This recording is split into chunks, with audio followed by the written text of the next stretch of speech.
T minus 30 seconds.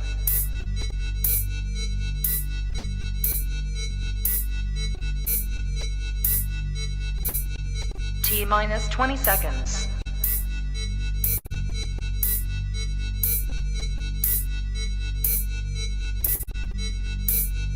10, 9, 8, 7, 6, 5, 4, 3, 2, 1, 0.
Yeah, we're live. Welcome to the chat. It's a crazy day today, and I'm glad to be here with you, of course, with my co-host, my favorite, possibly my favorite. He's up there. Favorite white person, the rookie, the critic. That's high praise. Well, especially given all the awesome white people of history. I mean, for you to be a favorite, I mean, I put you over Alexander the Great. Yeah, thanks. Yeah, JFK cool. That's cool. Ted, not, oh wait, is it Ted no, not Krasinski. It's John. Fuck, who's the Unabomber? That guy, love him. Yeah, I know. You know what I'm talking about. Ted Kaczynski. I was mixing up John Krasinski with Ted Kaczynski, name-wise. That's the confusion. And hello, welcome. Sorry if I'm screaming. I'm excited. I'm energized. I have not slept since about midnight yesterday. Me and Rookie partook of Toy Story 2, continuing our trek in the quadrilogy at this point. It's about to be a quintilogy, a quintilogy, five-parter. Quinn or some shit. But yeah, like I thought, well, barring any new developments on TRASHCAST, this has to be a day of rest, a Sabbath from Chicken July, Eric July, the chicken of Blaze. Maybe we'll take a little break. I can focus on whatever stupid shit's going on in entertainment, some silly TikToks and whatnot videos I found through Twitter this week. Funny article, which you still might cover, given that I am a cow man. I am Black Angus. But yeah, Eric is the gift that keeps giving. And it's hilarious because I just realized with this video released today, and the contradiction, that's not even a week old. We're going to have so much fun tonight. Probably going to have BVS, Black Van Sciver. You may have seen him on Tony Geek Getaway. Amazing guy. He just dropped, he's been doing like I don't know what you call it. I'm not into rap much. I love 50 Cent, but. A single? No, he's dropping singles of like a demo track. I don't know if it's LP or an album he's releasing in singles. I don't know. But he's been doing his music on his channel too. And I just happened to have a break and let's do it. I was like, okay, it's fine. Not my style, generally speaking, but fun stuff.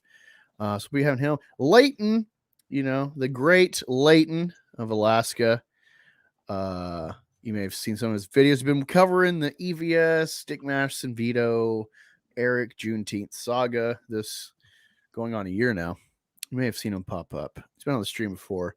Great guy. I think he's still dealing with his bed bug problem. He said something about pulling up to the hotel. I hope it's not Eric July's hotel. So we should have it on. But wow, what a wacky day. I thought I could take a break from Eric Juneteenth content, but no, he just can't stop. He's compulsive, which is great for us. You're all here. We are the detractors, and I see some, what is this? Eggs and chickens. Yes, the birth of a chicken nation. Someone meme that, please.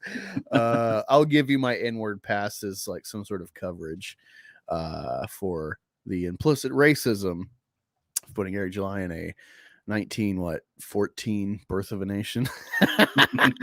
The epic saga of the Ku Klux Klan and their journey to save America. You are a Comicsgate supporter, can do without the Comicsgate drama. I just want comics and superheroes to be great again. Well, I want to be traced again, which you can get in ISOM 1 and 2 and 3 when it comes. So we had Chris Holmes, first commenter here. He says, skinny Chad's, Riptard strong, detractors wrong. Sure. Maybe in a bizarro opposite world. Dominic was in here saying like, hey, I love you, but Dick Masterson is on Who Are These Podcasts? So fuck you, Angus. I see how it is. But yeah, Keely Chow, great supporter. He's in here. Robco guy, saw you on the Saturday stream. We'll be doing another Saturday stream for ISOM 2 review from EVS. It's going to be really fun. I cannot wait. You got R2D Tuna, which I read I didn't read your name. Sorry, but yeah. And Keely's sharing some chickens as well. Having fun. Says, I backed Dean Cain All-American Lawman earlier today.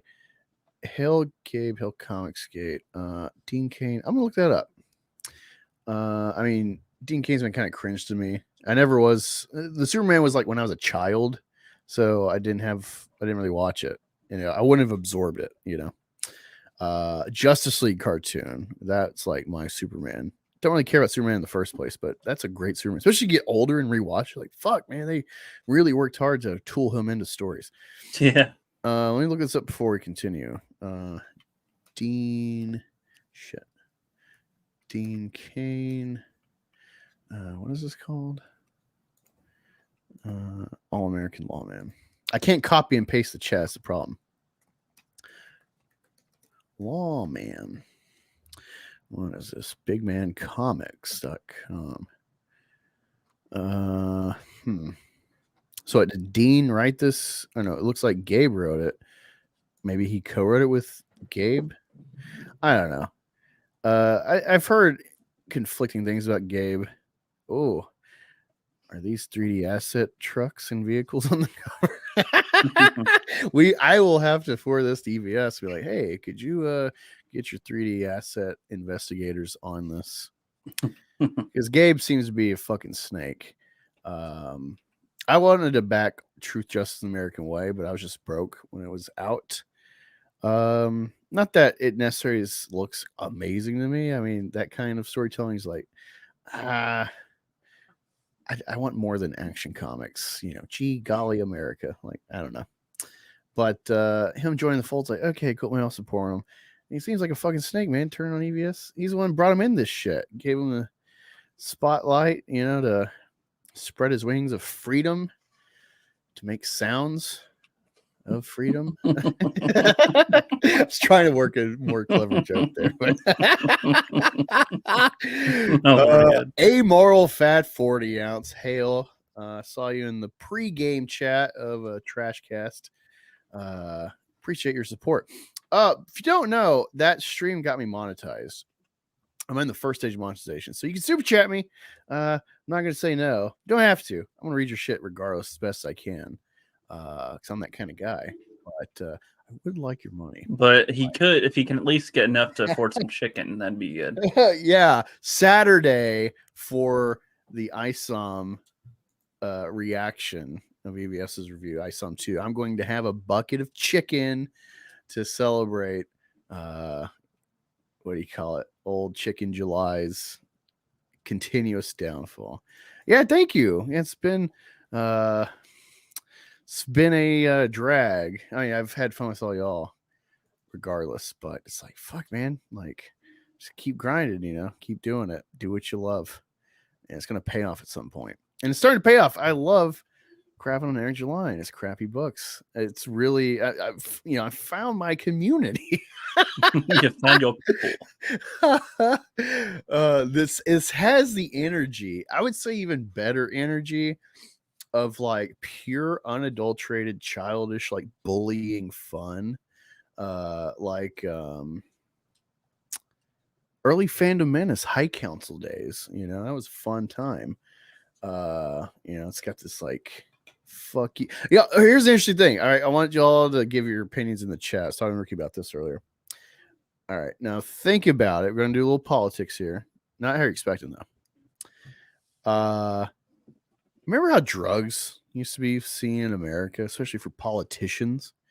Bill Clinton, that scoundrel, he fucked his secretary. He cheated on his wife with his secretary. And then also gets impeached, and they try to invoke this whole smoking marijuana. The outrage, the president. We can't let a pothead be president. We're gonna die. I did not inhale. That whole fiasco. And then the next president comes in, and guess who it is? George W. Bush, who has done cocaine. Hooray. And it's like, no one really said anything. You know why? Because we got it all out on Bill Clinton. All right. And this is what Vito and Dick were.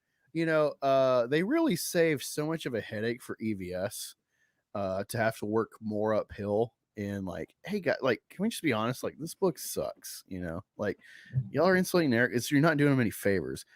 He would have to like try this more like dad approach. Which I mean, I think he would have regardless at some point. I could see it. In that Flashcast stream when I need to find it. There's a clip. I love it. EVS.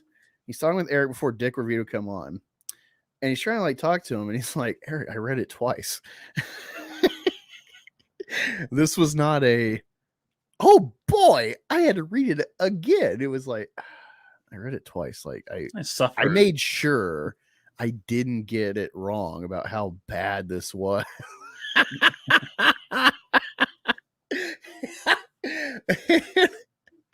That like stuck out a little bit. I'm like, there's so much going on in that stream that there's way bigger things to notice. But looking back, it's like oh man. And then apparently that's around the time with that night letter shit, so good times.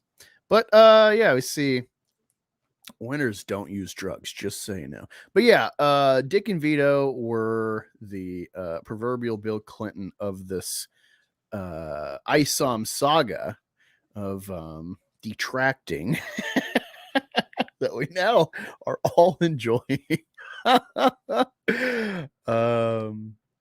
Let's see. You are an expert eBay bidder, winner with Cyberfrog books. Nice. I wonder if he ended up getting my copy, because Rookie bought me. He was like, I don't know if I got you Cyberfrog 2 or Rainbow the Brute. And so I got I got Cyberfrog 2. And I'm not gonna lie, I don't like it. I own it. I kept my copy, but the other one, I'm like, I do not need 2 of these fuckers. Not worth the space. And so I recouped my money and I broke even. So I want to get more, but my eBay doesn't really focus on comics, so that might hurt my eBay algorithm. I'm sure there's a thing with that. But yeah, I'll have to do a Cyberfrog 1 and 2 review, because Cyberfrog 1 is so amazing. If you haven't heard me talk about it, love it.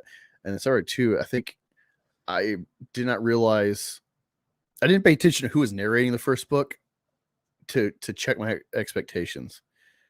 And so I'm not, other people might be like, "Ooh, stupid frog," or this or that. And it's like, I'm more like, I feel like a bait and switch kind of. Like I really just fell for Chelsea. So that's kind of like a great gist, especially in retrospect with Cyberfrog 1 reviewing. But yeah, Cyberfrog 1's just been steady. Why y'all keep calling it a night letter? I know that's like the term. I know EVS has explained it. That it doesn't have to be at night or an actual letter. It's a terminology that fits. Oh, I think Gigo is going to educate you on the night letter definition. I won $2 auction, just had to pay the shipping. Whoa, fuck. Yeah, no, I definitely made way more than $1. I broke even, I guess. Maybe a little bit on the fees, but you heard, and that didn't happen. I don't know. He's pretty much like, I'm going to reciprocate because you play in the middle of the road. You're cool with people that are detracting. Anyway, Rookie. Thoughts? Yes. Actually, let me display this. We need to let fate decide which way we go with this stream. All right, this is what I do often in my life. I live by the flip of a coin. As soon as I can pull it up. Where the hell is this? Okay. There we go. All right. So should the AnCap Comix, should that be heads or tails? Let's do heads. All right. AnCap for heads. And here we wait, let me enlarge it. Ooh, there we go. Here we go. Oh, tails. Tails. So we're going to front load this. Whoa, $20 whole. Fuck. Oh man, my first super chat. 2024 from Dominic. I don't have any like sound bites. That ain't cheap. Oh man. Wow. That ain't cheap. You're trying to pull up. And we got Rippaverse goalpost pulling up. Wow. Thank you, Dominic. I very much appreciate it. That's going to go right into the Methgator coffer. Yes. Thank you so much. Appreciate all y'all in here. Let's see. So, Eric July, interesting enough, he was on a stream. The African American Conservatives, something like that. It's like ACONS is the channel. AACONS, African American Conservatives. It's funny if you watch the EVS stream, which happened like a couple days right after the newest Eric July one she did with him. She like tries to like woke scold EVS with more racism or something because of the puppet. The ripoff first does the puppets. And I guess the Air July puppet's racist, or it's racist that he's getting fucked by a white guy. I don't know. And it's like, as soon as I see that, as soon as I see like minority, conservative, like those two things put together, it's like, you're not a conservative. Because the whole like conservatives of modern day is like, oh, I'm tired of diversity, inclusion, the DEI, like not everything's special about treatment, etc. But then when you're like, I'm conservative, but first of all, X minority, it's like, I'm sure that the rippaverse would have made a puppet of Air July if he was white, you know. I want to say the first one he did was I think it's it's so fucking boring. That's why it's not racist. It's like, if Eric was white, he'd make it all the same, I'm sure. Yeah. So the reason I mentioned that stream, instantly, like, that's off-putting.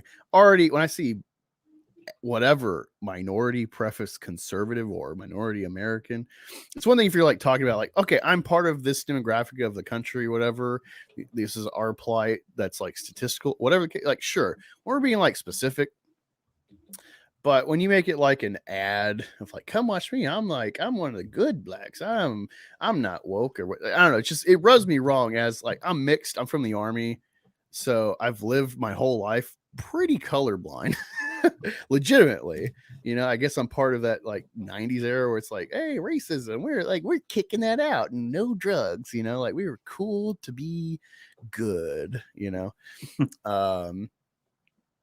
and Obama wins, it's like, well, racism's over. We won. As soon as we got another guy, racism's back, baby. Racism's back on the menu. Reason I mentioned that is I happen to be looking at Clipsama. Does great journalistic clipping, cataloging all these interconnected web of ISOM related streams. And there's a clip of just not even a week ago now, Eric denying 3D art. Now let's check that out. I gotta go back real quick. Oh wait, I might have said it in the chat, the private chat. I think you did in the private chickadee chat there. Yeah, here we go. Make sure it's paused. Unmute. And I'll adjust the chat really quick before. Just gotta make sure the EVS. Okay, we've got time. All right. Comments. Keely says 20 is 20. Me, that's what she said. Robco guy says Rippa fans are forming full sentences now. They're becoming sentient. Yay. Rippaverse Golfos has no balls to pull up, so I will.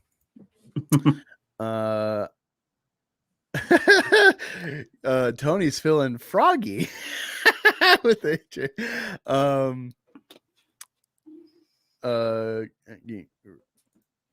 Wait, what? I'm not following. I think they're talking to each other in the chat. Hana says, how about Air July's Rockstar Lawyers misspelling? Oh man, yeah, that's another thing. Oh, did you see this, Ricky? No. For the filing, I don't know if they have to do this yearly or what, but for the like trademark application, they filed rippaversey. Oh no. 2 E's. No. So I joked to like someone trademark rippaverse, so then we can cease and desist as like a troll. Oh, that would be fucking. Oh my god! Someone tell Riley to do this. Tell Riley to do this, so then he can DMCA Eric's whole fucking company. You're going to have to take that sign off your warehouse. The Rippaverse is a safe space for furries. Like, all right, don't be hating on furries. I've seen AJ. He said he's furry adjacent, so you're mislabeling the guy. First off, and I'm a cowman. I'm furry adjacent. There's no shame in that. Just don't wear suits.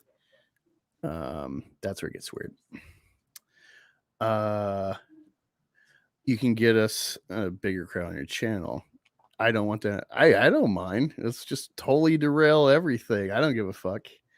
Some blood sports. I mean, hey, if AJ is, I like AJ, so That's where it gets weird. We're like, oh man, he likes Rippa. He's kind of defending him. It's like, I like AJ. So this is weird. Because usually it's just Rippatars defending Eric. And they always got to like Abomination AJ right here. Oh, okay. But yeah, he's game. Conversation, say word. Whoa. Got Geek Getaway. $2. Thanks, Tony. No $2, Tony. Follow Rippa. Yeah, he says AJ wants to hop on and have a conversation. Well, sure. All right. Y'all want to do this? Fine.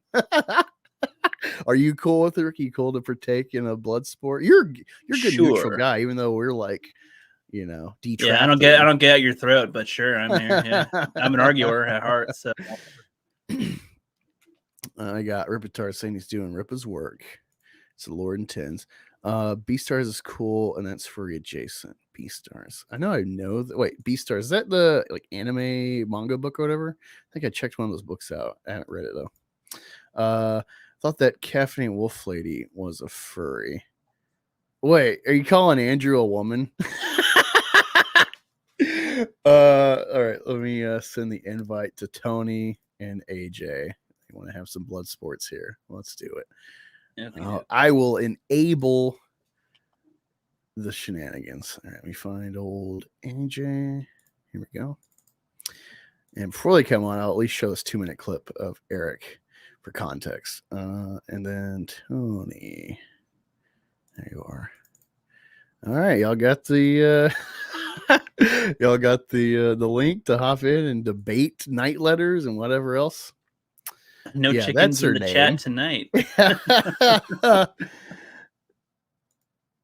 Well, you gotta be. I don't know. Like, I'm kidding. I'm a pretty nice detractor. I feel. I'm just like, this book sucks. LOL. 18 minutes. Yeah, I don't blame you if you head over there for the new shenanigans. What happened on Monday night was enough blood sports. Monday night. What happened on Monday? It's been a whole blur. I don't remember now. It's been a week. Week of stuff.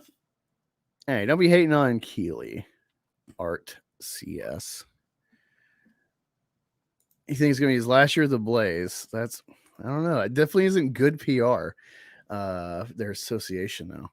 All right, let me present this. Sharing the screen. All right. This is from Clipsama. If you want to see great clips from all these interrelated streams over time, go sub to Clipsama. Here we go. To rumors that the art in ISOM comes from the hand of artist Cliff Richards, rather than not from his hand, but from a program like Turbo Squid. Yeah, it's a lot of it's been interesting to see people float around some just really untrue stuff. And look, untrue stuff. Keep that in mind. I get it, right? We are arguably the most hated people in comics and the most scrutinized. You got a guest in the back room. There you go. And the most hated, actively making stuff. I mean, we could go back to the lawsuit for that, right? I thought Max Passancio was the most hated. Tom King was the most hated. I thought all those SJWs where there's countless videos, so many fucking videos about all these goddamn SJWs in comics. But apparently Eric July is the most hated person in comics because a couple of people made fun of him. Sad really. Mm-hmm. Yeah. I'm hot. I'm ready to go. Yeah, I know a monster. I'm ready. Where's AJ? He said he was coming in here. He's like Eric July. He's chickening. Hey, he's right here. He's not chicken. He's right He's here, right behind you. Chicken like. There he is. I can't see him under Keely Chow because you got let me remove that. There you go. There he is. Somebody called the wolf a chicken. All types of meat, all types of meat. Tony, what's going on? I hear you don't know what a night letter is, and you're like, please explain it to me because I am illiterate. Kinda. Have you never heard the term night letter? It doesn't literally mean a letter sent at night. I've never heard the term night letter. I've heard somebody provide a definition online. And to my knowledge, from what they said, that was not what Eric July did. But please educate us, Frogman. What is a night letter? A night letter essentially is if you don't do this, bad things will happen to you. Type correspondence. Popular by like Al Qaeda, they would leave them for the villagers and say, hey, if you're not supporting us, bad things are going to happen. And you don't know who's it's coming from, right? You don't know where you're going to get it from. Okay. Are we reading between the lines here, or is that exactly what was said? Probably not. What was it said? Eric July said exactly what he said. Both Eric and Ethan confirmed the exact same conversation. There is no wiggle room. Just like the term pull up, we interpret things a different way. Some reason. Okay, it's real simple, AJ. Did Eric July tell Ethan that he had people that wanted to talk about Ethan that he's been holding back? Is that what we're he's going to hold them back? No, that he is currently at the moment when the letter was said, there's people that want to talk shit about you that come on my channel, but I don't let them. They're being held back from talking shit about you, Ethan. Is that what you understood from the contents of the correspondence? From what I understood from the conversation or from the message that Eric sent, it was he didn't appreciate EVS. Okay, but that's great. But that's not what I asked you. Acting that's not what I asked you. I asked you about a specific part of the letter. Did Eric July say there was people that wanted to say bad things about him that he was holding back? I don't remember. We have the letter up so we can see reference for everybody. Saying that, so I am telling you what I interpreted. No, I'm not asking. That's the problem. That's the problem. No, I'm not asking you to interpret. I'm asking you what was said. Did I interpret the conversation the same way you did? I told you no. That's not what I got from it. This is what I got. We ain't even there yet. I'm just asking you what was said. We're not even in the interpretation phase. And I said, I'm asking you what was not what said I got phase. from it. No. Again, it's not what you got from it. What was exactly said by Eric July to Ethan Van Sciver? If we cannot agree what was said, we can't have an argument or discussion about the contents. I don't honestly remember what was exactly said I would ask the in host the letter. Because I would ask the host to bring the letter up and this drama like you do and analyze. I'm not going to argue over what was said if you don't even remember. So if Angus or Rook could bring up the letter or the video in which one of them discussed that now, because we're going to be here sitting interpreting things. That's what I'm saying. That's what I was saying. I was like, we're all trying to remember it. We just might as well have it. I remember it. That's why I'm having a shit fit over here because I know what was said. For sure. Leighton, what's up, Leighton? My Alaskan brother. Is my audio coming through okay? Yeah. Fantastic. You sound way better than that last stream from the hotel. Did you get a new mic? Yeah, it's because I went and grabbed a microphone, my backup mic, and then the last stream I was on, this thing was too far away because I don't have a good stand. I'm actually using a webcam stand propped up by a knife in a drawer. That is the most Alaska shit I've ever heard. Well, thank you for coming on, Leighton. Now, this may go completely sideways from the original intent of analyzing some videos and laughing at the voluntarist, whatever. I've not seen his videos, but they look funny or completely cringe. Either way. I got the night letter up if you want to. Yeah. I was about to pull it up. Oh, you already got it up. Okay. Here we go. I'm gonna read it since I'm the black person here and the black person wrote it. Okay, that's what we talking about. I don't know what that means. That sounds kind of racist to me. So, are you saying that I can't read black people writing? No, you can, but I want to read it since the issue was whether or not AJ remembered what was going on. Now I can read it for myself. I have before, but this is again. You're gonna read it out loud for the class too? Or? Yeah. You want to raise your hand so I can call upon you so we can popcorn read? No. I just want you to use the Eric July voice when you read it. No, I can't do the AI thing that one of y'all hater videos. Yeah, external hater. All right, I'm going to be 100 with you and not be public with this. You going out of your way to play the middle of the road publicly with a dude that has gone out of his way to work overtime to publicly defame is whack. It's even weaker that you lend credence to their narrative. I said that. I treat you like I do anybody else in this space. and I do not use my platform to amplify narratives that go against others I'm cool with. Everybody I do shows, streams, knows not to bring up any gripes with people I'm cool with, as I will not give it the time of day. I'm going to start reciprocating on that. If you want to chat about that, you're free to call.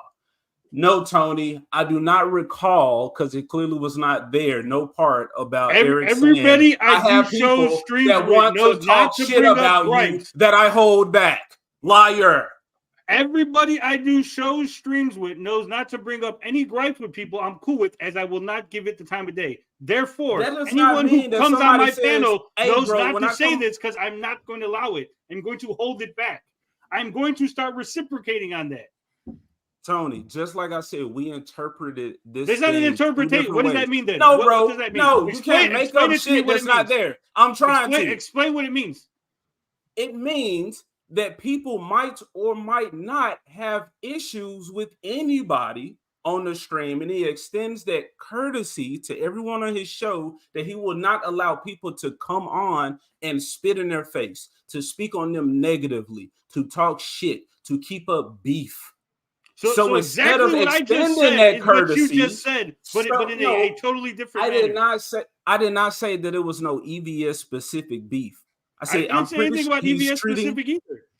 You said there was people that wanted to talk shit about him. Not to bring up any gripes, since EVS is the topic of with people I'm cool with. With people I'm cool with. With people I'm cool with. You're trying to spin it as who's the letter directed at?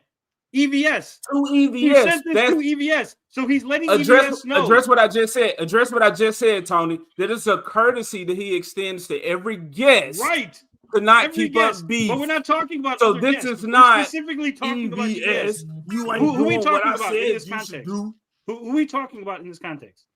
This letter is sent, this message is sent to EVS. Okay, so in this context, we're talking about EVS. It doesn't matter if he doesn't allow people to come on and talk shit about Leighton or you or Az, because none of them have received this. This is being sent to EVS to let EVS know that people might want to come on his streams to talk shit about EVS, but he will not allow that. He is not allowing people who might have beef, because there are people who Eric July was cool with who wasn't cool with EVS. People like Jeremy Griggs, Friday Night Tights, Az. Those people are not cool with EVS. And they come on Eric July's streams or streams that Eric July is with. And he's saying, these people know not to bring that up when I'm around, because I'm not going to give that time of day. I'm not going to allow them to do that, right? Mm-hmm. Okay. So then what's the I'm going to start reciprocating on that mean? It just means I'm not going to try to deflect from that, or I'm not going to put out the energy to not allow these people to not speak negatively on your name. So what he's saying essentially is exactly what I just said. People want to talk shit about you on my streams. I don't allow that. But if you keep doing what you're doing, I am now going to allow that. There is no if you keep doing what you're doing. When I spoke about this, I related it to let's say if Eric feels like, okay, well, when EVS comes to his house, or anybody, when they come over his house, he puts his dogs in his home. Whereas when he goes to other people's houses, not everyone in this case will put their dogs up when he's there. So he's just going to not put his dogs up anymore. And if you get bit, that's on you. He's not going to extend that courtesy to you anymore. But that doesn't mean he's going to try to bring any negativity, any ill will towards you, or did I say he was? Did I say he was trying to bring negativity? You're saying it as if he's putting out an ultimatum. If you don't do this, then this will happen. And that's not what it is. It's since this is how you acted, from now on, I'm treating you like this. There is nothing wrong with this. AJ, there's people that come on my stream, AJ, that want to call you the N-word. I don't allow people calling you the N-word on my streams. But since we've been having this conversation, I'm going to start reciprocating on that, AJ. If I allow, how does that sound? How does that sound for you? That sounds like pissed me off. If I allowed someone to come onto my or be in my chat and say something about you, this has nothing to do with chat. This doesn't say nothing about chat. Yes, you said I don't allow anyone to. Okay. I guess you meant someone on the panel. Yeah. Okay, so if I allowed someone to come onto my stream, my channel, and say that about you, and I didn't check it, then I would definitely understand you reciprocating and not. And so what does reciprocating mean? You do a thing, so then I'm going to do the same thing. Mutual head. If you do not stop allowing people to come on your streams to talk about me, EVS, then I'm going to not stop people from talking about you when they come on my streams. I'm sorry, I'm going to go after you. Okay. Yes, my thing is, what's wrong with him saying that? Again, establishing a boundary. From now on, this is how I will treat you. You guys act as if he sent a night letter. He told him if he don't do this, then somebody's gonna come out of your toilet. And no one said that. No one said any of that. You're making this weird fucking thing that no one said. We said exactly. That is how y'all act. You said blood sports. We said exactly how it played out. If you Tony, don't you stop doing sports. X, I'm going to start doing Y. It's very simple. If you don't stop allowing people to talk shit about me, I'll put it in terms you can understand. Eric July said, EVS, if you do not stop allowing Dick and Vito to shit on me, then I'm going to no longer hold back Az and Jeremy from shitting on you. Okay, and again, like I said, what is wrong with that? Why do you don't see that? Just do it. Why do people like yourself feel the need to take this as a threat? As a threat is I'm going to enact some type of violence, that threat is not violence upon you. Sir, he could just threaten his business. Their mutual Black Angus, you pronounced it wrong, man. It's you're right. So what you're saying is, so hold on. So as long as you don't threaten violence, it's okay. I could say, you know what, AJ, it'd be a real shame if everybody came on my stream and just started spreading lies about you. I'm not going to stop people from lying about you. That's not a threat, obviously, because it's not physical. It's not physical violence. So people, if they want to start coming on my stream to tell me crazy shit about you, AJ, that's not true at all, that could ruin your reputation and your livelihood, I'm not going to stop them because it's not a threat. You're okay Tony, with that. Are you okay with that? It's a very simple thing. Are you okay? Why can't you answer a fucking question? No, don't do that. Is the situation similar? Is the situation similar?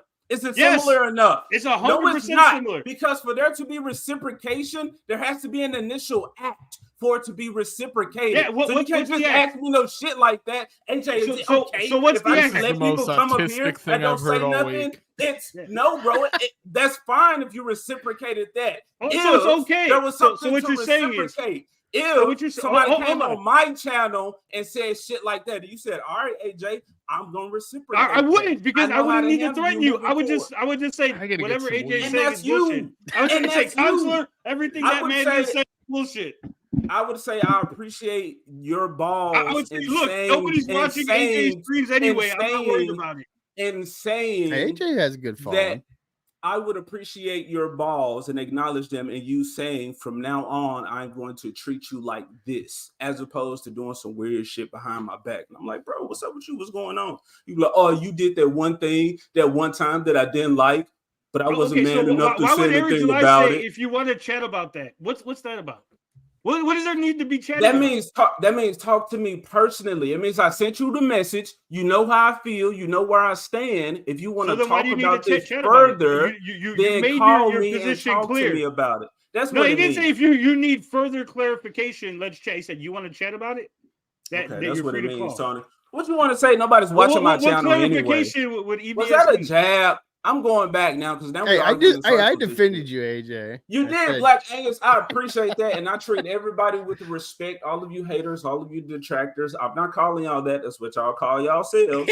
Okay? According to YouTube, I'm up like 80% this week. Hell yeah! I'm not a detractor.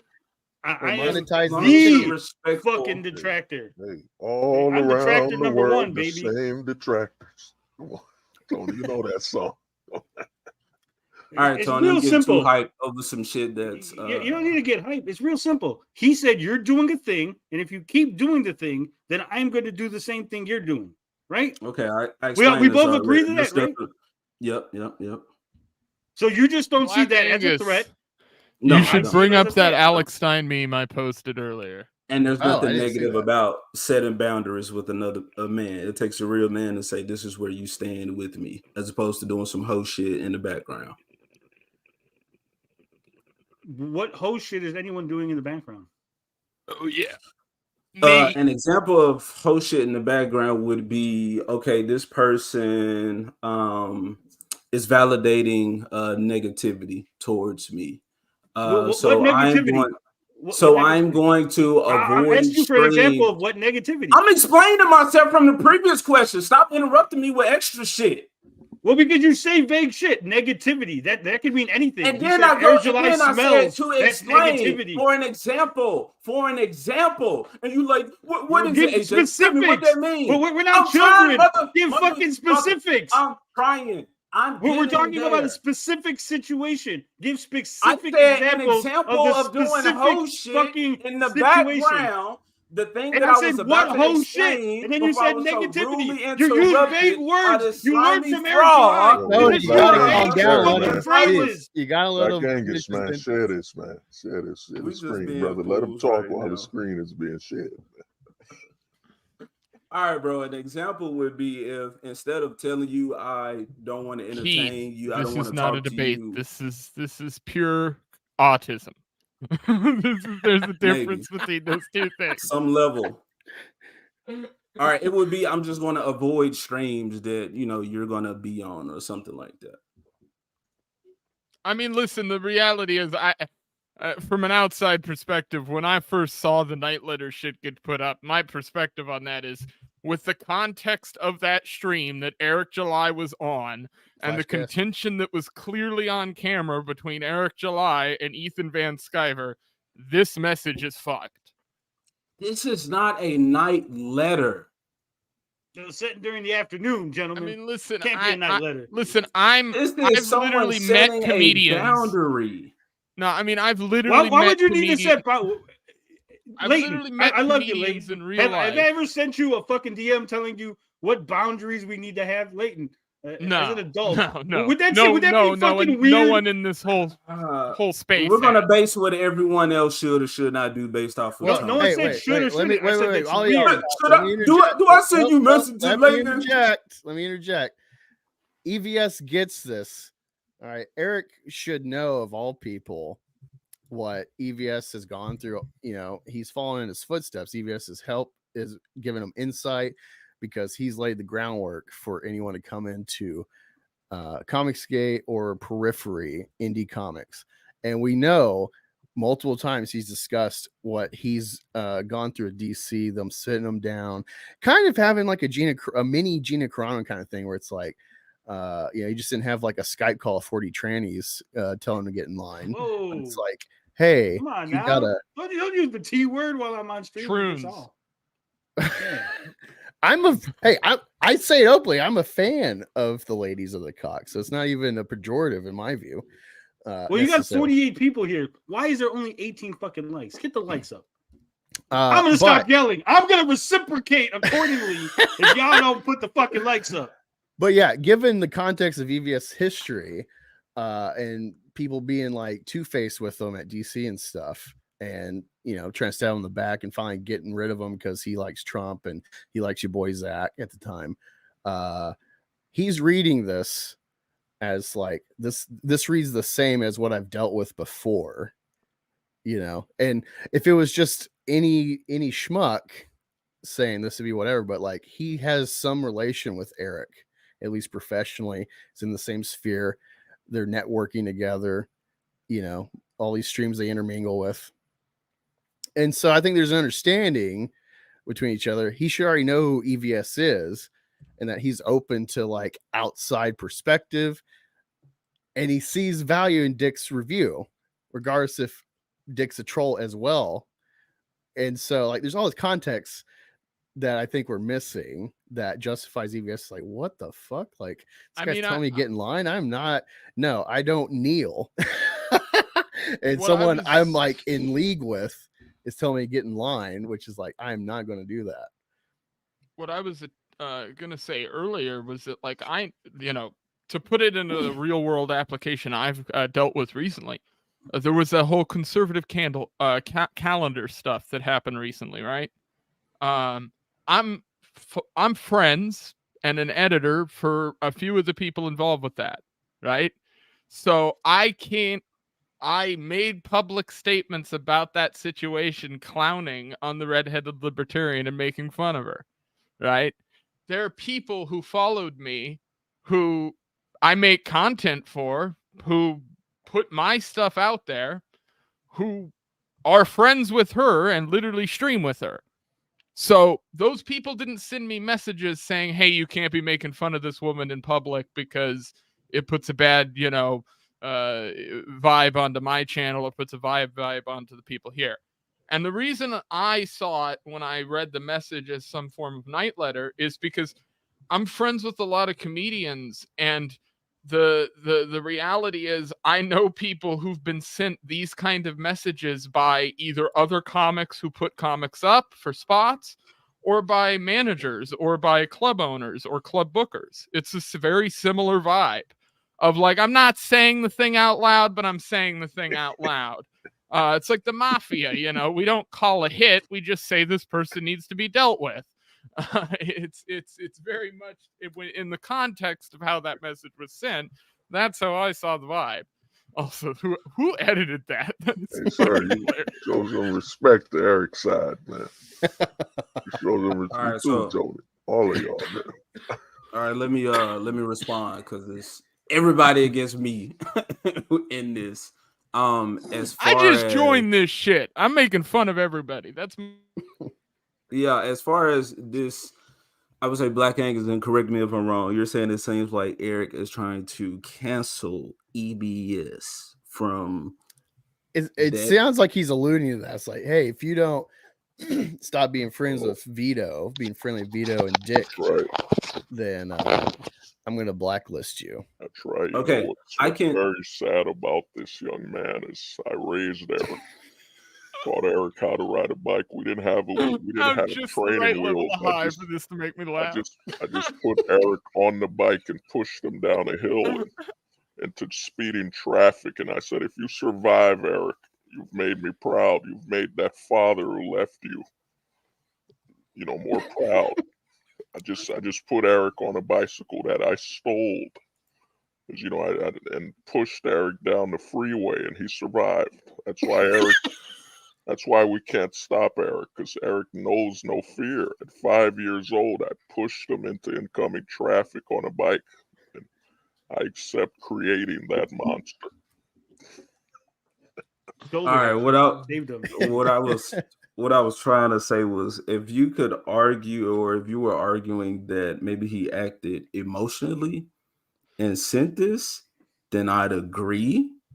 But I don't see this as this ultimatum that y'all are speaking emotion of. Like, what is the emotion? Would that be anger? Would that be resentment? Would that be like, what's the feeling of the message? I feel like Eric was constipated when he sent this. He was frustration that might have led to an anger, and then disappointment. And that's why he felt the need to say this, because he said on streams he thought him and EVS were friends. And that's a word that a lot of people, too many people, I think, use too loosely, and think that everybody who we do a stream with is a fucking friend, when in reality, a lot of people are not. So let me ask you, hold on, everybody, because I was dragged onto this to talk to AJ. AJ, let me ask you a question. You said what? No, you asked for this. You paid money for this. No, you asked for this. You was in the chat. You said let the frog and me on so we could have this conversation. I did say that. I did say that. But I was reciprocating. I was reciprocating that energy, because I said on one stream that you were having, when you gonna send me the invite to go up there and be a defender of Eric, since there's so many aggressors, so many haters. Goddamn, somebody get on there and show them some love. Let me ask you a simple question. You didn't do that stream, but you kept talking about I was scared to get on. Let me ask you a real simple question. What's up? What is more important? The way the person who's sending a message perceives the message, or the way the person receiving the message perceives the message? I would say the person receiving. So if Ethan says he perceives this as a threat, isn't that what we should be considering it? remember, if you're paying attention in this conversation and you are having it in good faith, remember when I said I would acknowledge and appreciate you having the balls to tell me that this is how you felt about this situation and this is how you plan on behaving with me. That's great, but that's not the question I asked you right now. It was a very simple. How did robotic AI answers? I don't give a fuck. You said it's more important that the person receiving the letter. I said yes, but I said and also then I asked you, how real world. Since we are humans, since we are human. Since we are human, you don't want to say a real person, a mature and emotionally mature person would call and say, bro, what do you mean by reciprocating energy? What is this weird shit that you're doing right now? End the story. We all agreed the person who's receiving it, his version of it is more valid because he's the one receiving it. We both agreed to that. And Ethan, who's receiving this, perceived it as a threat. Now you want to deflect and dance around it and be like, well, you know, a mature person would do. Who gives a fuck what a mature person would do? Ethan said it was a threat. We all agree with him. Ventilate that motherfucker. Air him out.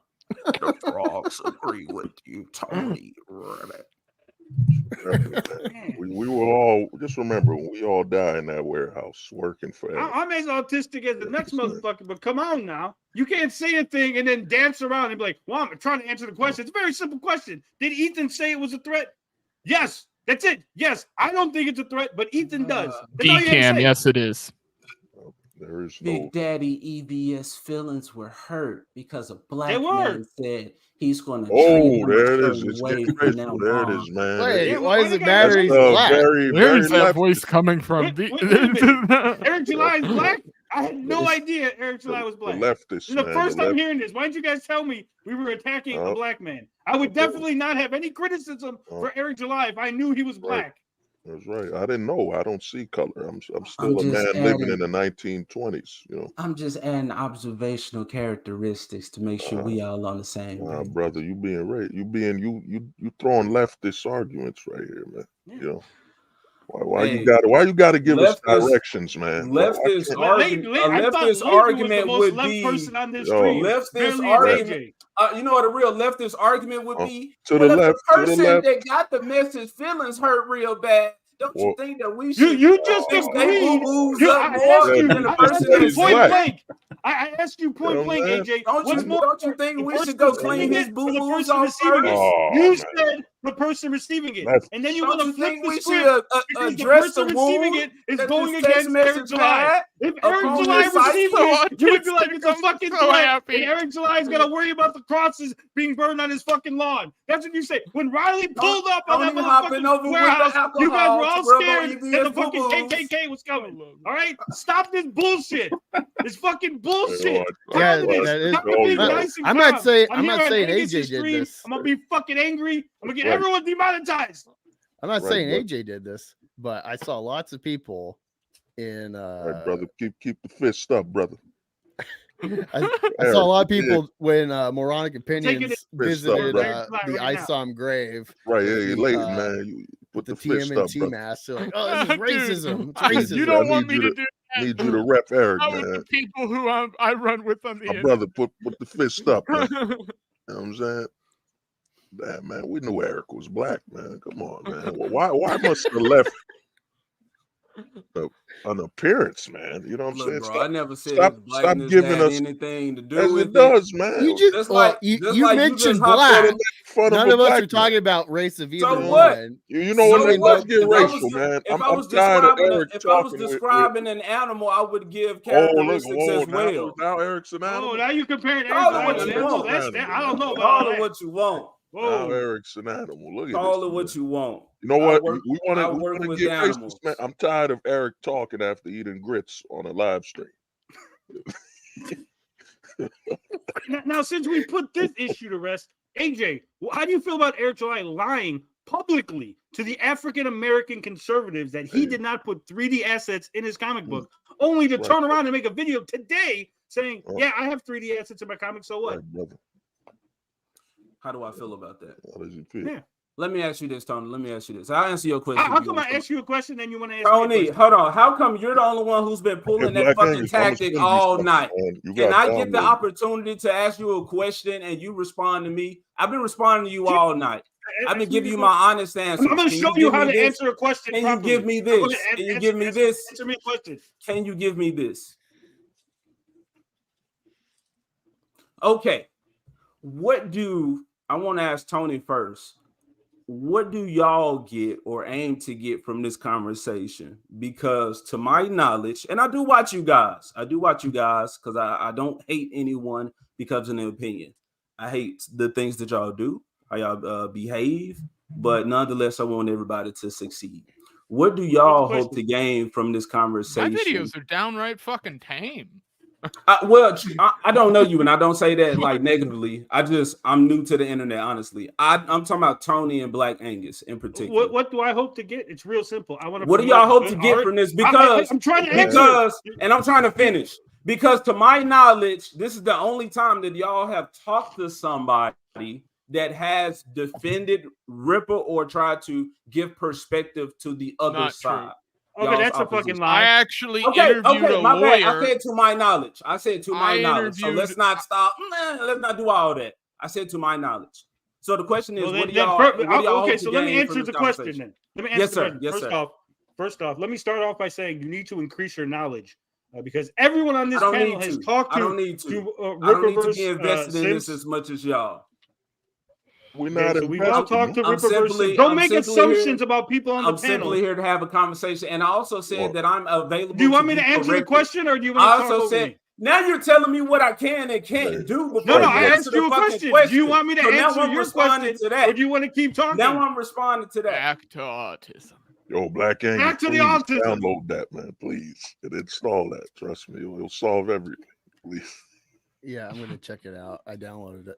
It's real simple. You know what I'm trying to gain out of this? A promotion of good art and the ability to critique bad art without people attacking me.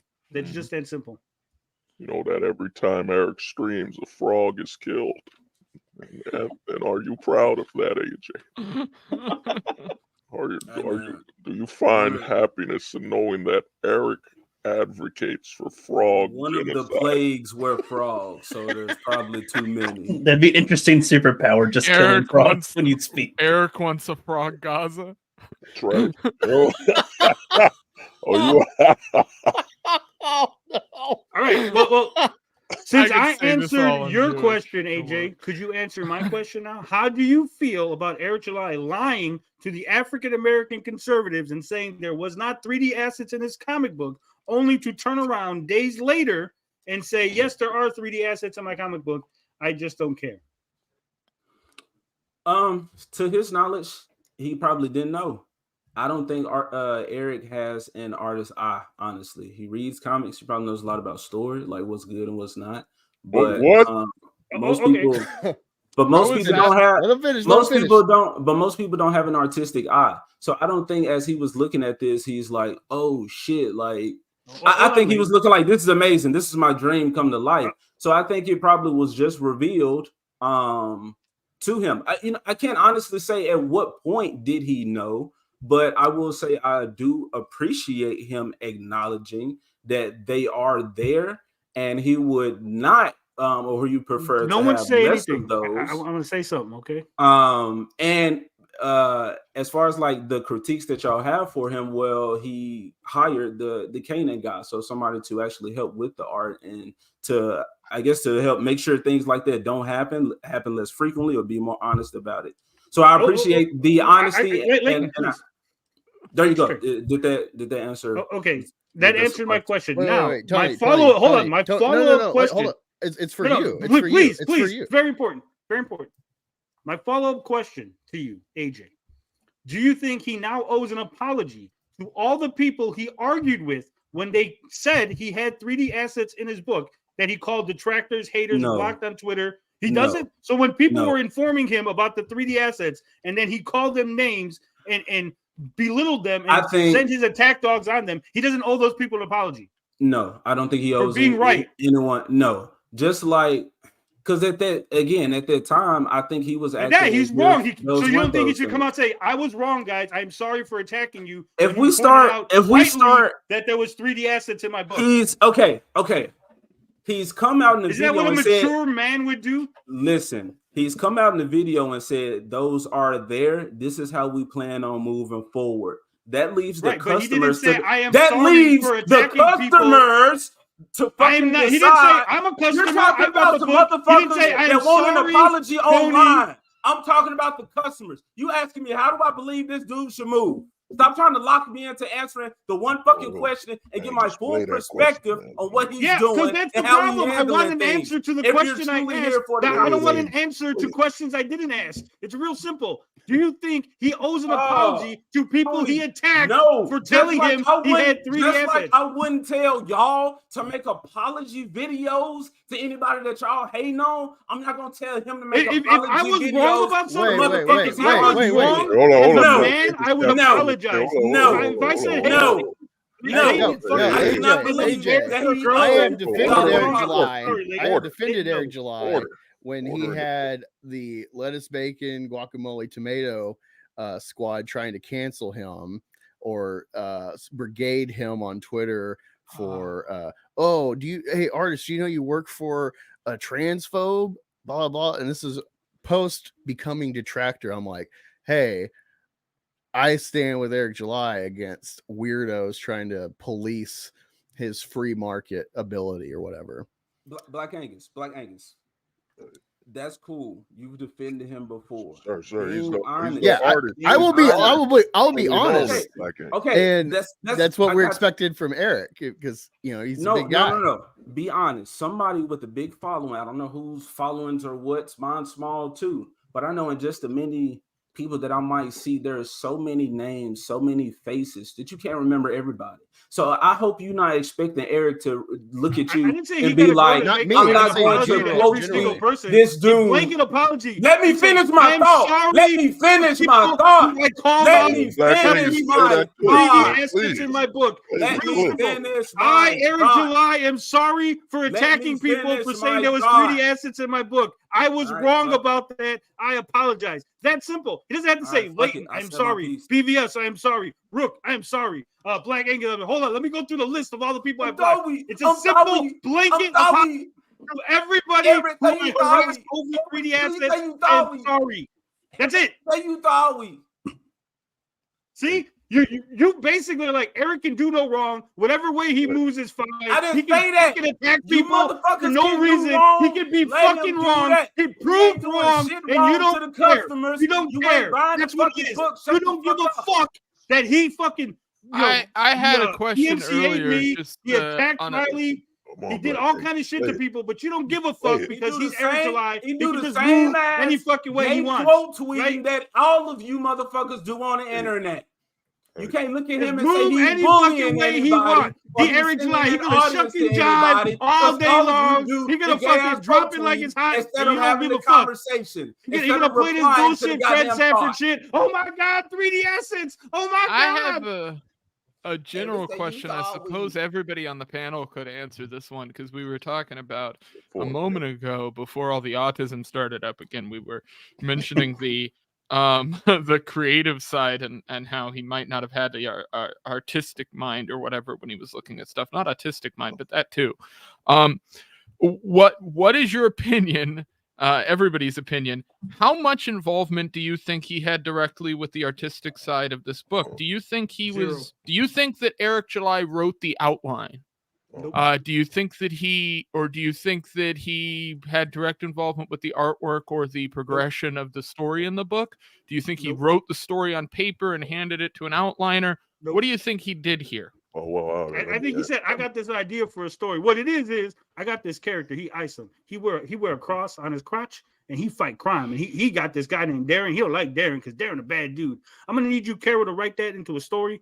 ISOM, he going after a bad dude named Darren who then kidnapped this girl named Jasmine, who happened to be the same name as this girlfriend I used to date, but then she became a lesbian. I don't like her no more. So we got to save her from the devil, and the devil be gayness. So you write that into the story, Carol, and then I'm gonna slap my name on it and we call it a date. All right. That's what I think happened. AJ, is that your name? I'm sorry, I didn't even get intros from people. Wait, hold up, brother. Hold up. Oh, my name is Tony. How you doing? I don't want to call the black guy Abomination, so that was the first name that came up. You forgot to mention, Tony, that Eric got to choose the children from Brazil that could work at the sweatshop. Yeah, that's right. He's like, which Brazilians do you want? Let me get that one. He looked tough. Let me see his writing hand. He looked like Eddie Goro from Tekken. Put that boy to work in the sweatshop.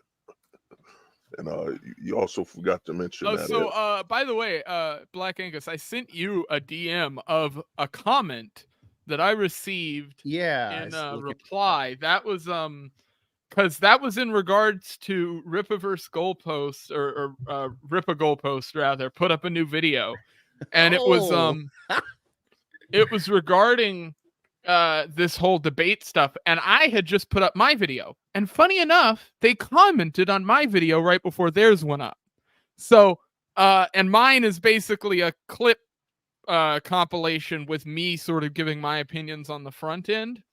So I have a feeling they were scoping out the clipped competition as far as that goes.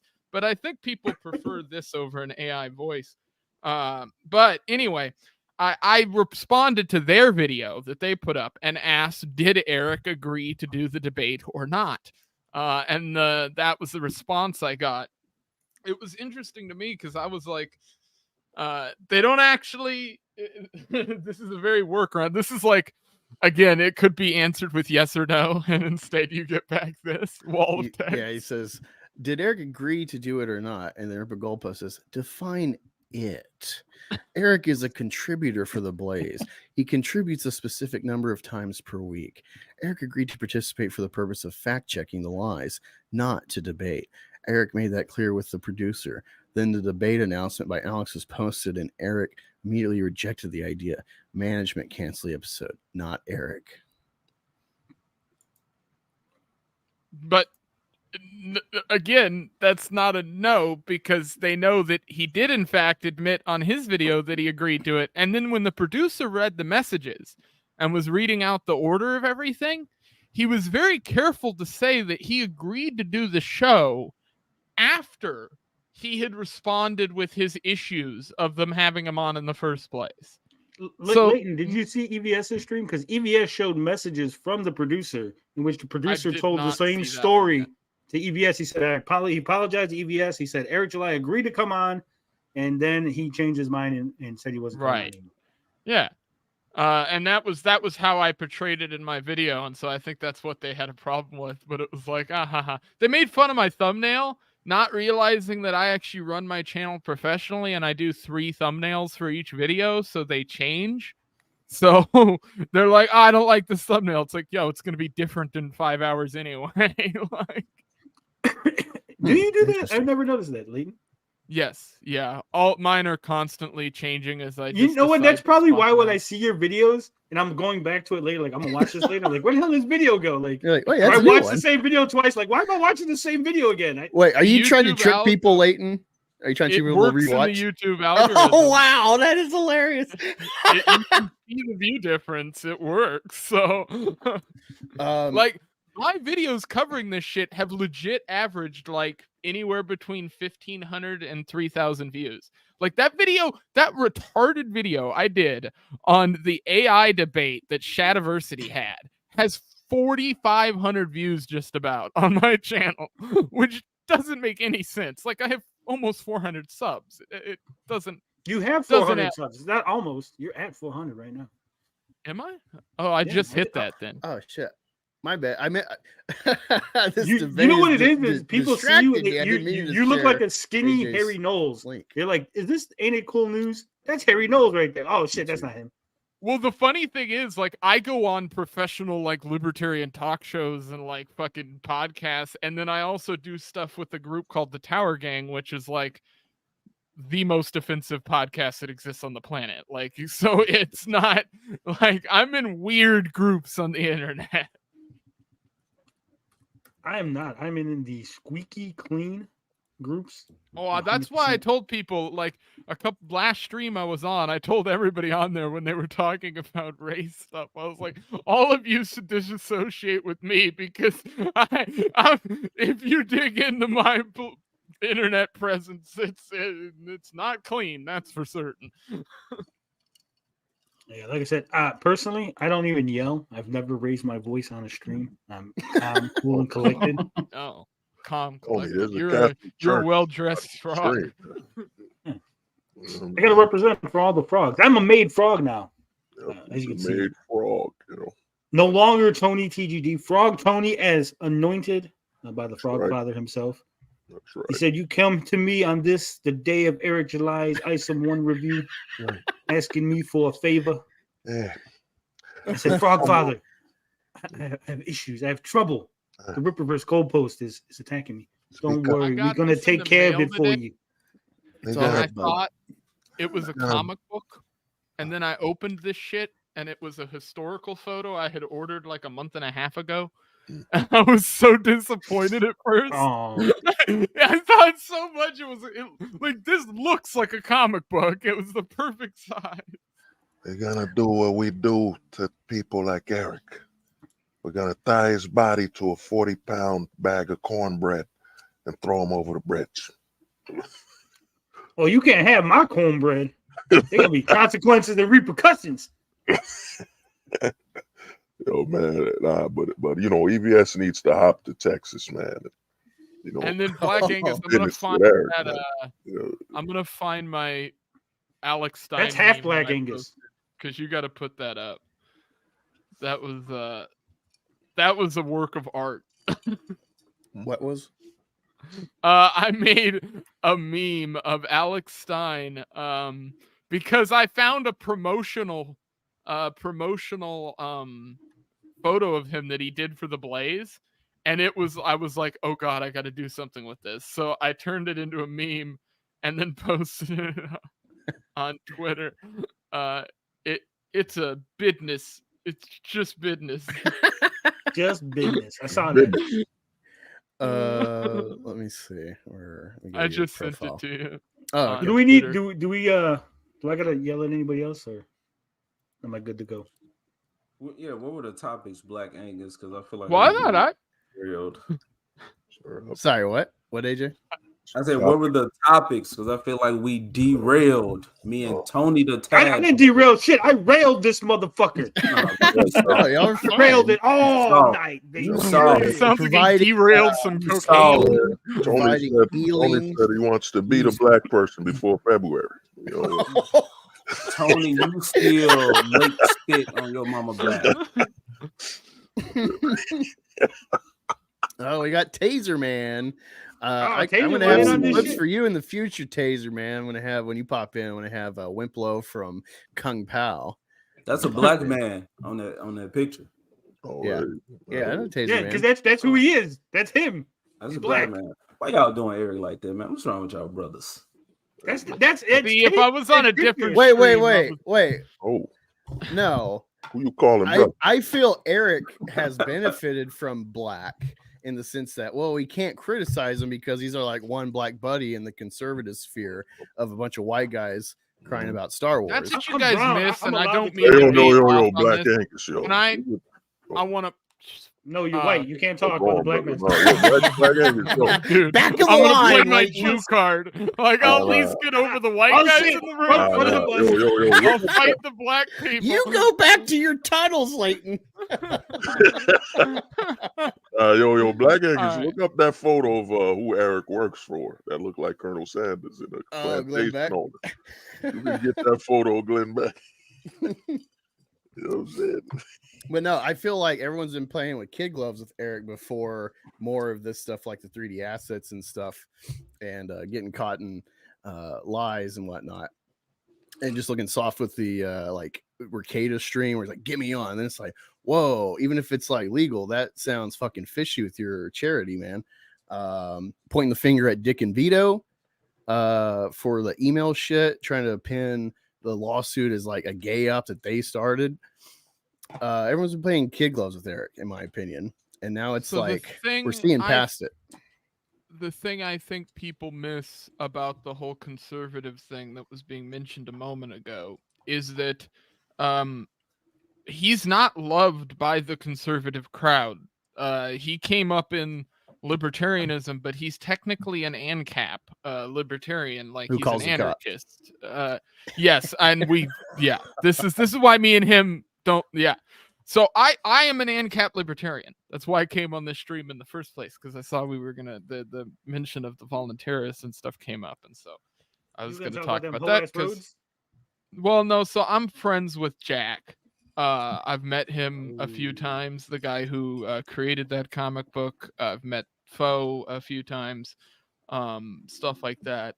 But I the thing with the conservative stuff is he's not like a darling of the conservative side either. He is, liked by a lot of libertarians, but to be honest with you, he lost a lot of that audience too, because he stopped talking about politics stuff and started covering pretty much primarily just pop culture shit, which, to be honest with you, a lot of libertarians just don't really care about all that much, because they're worried about like other stuff, mostly economics. And he tries to bridge that gap, but that gap can't really be bridged because the way that he's talking about the stuff doesn't make any sense. I talked about this on the stream I was on yesterday, where has this whole video talking about the artist split stuff, where he's trying to use quotes and phrases and things that equate to economics and books that he might have read, but he does it very poorly.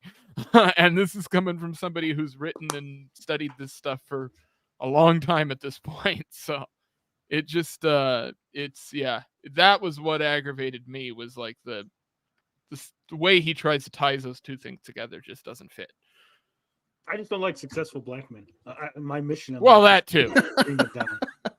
You don't know this, but I'm the guy who actually drugged all those women, not Bill Cosby. I framed them. Sure. 100%. I had the knife that OJ used. I shrunk those gloves. Just to make I'm the one Johnny Cochran look bad. Oh, you remind me, man. I had like an idea for like a OJ advertisement for orange juice. If only Tropicana would just, if the gloves don't fit. Dude, that'd be the best Super Bowl ad ever. It should have been a condom ad if the glove doesn't fit. That's right. That would be a great NFL ad. Have OJ pop up with an orange juice, just custom fitted gloves. Right, never by get OJ your hands Simpson. dirty while drinking the OJ. With the gloves on. The Broncos. Can I do a selfless plug here? Yeah, I'm at 1,991 followers on Twitter. I've been waiting 4 days to get to 2,000. Can 9 people go follow me? I just unfollowed you just for that. You fucking whore. I just refreshed my Twitter and realized that I'm looking at the number just like, God damn it. Here we go. Let me put it in Liberty Layton on Twitter. There you go. Go follow Layton. And I shared AJ's channel earlier. Let me share it again. What a good sport. If anything, go look at that Alex Stein meme that Angus needs to put on screen, because it's great. Oh, yeah. Here we go. Oh, just business. I need to start making some Ripper love videos every time y'all make a Ripper hate video. Yeah, it could be mutually beneficial. Reciprocate with it. Yeah. I was a fan of his. Oh, no, reciprocate. I will say this, AJ, if you start making Ripper love videos, do not be surprised when we start making fun of you. Bro, I can't. In our detractor content. I can't do it, bro. I don't know how y'all dedicate so much time. Yo, but how does I dedicate updates every day? I said at the beginning of the show, like, please, every day, just give me a break. Let's have a little Sabbath. In the ISOM. I took the break today. You see, I got no stream. I was like, I'll let the Frog Father handle the business. Rippaverse. I was going to sit back and watch, but then someone wanted to call me out. Said, pull up. Let's hop on stream. Let's hash it out. Night letters and shit. Tony, that was all you, bro. Stop blaming me. You want to pull me into this shit because you're like, oh, he love Ripper. He keep talking to us for some reason. Let's make it work. Did I say that anywhere in the chat? We can I heard you. I heard you. Look at the chat. I heard you. The alternate version that I put in the thread below it is also great. Yeah, the chicken's better. But all right. So I understand y'all think the Black Angus, you were saying people were playing with the kid gloves. What do you mean? People weren't critiquing it honestly. Well, look at Nerdrotic, Hill versus Bayface. All these people, it's fine. He's your buddy, and he makes his first book. You haven't read it, so it's like, yeah, support our buddy, support our friend. And then it comes out. Nerdrotic, his whole, I wouldn't say his whole, but a lot of his content, he has the informed opinion being a comic shop owner for over a decade. All of his commentary, his good videos, he's like the one guy in FNT that I give credit to, because he, regardless if you agree with him or not, he gives a very thorough, well investigated videos to support his perspective on things. And given that, I feel like that history, that insight, he's not giving it to Eric. He's playing soft because it's a buddy, it's a business partner to some extent, which I get. But then like they play dumb, or like, oh, it's totally fine, it's great. That's what I mean. And I think it's partially because there's this intrinsic racism of like, what do you call it? Like Eric's a token. Not that he tries to be a token or something, but there's the benefit of like, here's our token black friend. I'm not racist. I stream with Eric July. I support ISOM. I will slightly push back on that. I will slightly push back. And the only reason I say that because I think every group, everybody does benefit.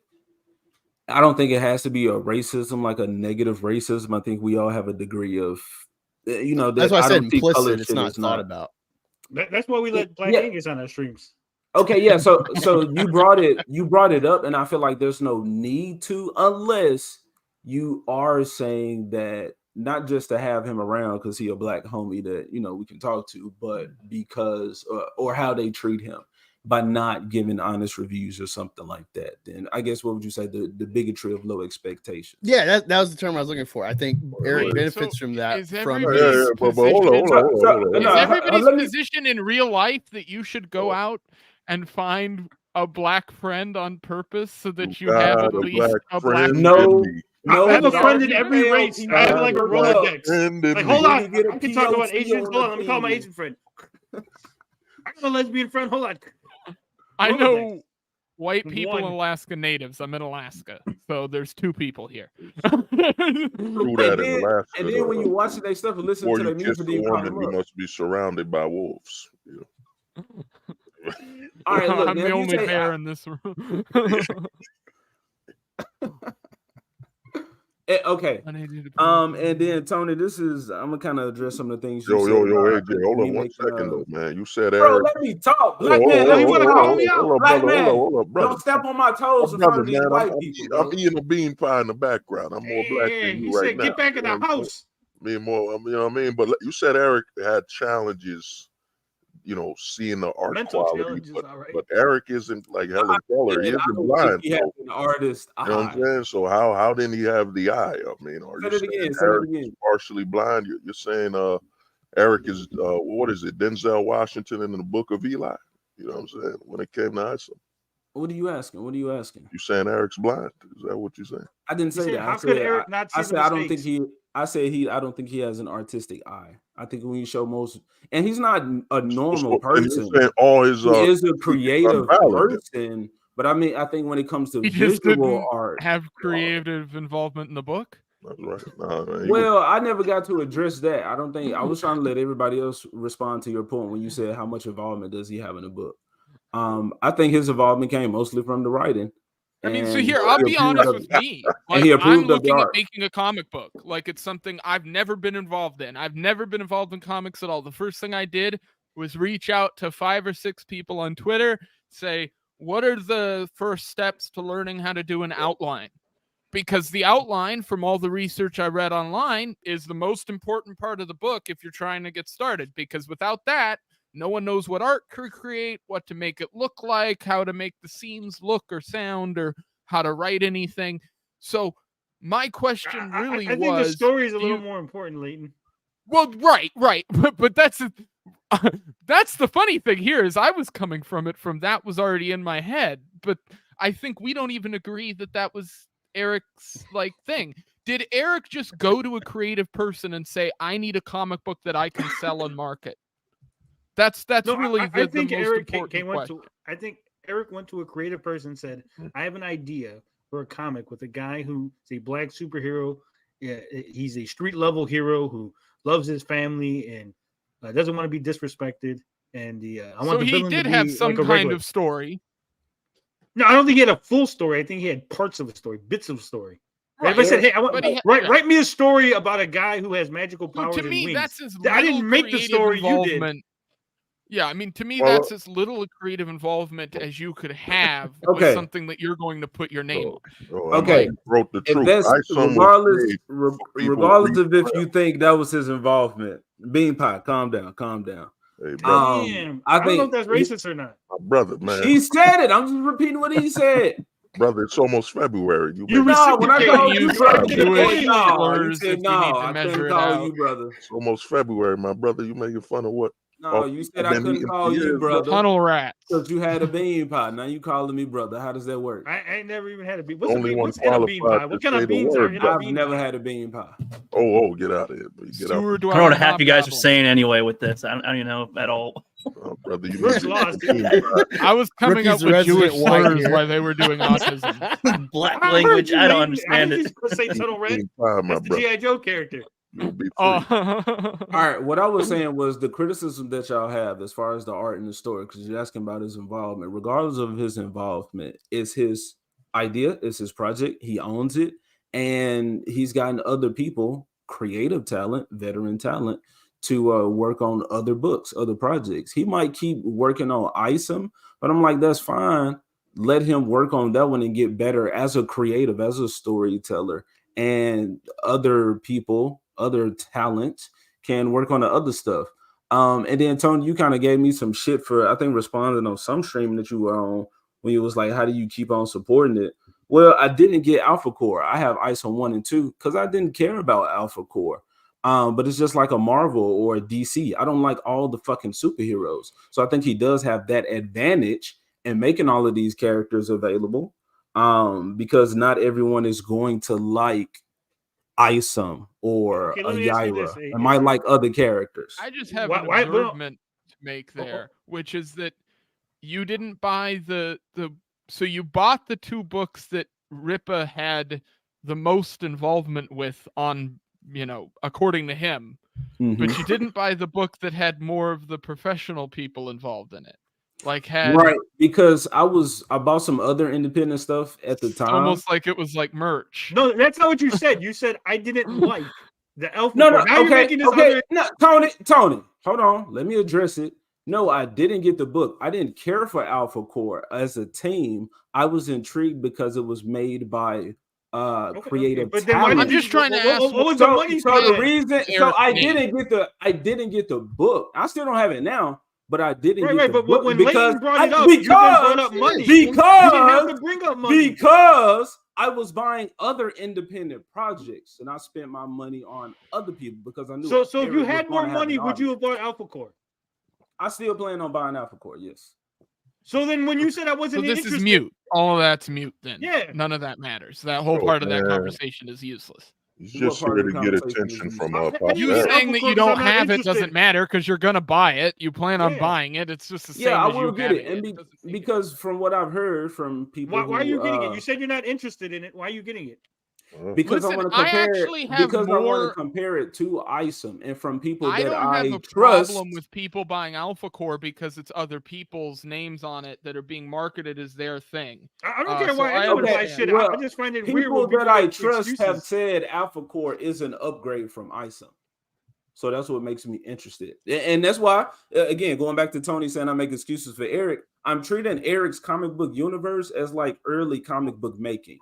And I do want to give him time to find its identity, to figure out how it's going to tell its story or depict certain aspects. Have you read early comic books? Have you read it? But it's not enough. Yes, I went back, not when they came out, but you know how you buy them like reprinted. Yeah, I mean, I don't think you're that old. I don't think you're there with fucking. Yeah. Hey, I mean, he's black. He could be 74. That's true. Black don't crack. I worked with this black girl. She looked fine. Found out she like 50. I was like, what? I was like, girl, you look like you're 20. Hey, I like the grandmas. She wasn't no grandma. Yeah, 50s are fucking. I'm gonna say this, dude. If they move you from a prison cell that didn't have a toilet, and then they put you in one in a toilet that has a toilet. That's not much of an upgrade. You know what I'm saying? How much of an upgrade is Alpha Core to ISOM when, you know what I mean? I don't think it's safe to promote that to be read by children. So, like, I mean, my perspective on it is I think it makes sense to me that Alpha Core would be better in writing and art and things just because it has different people that are more experienced working on it. It's not. But I have seen, you know, I haven't read this book, but I've seen the animation stuff they put out and all the artwork stuff, and there was a lot of stuff I saw that I thought was just, again, pretty bland. I think the biggest problem I've had with a lot of this stuff is I've read a lot of early 70s comics, especially to late 70s was really what I liked because that was what my mother liked. And so she would, I inherited all that stuff from her. And that's what got me into comic books in the first place. And those first issues and things, they get you into the story. They're gripping. That's the whole point of them. Many of those books, by the way, were written as one-offs, meaning they didn't know if they were going to get future issues because they needed to see if the first issue would sell. And so the first issue was written to get people to continue to read, to try to market a second book. And so I think that's something that people miss. And when I read through the first ISOM book, there's just none of that. There's no connective tissue that makes you want to keep reading it, in my opinion. I do agree with that point. Nah, it's not Amish. It's just Alaskan. It's pretty much the same thing. I do agree with that point where the earlier books did hook you, and you know, when EVS is talking about how vague Eric is being with the book and not revealing anything, that does annoy me. I haven't made a video about it, but on streams I've given my honest criticisms of the book. But that is one of my issues. Like, I still don't know what ISOM's powers are. I can't love ISOM. I think that's my disagreement, though, is I don't think it's a lack of... I don't think it's trying to be mysterious or he's leaving those things out on purpose. In fact, I think it's because it lacks story vision. It lacks any kind of vision for what the future of the book is going to be, because I think they've kind of been making it up as they go. And so what I was saying, new writers and new artists to come on to develop a future story. And the second book was that. But then I also think with the whole lawsuit and stuff that happened, there's future questions about what the story is going to become. Like, you know, I don't know what's been publicly said on either side about whether or not future copies have to have any kind of name changes or things done to the title and things.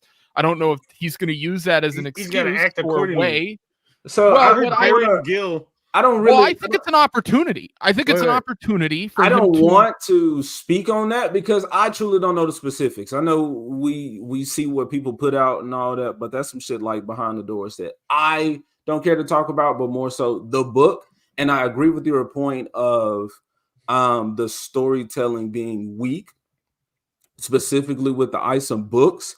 And I don't plan on getting ISOM 3 until I hear reviews about it, because that is going to be reviews the from who? Yeah, but if you bought both, no, hold on. I asked a question, BB. I'll listen from people that I listen to that will review stuff. AJ seems I want to know who to trust in the review sphere. AJ has good sources. Which people? Give me specific names. I don't have to run my list by you. You are no one. Oh. I didn't ask you to run it by me. I didn't say, yes, you did. You said name specific people. Because I want suggestions of who I can trust. Download that thing, man. Play that quick. It don't matter. People online.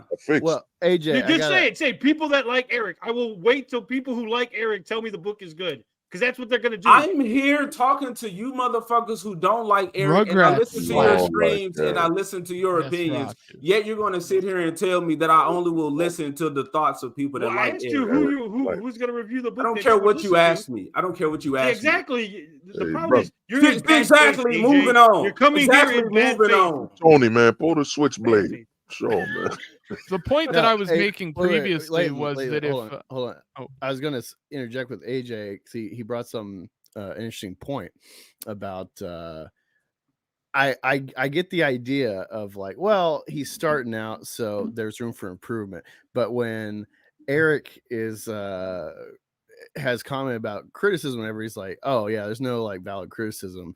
What would I change? Like, oh, there's like a few editing issues. So he has talked about writing ISOM like, oh, there's nothing wrong with it. And so that's why there's like a disconnect where it's like, this isn't like what Layton was talking about with the 70s, where it's like we're trying to get issue 2. Hopefully people like the hook. It's like Eric is going in thinking like, I'm good. He said, oh, I could switch my name with Chuck Dixon and no one would say shit if my name wasn't on it. I agree with Eric July on this. Angus. I read ISOM and Alpha Core. He could. If that is the real Chuck Dixon that wrote fucking Alpha Core, I believe that he could honestly switch his name with Chuck Dixon. With this current Chuck Dixon, yeah, I believe it. Well, not like 20 years ago, Chuck Dixon, but current day Chuck Dixon, yes. I don't recall him saying that. And then just like Tony tried to say, Eric said some shit earlier that he didn't say. Would you like us to bring I can't 100% Hell yeah, say that he said that, Black Angus, but I would just keep listening, operating as if he did. He said that if he wants to do an experiment, that if he put Chuck Dixon's name on a book and he put his name on a different book that Chuck wrote, that just to see who would complain, because the haters only complain. According to Eric, we only complain because his name is on the book. I do remember seeing this clip. So that if he switched the names, that we wouldn't complain about the book, and we would say it was good because Chuck Dixon wrote it, because Chuck Dixon's a good writer. And then he could be like, ha, see, I actually wrote that. You guys like my writing. I heard that. Chuck Dixon actually said Eric writes just like him, and that Eric is the next Stan Lee and all that. You know what I'm saying? See, Taser Man knows these are hawks. They got everything. They're dedicated detractors. We are dedicated for life, man. I detract 25 hours a day. I detract in my sleep, baby. Only told me. So I mean, like my job basically allows me a lot of free time, and he gets paid to detract. Say it, lady. I also like I clip things for other people as an editor, so I'm constantly editing anyway. So a lot of this stuff is literally done on just free time. Dang. But Layton, Tony told me a story that, before his great-great-grandfather passed away, he said, I'm proud of you. Keep detracting, son. Keep detracting, nephew. You know what I'm saying? For life. You all be touched. You know what I'm saying? We giving away a free tattoo. That Tupac tattoo on your belly, we giving it away for free. Detract the life right on your belly. You know what I'm saying? AJ's getting some love from Copa. Right, man. Man. A real artist. A real one. And Tony, that's funny, bro, because you say I only listen to people that like Eric. It surprised me. A lot of my audience don't like Eric or Geeks and Gamers. AJ, you do art for comic books? I do more like commission work, so like avatar stuff, personal art stuff like that. But did you draw? But I'm working. Yes, I drew mine. This is one of them. I was gonna say, not this one, the other one. I want to find somebody who's good with black and white stuff eventually, because of whatever comic book I'm doing. I thought you were going to say black people. I'm going to collect a bunch of black people to make a comic book. Here, get on this boat. You drew this. You drew this, right? Yeah. That ain't bad. Yeah, that's awesome. No, that's cool. But did Eric talk to you? Did he approve of that art? I'm saying. So why don't you put that in a comic book? I'm working on the comic book. I have multiple stories actually. Well, everybody's got a comic book. Layton's got a comic. I know everybody's got a comic. No. So think of this. If you just don't act like Eric, no one's going to pick your shit apart. No one's going to be detracting and finding every fucking clip. He said he got a comic. I'm already picking it apart. Y'all are going to pick it apart, and I want you to pick it apart because I do want to be a great. I'm going to be the next. No, I think the average person in this sphere would be like, fair, like, all right, this is his first comic book. You're a young guy, etc. You have a lot of potential in your craft. This is a good start. And here's some criticism. I don't know. You're making a lot of assumptions. What if the book is really bad? Right. For as long as he's not punched, like I don't need to. I don't care if he is it or not. If the book is really bad, I'm sorry, AJ. I'm gonna be like, this is shit. Tony, it's good. I'll be like, this is fantastic. It won't be. Give him honest criticism, but we would not be like after you because you're not proclaiming like eluding like I am this great guy. We're going to do this thing. We're undermining Marvel and DC. We're doing the parallel economy, warehouses, fucking pull up, and then, oh, I'm scared. I'm going to ventilate fuckers for pulling up. Just learn. Eric July is a perfect example of like, just don't do this, and you have nothing to worry about. Maybe you'll get criticism. Maybe someone just won't like you, but you're not going to get this fervor of like, this is fun, and you keep putting your foot in your mouth. Not you, but Eric. Look, man, I know y'all don't like this is the fascination. Eric handles himself, and I can understand y'all's criticism. I do not understand the energy directed towards him, but I will agree. So I don't make sense, but Eric dedicates reviewing and critiquing. What is it? What's Kathleen Kennedy every day? You know what? I'm glad you said that. I'm glad you brought up one of these talking points, because when y'all say this, it's like y'all are directing this energy towards a man who y'all don't think is deserving of the six of the. Who said he didn't deserve anything? No one brought up the money. What about yeah. Tony, tell him how many times you've been DMCA strike, man. 3. Tell him about that. Okay. And I know nothing about that. But then, just like with the apology thing, I'm not going to tell a person necessarily. I will give you my critique on how you should manage your emotions, or like maybe, hey, you probably shouldn't have said that or went about things that way. But I can't tell a grown person what to do. So this DMCA shit, I'm like, I can't tell a person not to break can or can't. I can't say, hey, you should. He took Riley shit down. It was a parody. Okay, what I'm saying is I'm not knowledgeable enough of those systems. So you're saying you don't have a real opinion on that. That's not me defending Eric. I'm saying I don't know about it to know what that seems like you're washing your hands of the situation. I don't know enough, and I'm not going to look into it. Right, I don't look up into anything about Eric. Eric is I make sure to practice what more people should, where if you don't know shit about a situation, then don't speak on it. Don't speak boldly on it. So you're saying if you just saw Hitler's art and you didn't know what he did after that, you're still a great person. Is that what you say? I'd say it was a great art. So is anyone allowed to criticize Eric July? How often? Yes, y'all are definitely allowed to criticize Eric July. Going back to the point that y'all was saying, y'all are going after one man that I think he's not behaving the way that you want him to, as opposed to these people who are going after companies that have been making. Kathleen Kennedy's a company. Kathleen Kennedy's a company.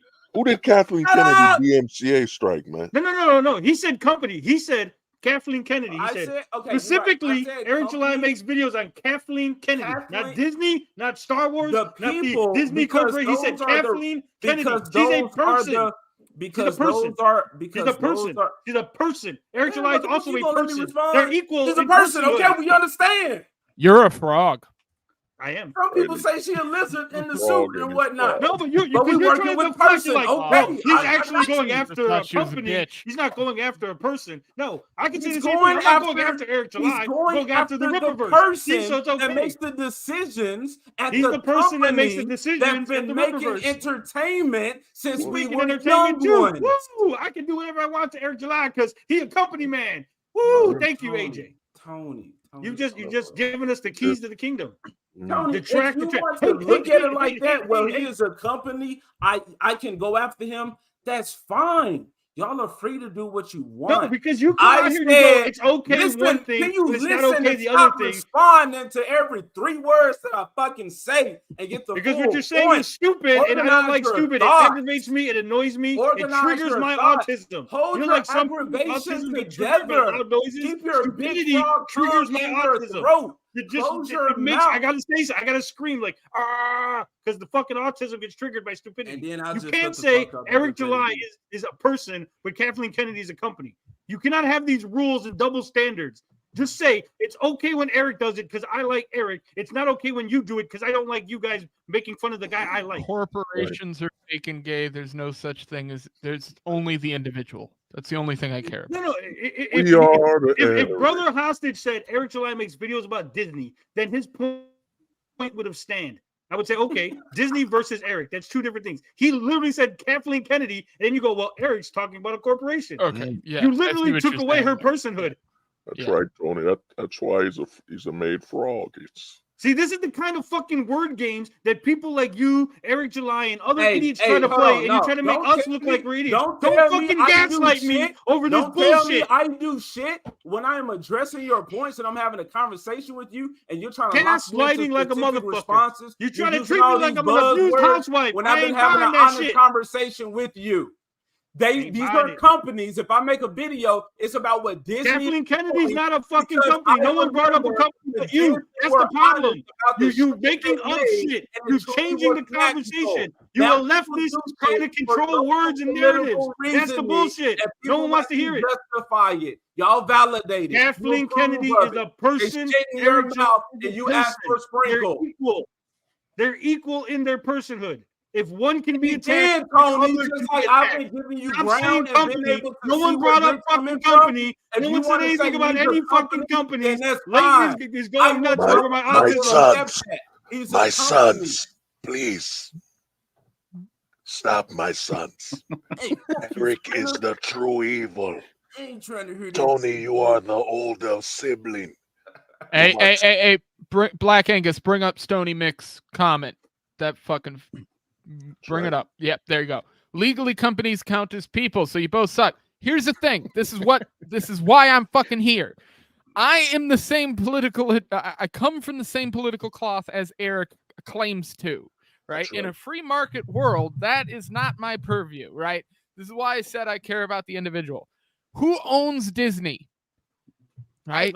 This is the problem. It's a publicly traded company. Yes. Right? I don't believe in that horse shit. That is something the government has created, supported, and puts into existence. That is not how business is supposed to how good business is supposed to be done, right? So the way that the laws exist today, from my perspective on this shit, is absolute horse shit. So that's why I say what I say when in regards to that. Kathleen Kennedy technically was in charge of a creative wing of Disney. She has the ability to DMCA people. So but I think a better example here was what about Ryan Cannell, right? Ryan Cannell makes a bunch of videos about what is that one actress with the fucked up feet? Brie Larson. Yeah, Brie Larson, right? So he makes a bunch of videos about Brie Larson. Brie Larson's management company, I believe she's with AGM. AGM goes out and copyright strikes his videos, right? That's a better scenario there. I mean, technically speaking, in a lot of these cases, right, these people are using articles that they didn't write, right? So they're using other people's content there. They're talking over it, so that's fair use. But I mean, listen, these giant corporations could start doing that. It's shaky. It's a gray area on the free fair use on the articles.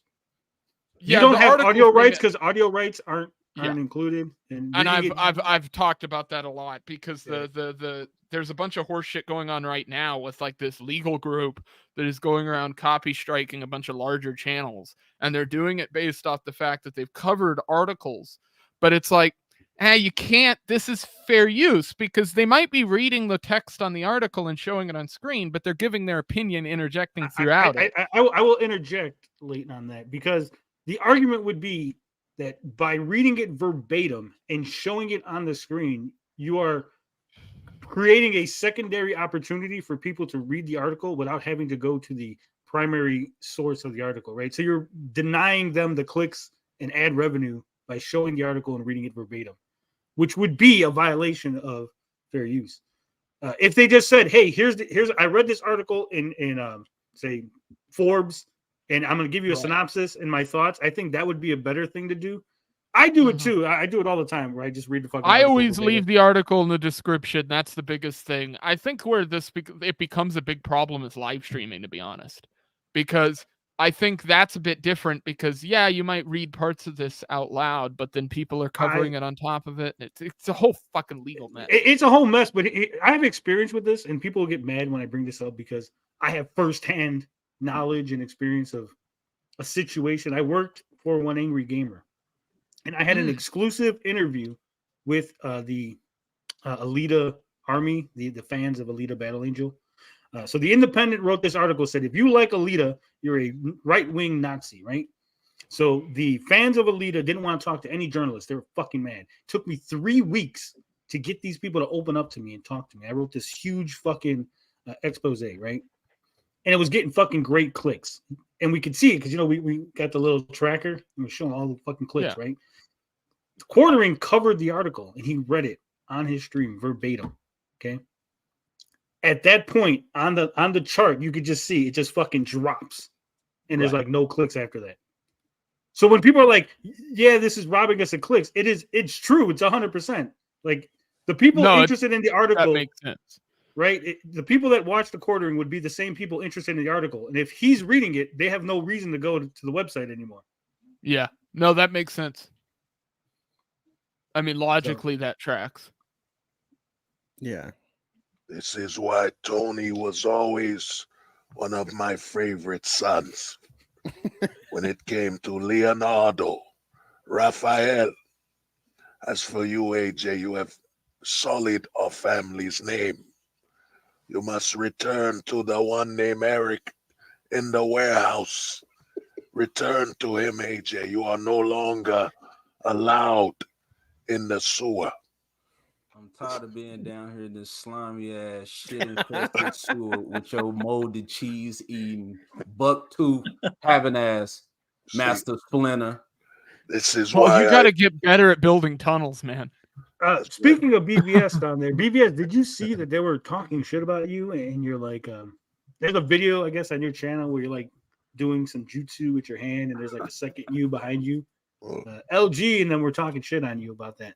Oh, LG, man, them nails, Oh, a black weeb? That's new. So Eric, I don't even know what the video was. I just seen them looking at it and like shit talking. How original. Rap song, I do my other thing. They're making fun of your flow. Like, he can't rap for nothing. LG, them nails, man. Them, I haven't seen nails that long since like an Asian woman slapped me for stealing a fortune cookie. For who is Baki in the chat? This dude needs to try harder. Baki's great. That's a real one. Right? Dude, that's a great fucking anime. I love that anime. No, not the anime. Baki Zavaris. You need to come like my homie Nosferatu. You weak, bro. You slow. Remember, AJ, I have taught you, my son. Baki, be more respectful.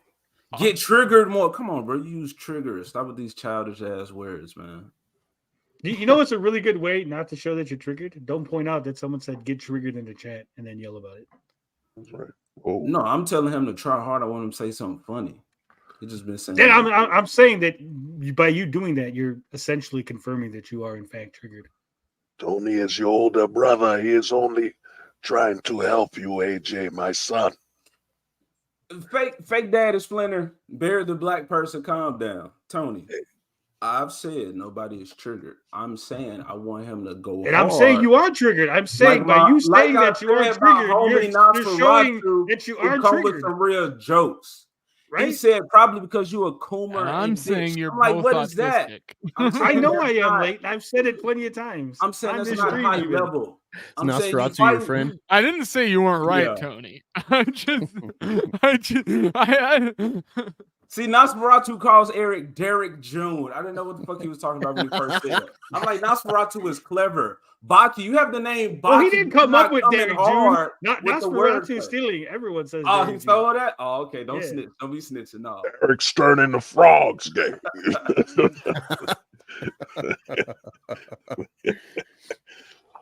Man, you've been defending Eric too much, man. You know what I'm saying? Somebody got to. Y'all haters coming all out said you don't know everywhere.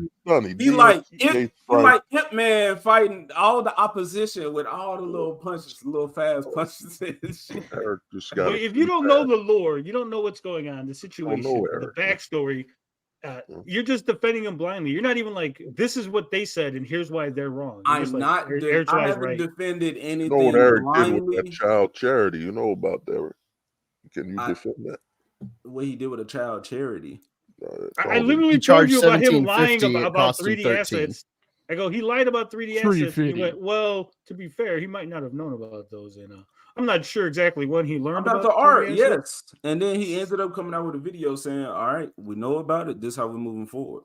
So you're saying within that several day period. So when he told the lady there was no 3D assets, And he's clearly been saying for a while, there's nothing to address because there are no. I guess you assets. want him to make an apology to whoever channel he was on. And you're going to say, AJ, but do you think he needs to make an apology to that lady? She needs to know the truth. No, I said he should make an apology to everybody. He should make a blanket apology. Anybody who I may have yelled at about this situation, I was wrong. I was misinformed. I was emotional. I was defending my property, my product. I didn't believe this, but it turns out it was true. He should have aired her out. Yeah, probably. Then she had he's gonna kill BS on afterward. She's on the list. Hey, and everybody. Why did you make me say this, bitch? When you uncultured, If you never asked me the question, I never would have lied. That's the problem.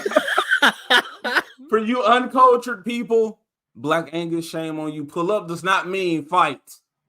Yes, it does. No, the fuck it don't. I know. That was a total challenge. Come on, pull up. You can you call lying, it whatever you dog. want. I lived in one of the. You I lying lived right in now, one of the dog. worst areas in the state of Cool. Alaska You- for you a while never- that has that you kind and of everybody lingo else. used in it, and pull up used in the way he's using it absolutely means I'm going to pull up, cause problems. I'm going to pull up, cause. All right, Lady, check this out. fight, Check this out. Check this throw out. You just hands. said, check this out. You just said using it the way he used it. What other ways are there? Can you use it?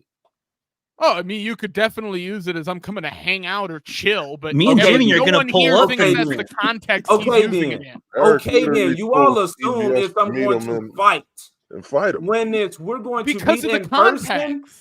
That's context that y'all are I'm putting. mad at you, and I'm That's telling not you to come context pull we're up. putting on it. He- That's he just didn't facts, say- man. This Everybody dude can watch has those issues videos. I with him, so he's AJ, challenging him to a fight. That is the AJ, context no, that don't y'all are even play putting on. this game. Again, That this is is that not what's autism. If he told fucking Anna, that Star Wars girl, hey, come pull up, come to Texas, no one would think he wanted to fight Anna. But when he tells Riley, come pull up, you want to shave my That shoulders, is some come pull up. grade A political dodging horseshit. Why if you don't take why that don't context you think into the same account, thing? that is Why plain don't clear you as day. think the same way he meant it to Anna, he could mean it to anybody else that he You has want to said shave my he's shoulders, pull up come to. pull up. So He you ain't so you're saying saying this Aaron to July people is he's his old I've with. said this before. He's saying it to people he has problems said with. this. I've That's said the this. context. He could say it on the phone What to is the people that he don't definition have of problems is with. Hold on, is? listen. Hold on, listen. You and Leighton sitting here going at me. Can I fucking respond, Tony? Spur Leighton jitsu just again. said. Leighton just said, I grew up in the hoods of Alaska. Okay, I grew up in the hoods of Memphis, Tennessee. When we say pull up, It was out Wales doing Been through drive-bys. Tennessee. okay, too. I've been okay, through Florida. okay, I've been okay, through okay. Texas. I've been Man. through- Props to you I for got fighting through- bears and wolves and shit, okay? But I'm in the hood with the other savage people, okay? And when we say pull up, you can say to your homie, pull up. We're about to go somewhere. He's Oh, not I'm saying this here to homies. pick you That's up. the context. It doesn't automatically- Listen, What don't it you doesn't- understand about that? Oh, That's they- What the don't you context. understand that it doesn't have to automatically mean the extreme? Either we're super Okay, friendly so and would you about to tell hang somebody out, that the one you who know or just we're we're about said- to come or pull we're up? about to beat the fuck out of one another. Hey, Why hey, can't it be AJ, the if middle? we're Why beefing, can't it if we're be beefing we're and I tell you to about pull meet up, Mincing to words. have a you're conversation? you're Why just can't it be spinning that? out. No, So I'm if mixing we're words, beefing but you and we said have there a was more problem, context to be so had, no, right? you're not answering. If we're beefing and we I'm have a responding problem, to Leighton. Don't tell me I'm not answering to you when you if come in we're with some extra beefing shit. and we have a and I'm having a problem, and I tell you to conversation with pull Leighton up, right now. that means I want to have And a I'm having a conversation. conversation with Leighton right now. And I'm having a conversation You're with pulling Leighton up right on now. Leighton right now. Stop I'm pulling up on Leighton. Leighton right now. But my fist He have was not not touched his body. saying. But I pulled he up was- to him in his argument.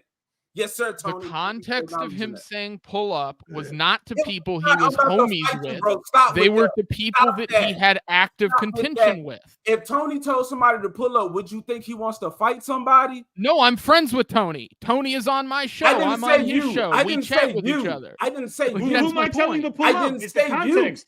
It's the context. Who am Why I does telling you to it pull up? matter? Why does it have to be I don't like you, ill will Hey, towards Black you? Angus. This is how y'all. You should share our DMs so where I what said you're I was saying pulling is- up. This, He- no, listen. So he no, can listen. say he I'm can tell talking- somebody no, he I'm likes talking- to pull no, up, I'm meaning I want to talking- fight you. No, I am talking. I am talking. Yeah, but you're not saying anything. You talking, but No, you ain't no, saying You're shit. you're That's the cutting me off. problem. You're You're just cutting me lying. off. Just Wait, lying wait, to say wait. I want to defend Eric because I like Eric, and I'll say anything, even if I'm it sounds stupid. It makes me look like an defending- idiot. I'm defending the You're defending objective stupidity. statements That's what you're defending. being made. You all are Look, putting he wasn't stealing that property. on He it, was merely putting moving it to a emotion. different location. You That's all he guys was are doing. the one No, getting we're bent interpreting the over. scenario. Exactly. You're interpreting. But let's look at exactly what he said. Pull up. No, I'm not interpreting anything. He's not it's a fact. Politically correct or correct English. Who did he say it to? In what context? It is an accepted fact on this stream, yes or no, that Eric July had contentious problems with Vito, Dick Masterson, and at one point EVS. Is that true or not? He did. That he has issues. He did, right? Okay. Is that what you're asking? That he has issues. Are you asking, does he have issues with these people? Dude, he said he would air somebody out. Yes. He told him right, okay. So if we all agree with that, and that is a fact, then we all agree that the context in which he said pull up at the time was absolutely not in a friendly, come hang out and let's chat and relax and we'll jerk each other off and do some. No one said it was. No one said he didn't say it was friendly. Tony, please shut up. If I'm responding to because you're saying stupid stuff. Go back and forth with two people and have a real conversation. It's real simple. Did he say it in a contentious manner in which he wanted to fight Riley? No. So he wanted to have a conversation with Riley? Yes.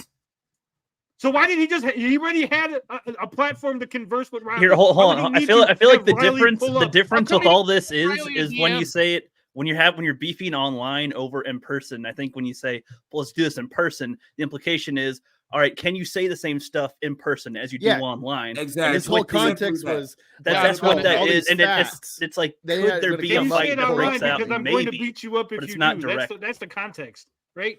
You ain't gonna say that shit to my face, because if you do, that's an implied threat. Just like Rook just said, it simply is in the middle. It does not have to be extreme. It simply come to my face. You know what, AJ? Pull up on me right now. How about you? And I will come to you. And then when you get here, I'm gonna be like, I just want to have same energy, and I will have no ill will towards you. But I will talk my shit. But as soon as you defending Eric more than the baby mom, must want to fight or something. But until you actually hear something like that, I'm just gonna laugh and joke and talk shit with this dude. I know Eric is not trying to laugh and talk shit with if I said, AJ, I'm going to shave you. I want to have the conversation. I'm going to hold you down and shave you, AJ. So that I can address I'm your going to pin point. you to the floor and then take a razor and shave you until you're bald. Come over my body. Completely all over your body. Are you going to tell me to pull up in a friendly manner? But then it just became a fight with a werewolf, and I will destroy you, Proud Boy. You're gonna be like an egg. You're gonna be Pull the egg tongue out of your mouth. I'm gonna shave You're you. gonna glisten in the like sun. a paddle ball. Ball you up into a cartoon basketball and play basketball with you, and then finally you're gonna look like you came out. We'll bring in the oil. That's all I'm wondering. He's slimy. We don't need to bring it. He's pre-lubricated. Fucking Riley said, "I'm going to go and shave you, Eric," and then Eric said, "Pull up." Do you think in that conversation that means I want to talk further about this matter? I think if and again, this is why I was saying context is so important there. If you legitimately believe that he sent that he said that phrase to the people he said it to and didn't have it with contention, I think you're just delusional. I mean, I don't didn't think want to you're fight. He wanted to have a conversation. Hold on. Two men should be mature enough to have a conversation. Why did he go meet Riley out at the warehouse? Why did he meet Riley at the warehouse? So when Riley went to the warehouse, why didn't Eric? And I'm done after to have a talk.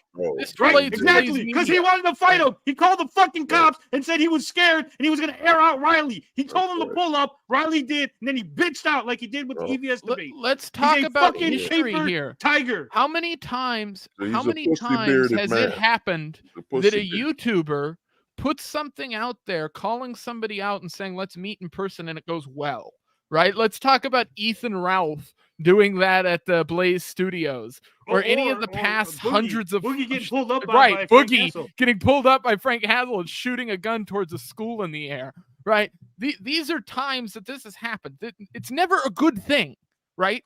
pulling up, like he's phrasing it, is he's why doing does it to your people anecdotal why does your anecdote hold more weight than me saying I've used pull up with people that simply means because they're two different meanings. That yeah, means you we're accept meeting. that as well. We're not disagreeing with what you're meeting. saying, AJ. We're not disagreeing that. Friends be like, hey, pull up, let's go hang out, let's play Call of Duty, let's pull up.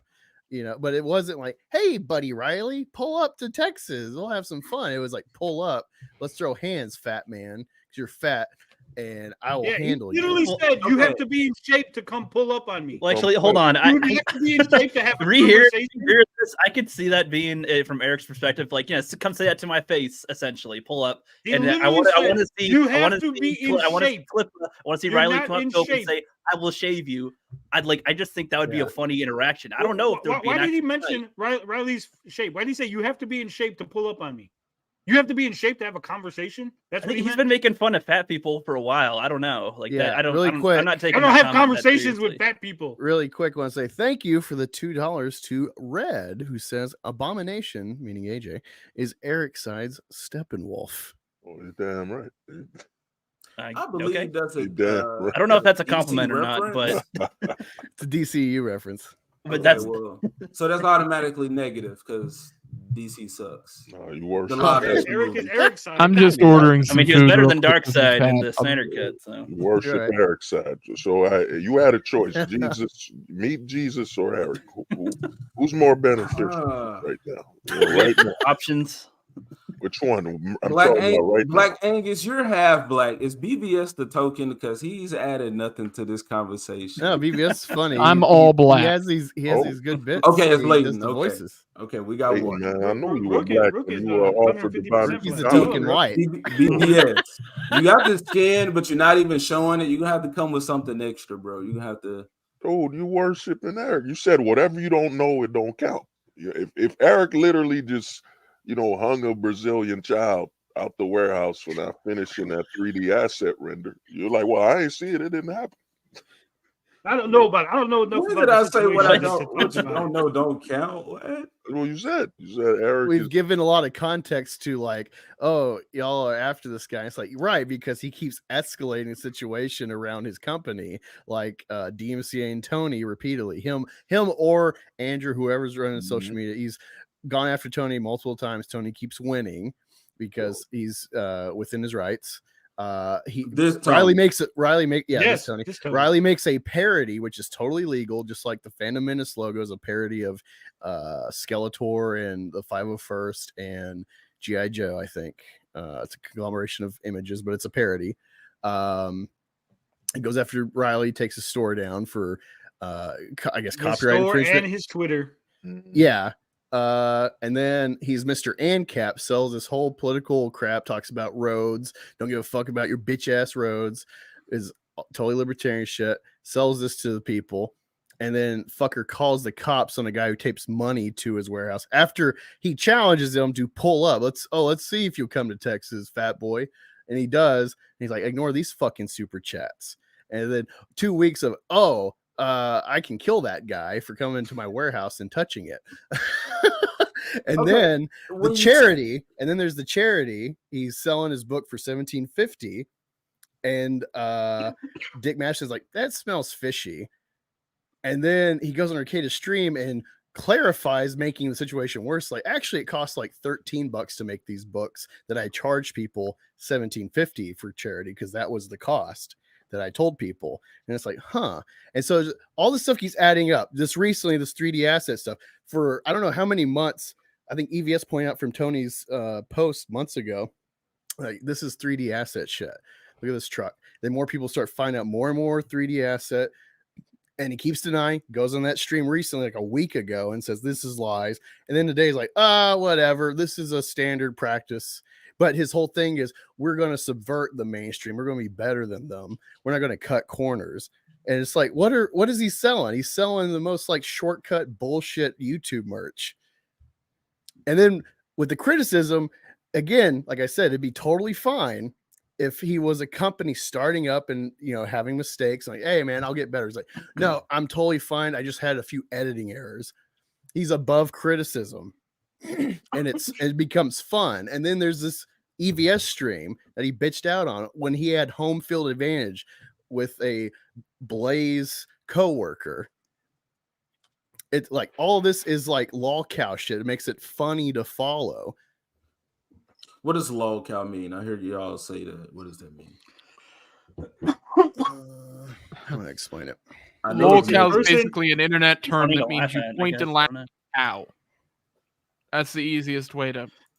Well, a cow produces milk, right? A low cow produces milk, which is essentially content that we can laugh at and make fun of. A person who's eccentric or foolish behavior. That was a better explanation. And we're just having we have so much fun with this where it's like, oh my god, this guy keeps putting his foot in his mouth. How can we not laugh at this? Especially he's like, as far as I know, like the biggest indie campaign thus far ever. He is the pinnacle, and it's like that's why y'all hate him. You could sidestep and be like, hey, it's his first time out, but there's no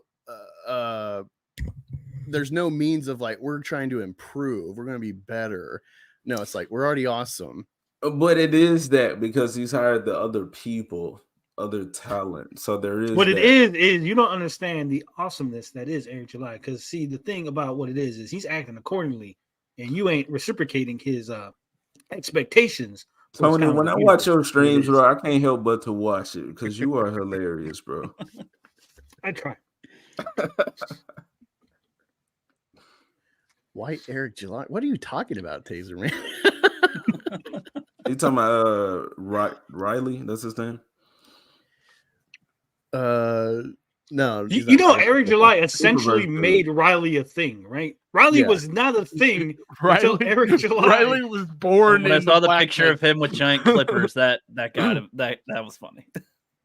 Yeah, it's like people were fucking scared of this here's the chunky part. guy with comically sized scissors who went to a warehouse. You know the funniest part about all of this? Eric July has security cameras at his warehouse. Riley has said on stream, so I'm not saying anything that Riley hasn't said publicly, but he went to the warehouse and took several takes. All Eric July had to do was release the footage of Riley fucking up and reshooting and resetting things and doing. You could have narrated over. That would been great. Look at this knucklehead who spent like 2 hours at my warehouse trying to film a 5-minute video. We all would have laughed at Riley. You fucking dumbass. Now, I'm very fair. I give y'all that. I was listening to EVS talk about, Eric doesn't know how to laugh, roll with the punches, and this wouldn't be happening if it wasn't for his response to things. I think you can't dictate how another man responds or, handles himself, how he acts. Yeah, but you can't laugh. You can provide criticism. Again, people close to me, I will criticize them, but they will continue to be their own people and do what they want and take my advice or not. I can tip the cow. If a man, if you don't behave like a man, you can't be treated or respected as a man, dude.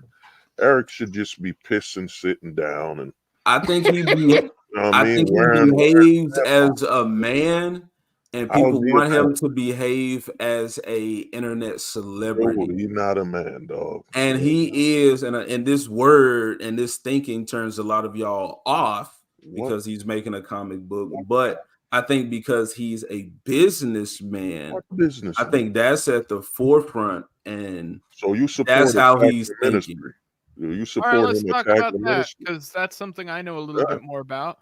From a business perspective, how does his printing runs and how does the way that he has formed the comic sales that he is doing make any sense? Look, bro, I don't know shit about business. All I said with that was I think he's acting as a businessman and not the internet personality. If you don't know about business, that's all I'm saying. You don't know about business. I know about business. But I train dogs. I have a dog business. I work with dogs. I don't know shit about printing out no books and making it at a price to sell all these people. I'm not like to do tricks. That's why I'm not quite. Are you like the dog whisperer? Like that one guy? Yeah. Please, my Mexican homie, my Mexican mentor. Yes. Just say you if you only have 100 people, if you have 100 people who want your dolls, right, and you make 10,000 dolls, right, you've just made a huge supply when you only have a little bit of demand. Okay, so what's going to happen there is you can't sell those dolls for very much money. You have to market them at a lower cost because you have so many of them, and if you make it people aware of how many of those dolls you have, it affects the market, right? If you have, say, 10 dolls and 100 people who want them, or 100 dolls and 100 people that want them, then you can pretty much name your price because you have a lot of demand and a very little bit of supply, right? That's what creates a collector market, okay? So if I go buy a Magic card that's performing really well, it's probably expensive because either it's an older card and there's few of them, or it's a card that's new that's performing really well in standard format, right? Same is true for comic books, right? A comic book that they produce less of, that there were few of out there, it's going to be worth more because there was a less demand for it at the time. Potentially, right? That's the theory behind this, right? Leighton, what is this lesson, man? What are you getting at? My point here is, if Eric July wanted to supply a comic book, my view is that he basically made this comic book to be merch, basically merch replacement. That he wanted something that he could make money off of from his fan base that wasn't a hoodie. Leighton, I've already said that I think he is thinking as a businessman or responding to a lot of these situations as a businessman, and I know that turns a lot of y'all off. I'm not saying that's a negative thing because I understand as a creative, and when I hear some of y'all say he's not putting not the good business. I get that. Okay. With that point, Leighton, with that point, if he's destined to fail, it will happen. My personal issue is this, I don't know, generation of men or this group of men or this mindset of men that I'm seeing actively participate in a downfall of another man who has not went out of his way to bring any ill will towards any of y'all. Okay. First off, we just gave you examples of him going out of his way to bring ill will to Tony and Riley specifically. Responding to some things that y'all brought to him. I didn't bring shit to him. Again, y'all can argue.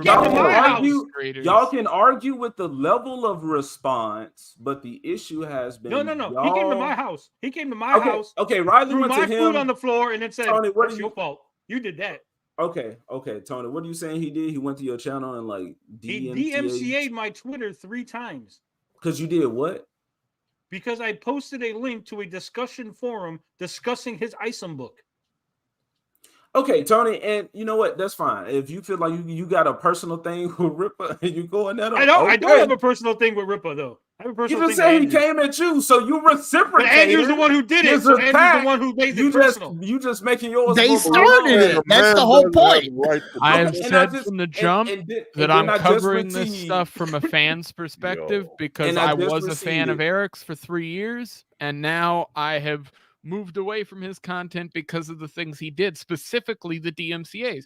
The first stream I did covering this was with a lawyer. I brought on a friend of mine who had no knowledge of what was going on in this whole situation. And I chatted with him for almost 3 hours about the lawsuit that was happening, about the DMCAs that were thrown around, and about the entire situation. I defended Eric in that stream multiple times. His fans flood that fucking comment section with a bunch of horse shit.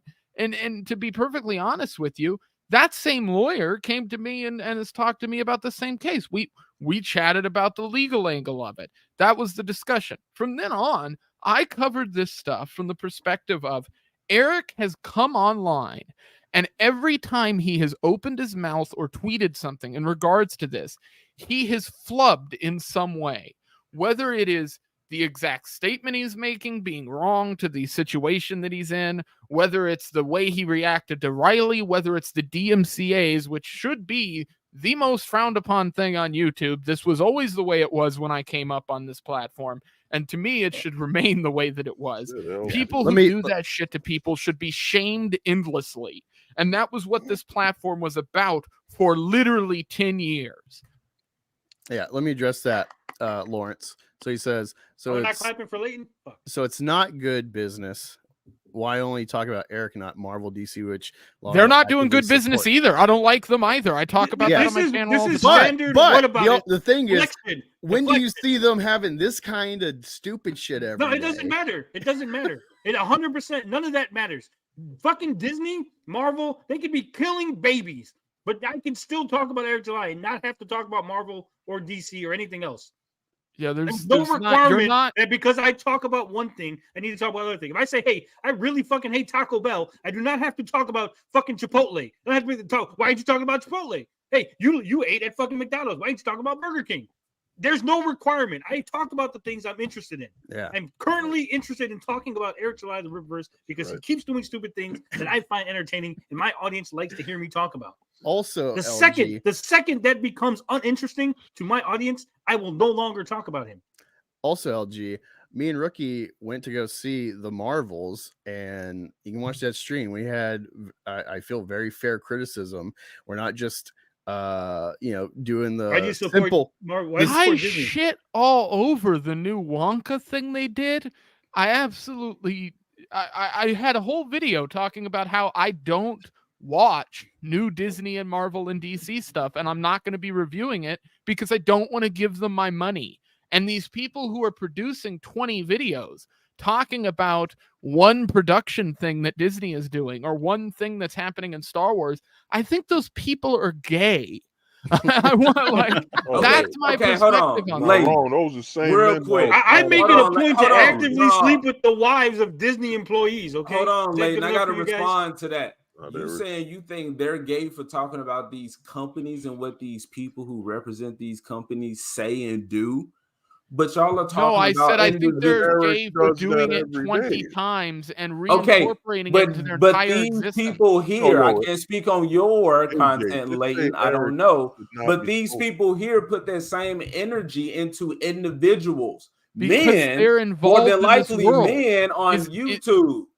So when I see people in this space make 20 videos, or Tony make all these videos or streams, or Disney, they're not. I don't think he's listening to you, Leighton. Nerdrotic has no involvement. Nerdrotic has no involvement. Ryan Cannell, Nerdrotic, Geeks and Gamers, the entirety of these people, none of them have any involvement firsthand in real world at any time this last 10 years with Disney, with DC, with Marvel, with any of these people. They are outside of it. They're not fans of this stuff either. They don't like the properties anymore. They've said as much. But they will make 20 videos on Kathleen Kennedy or some random fucking actress because it gets them views and content, and people will absorb what it. About it? You were saying that to say what, Leighton? Because my point was just, okay, and my point was just, if you're gonna call their behavior gay, then what do you call Tony's behavior? They're not equivalent. Based. How is it not equivalent? Based. He just told you he's involved in this community. Let me say it in a way that he can understand. When all those you suck a dick is gay, but when my friends do not have an involvement with the community, they don't give a shit about product. They don't care about Disney. They don't care about Marvel, DC, none of that shit. That's why it's different. I care about comic books. I care about the independent comic book scene. I am involved with people in it. I promote it. I have people on my channel to talk about it. I promote people's fucking Indiegogos and their Kickstarters and all that good shit. I am in the thick of it. That's why it's different, because I'm there on the ground floor, involved with the independent comic scene. Ryan Cannell is not working at Disney. He's not involved with the Disney Corporation. He doesn't have any fucking connection to them. Nothing. He doesn't even watch the content. He said, I don't like the content. I'm not supporting the content. Hold on. Let me say hold on. Because he fixed it. I was waiting for this. Is that, Tony's saying he's supporting a counterculture. All these so-called anti-woke guys, name one new series or anything they've been promoting that isn't another YouTuber that's, they've been wanking in the background. You know what I'm saying? They're not supporting any of the counterculture. So what was punk rock to regular rock? What's counterculture? What do you mean? Give me an example. Alternative. Give me what alternative are there? Give me an example. Tony just gave you the example. Of counterculture, dude. You said Siri. Dude, no, my man, dog. You said Siri. You. I didn't want to use this word, but sir, you suffer from distance from intelligence. I don't even think it's grifting. I think it's become some Nesferatu. I want to respond to this. No. I don't think it's grifting. I think it's they're becoming woke. I think that's the problem I see. It's like when you're making 20 videos talking about an actress in a film, you are no different than the guy telling everybody, well, you got to go check out this new gay thing that was put out by DC or Marvel, or you got to check out this pro-LGBTQ fucking Fruit Loop book. It's the same thing. It's just the reverse of it. Okay, hold on. BBS, give me an example of a series. BBS, give me an example of a series. What do you mean these guys don't highlight or talk about anything else? Independent media. They don't support anything, dude. They're literally indie movies. Yeah, nothing, dude. They're literally losing. Like there's 1,000 different animated series on YouTube that I will randomly view and watch that they can talk about. That hold on. Allow me to respond to that. Allow me to respond to that. Dude. They were at Marvel for over 6 years without supporting one alternative. They never said, all right. Watch Captain Marvel, watch this new film by this new person. Let me interview someone that's doing a solution. Now all this pop culture that was popular is dying out, and all their channels are burning to the ground, and they're gonna eat each other alive, man. You know, it's like BBS, all right. I've had that same criticism that they are not talking about other things. They are not highlighting independent creators. And why are you against Tony? Hold on. But at the same time, you have to realize that in this culture war, not everybody has the same position. These people are the guys that apparently are the ones who are allowing people to, or helping people to wake up, to truly wake up to a lot of the shit being pushed in the mainstream. So they do that. They're not. This motherfucker really thinks that they're putting the glasses on people. They're the fucking they live. Tony. I didn't realize those gay people in my Disney. Thank you, fucking Ryan Cannell. Tony, hold on. So since we can be all anecdotal, and Leighton can talk about his Alaskan hood. I found those guys through seeing the shit entertainment that I was watching. And then I am seeing all these reviews of how great this shit is when I'm like, hold on, this is totally anti what this character stood for, what I've seen. So then I did seek out other opinions on the internet, and that's how I found those guys. But that's what I mean. So that's what they're kind of a gateway to get other people to pay attention to some of the stuff. Let me point out the difference here. Let's look at like two different versions of trying to make the same content, right? Look at something Red Letter Media. You're not about to dictate somebody else's content to me, though. I'm just saying. Red Letter Media makes content that I think most people would perceive as, quote, anti-woke, right? They're not pro the same things as all these people are talking about. They're fairly middle-of-the-road common sense, right? Their stuff is actually creative content. There's not a video you're going to find on their channel that doesn't have something creative about it, that isn't unique, that isn't talking about, but they're still, at the end of the day, they're just talking about other people's content. Like, that's what that channel is, right? They're reviewing it. They're talking about random B movies no one's seen. You can't draw any kind of connective tissue between the reviewing nature, the existence of these channels, and anything that has really any creative aspect to it. There's no difference in this and just churning out AI-related articles to any content that I choose. It's the writing equivalent of what's going on here. I'm a writer. I don't like that stuff.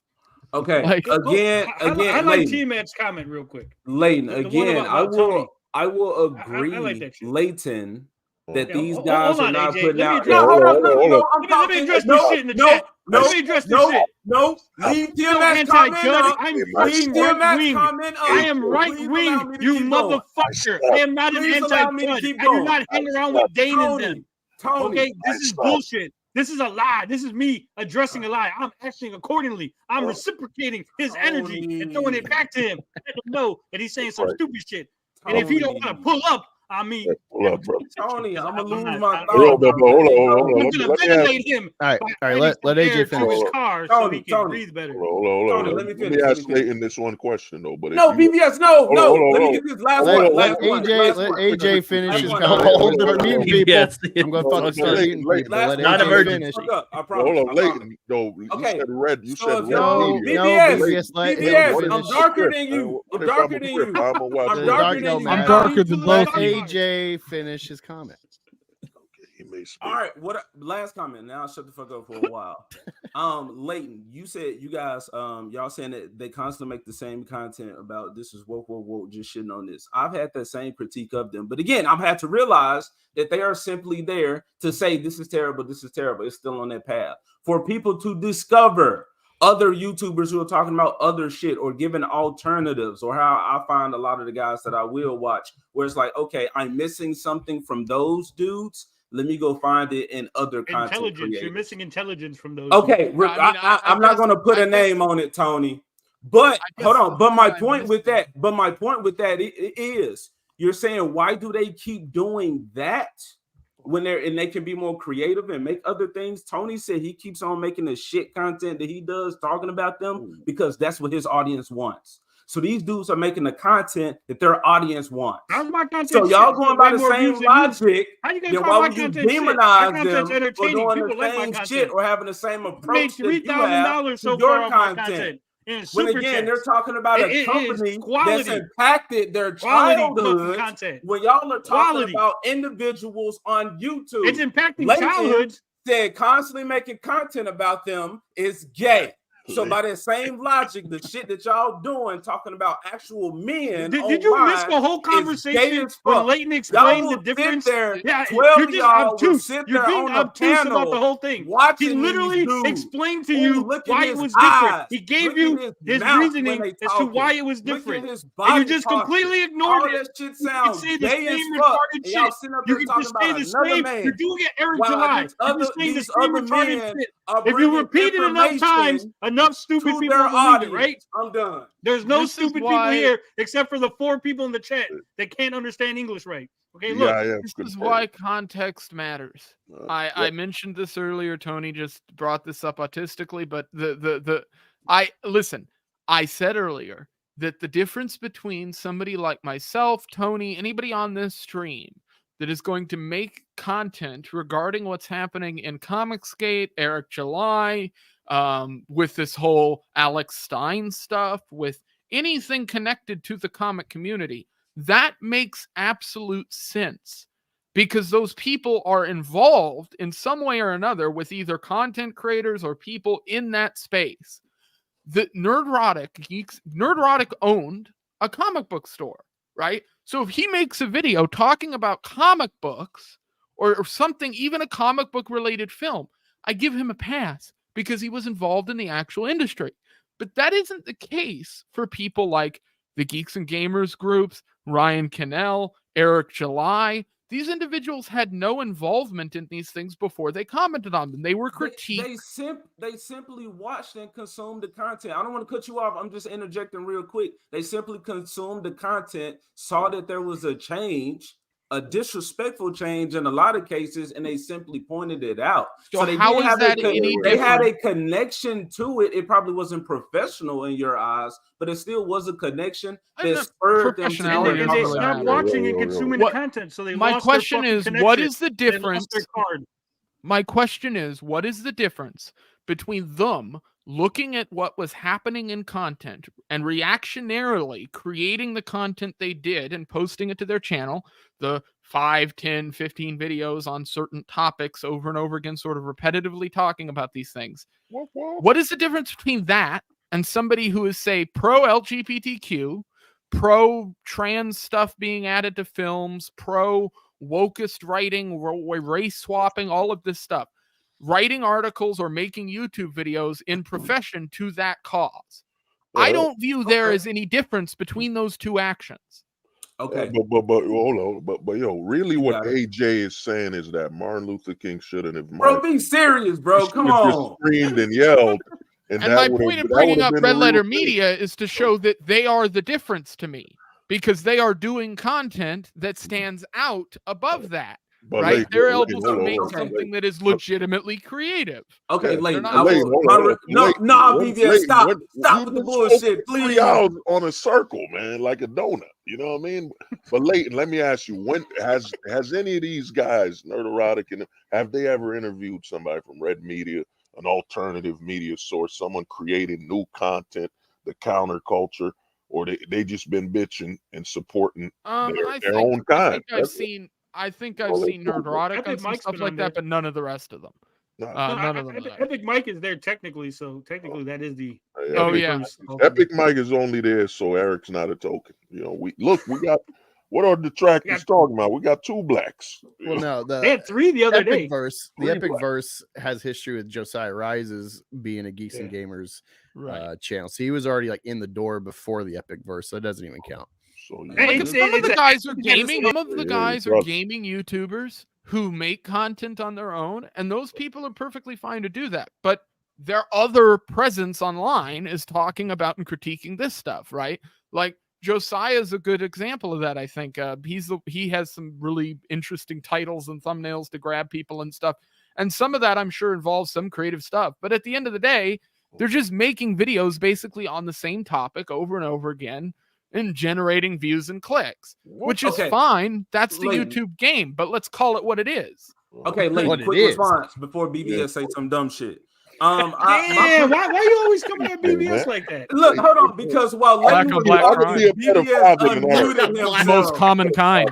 BBS Rook is having the night off. Rook hasn't said shit. He just sit back like, man, all these people just yelling. Leighton, my response to that when people say Geeks and Gamers or Jeremy hasn't created anything, well, he's made Geeks and Gamers. So he's made and then that was again, like I said with the gaming channel, I'm completely okay with anything these guys have independently made. But me making a website, right, and posting writings of other people, that isn't me creating. I mean, that's a business. He made a business. He has people that write articles that do their own research and they go make their own articles. I mean, I'm involved in that world. I've written before. Like I get that. What I'm saying is that is the business. He, much like many of the websites you visit on a daily basis, he hires other people to write and produce content for him, which he posts on the site, and he gets monetized money for that. He gets dollars in return for ad spaces. So I would give him that pass because a lot of people in this culture war will see a lot of issues in gaming. Well, he's created a company. Yeah, but 90% of his video, you can go on his channel. He has a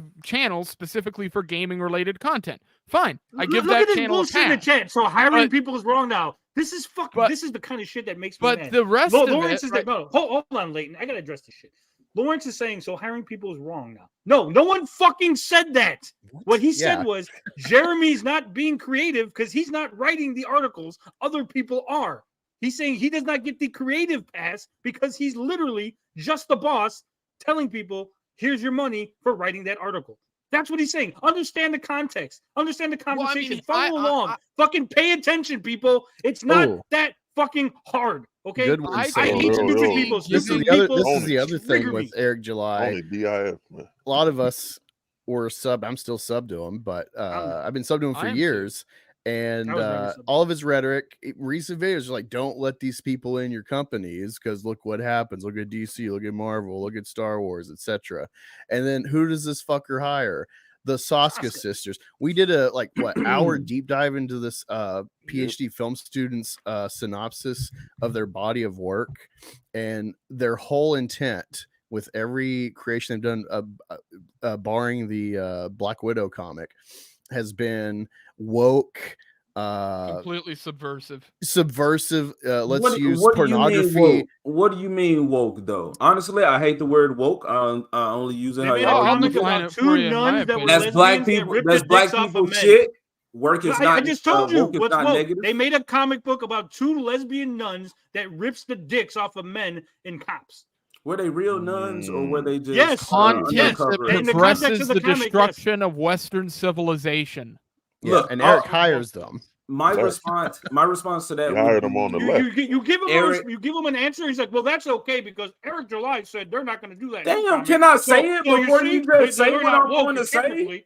Can I Because can I I speak fucking for know the myself? argument. I know stupidity when I see it. Come From on, a my mile away, brown brother. I got fucking You're not- binoculars on, I and like I'm looking turtles. at you on Stupid Mountain going, look at that fucking moron. Waving the flag.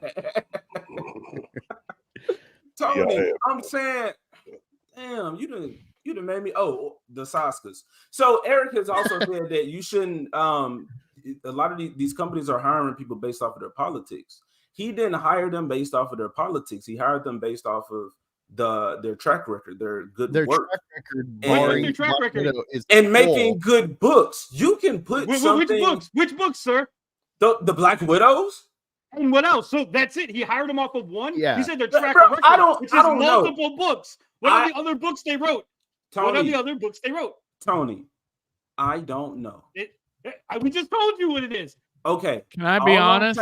All I'm saying I had is, never heard of either of these bitches, and when I saw the stuff that they had put out there, I went and read through some of it, and they both are progressive-brained dullards. I mean, it's just years dribble. of trans children rights. Both of them are it's progressive education. According to the dude who hired them, according to the dude who hired them, the dude that hired them is the dude that hired them professes to be an anarcho-capitalist, the exact same thing that I am, and he's retarded on those topics. Okay, so I don't trust him. I hear that. I hear libertarian people are free to do what they want to do if they ain't hurt nobody. This dude has hired these people because apparently they can write a damn good book.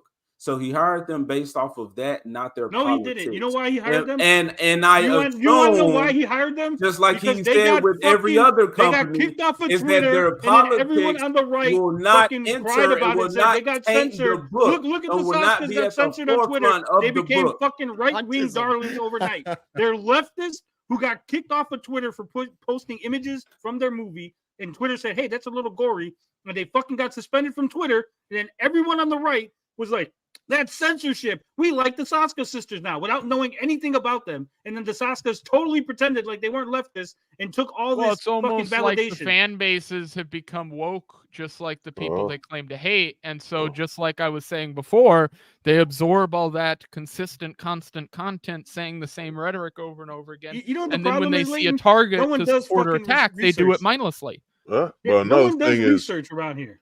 Yeah, it's just like politics, the thing that I'm involved in. That's why I recognize this. But another thing is, AJ, you know the Saska twins are in a ritual to be Eric's baby mamas. So how you feel about that? The thing that angered me at the jump with Eric was this political stuff in the first place. Because, for instance, right, he's a Misesian economist. That's what he's into. Right, Misesian economics responds to this idea. AJ, when you said Misesian, AJ checked out. No. Once I interrupt Leighton, don't you interrupt me. Let me get my interrupt out the way first. Leighton, you speaking on saying I have an issue with Eric and then slurring your S's like that with your hand twisted is gay. Ooh. So you don't like people that read. You don't like people that read sideways as shit. Right. You don't like people that know sign language or read Braille. You know the people that read Braille. Who's on they Angus? use their hands. Angus ain't putting up. I'm trying to click the. There you go. Leighton, I'm just fucking with you. You said but AJ, don't dodge that question, man. What's the question? The question is the Saska twins might be having Eric's baby. So what's your Bro, I got nothing to do with that. Well, what you I got mean? nothing to do with that. He has a black wife. I don't care what the Saska he has a black wife. sisters' opinions don't matter because their tits are smaller than mine and their hair is shorter. There you go. And they're women. You know what? I'm starting to agree with AJ. BVS, you ain't really adding much to conversation about. Come on, man. Come on, man. I'm your black. Come on, man. Don't do that. We're together, Tony. You're supposed to have my back, bro. I help you make highlight this comment, please. Black Angus, highlight this Lauren's comment here. This last one. Lauren, there we go. Why y'all people don't ever talk? The reason I'm here. Hold on. I want to address this. I find it funny right. how y'all are going off of old tweets of the Saska sisters and think that's their entire lives. Dude, Bro, how much do they hold on, everybody. dive Kathleen Kennedy's please, fucking go ahead. Indiana Jones dance and shit? Why y'all No, don't she just invite gets coffee for George Lucas. I am not basing any of my statements on any of their tweets because I haven't even fucking seen them. I am basing this off the fact that I researched their names. They are progressively educated tards. And anybody who understands the politics or the books, the literature, the history behind the things that Eric July claims to profess he's knowledgeable about would understand that. These people are troglodytes. They have no knowledge they can present to you that is new. They have no ability to create anything that is new. They are not to be respected. They are not to be put up on a pedestal. They are to be stepped on. Okay, pass me the rock. Okay, he gave me the rock. I got the rock. All right, listen. If you say that, okay, you say, I find it funny how y'all going off the old tweets and think that's their entire lives, then I need you to go and hold that same standard to everybody that you watch who talks about James Gunn's old tweets, talks about Vito's old tweets, talks about anyone. What I just said is the real anti-woke position, by the way. Not what Eric July and these guys profess. That is the real intelligent, classically trained anti-woke position.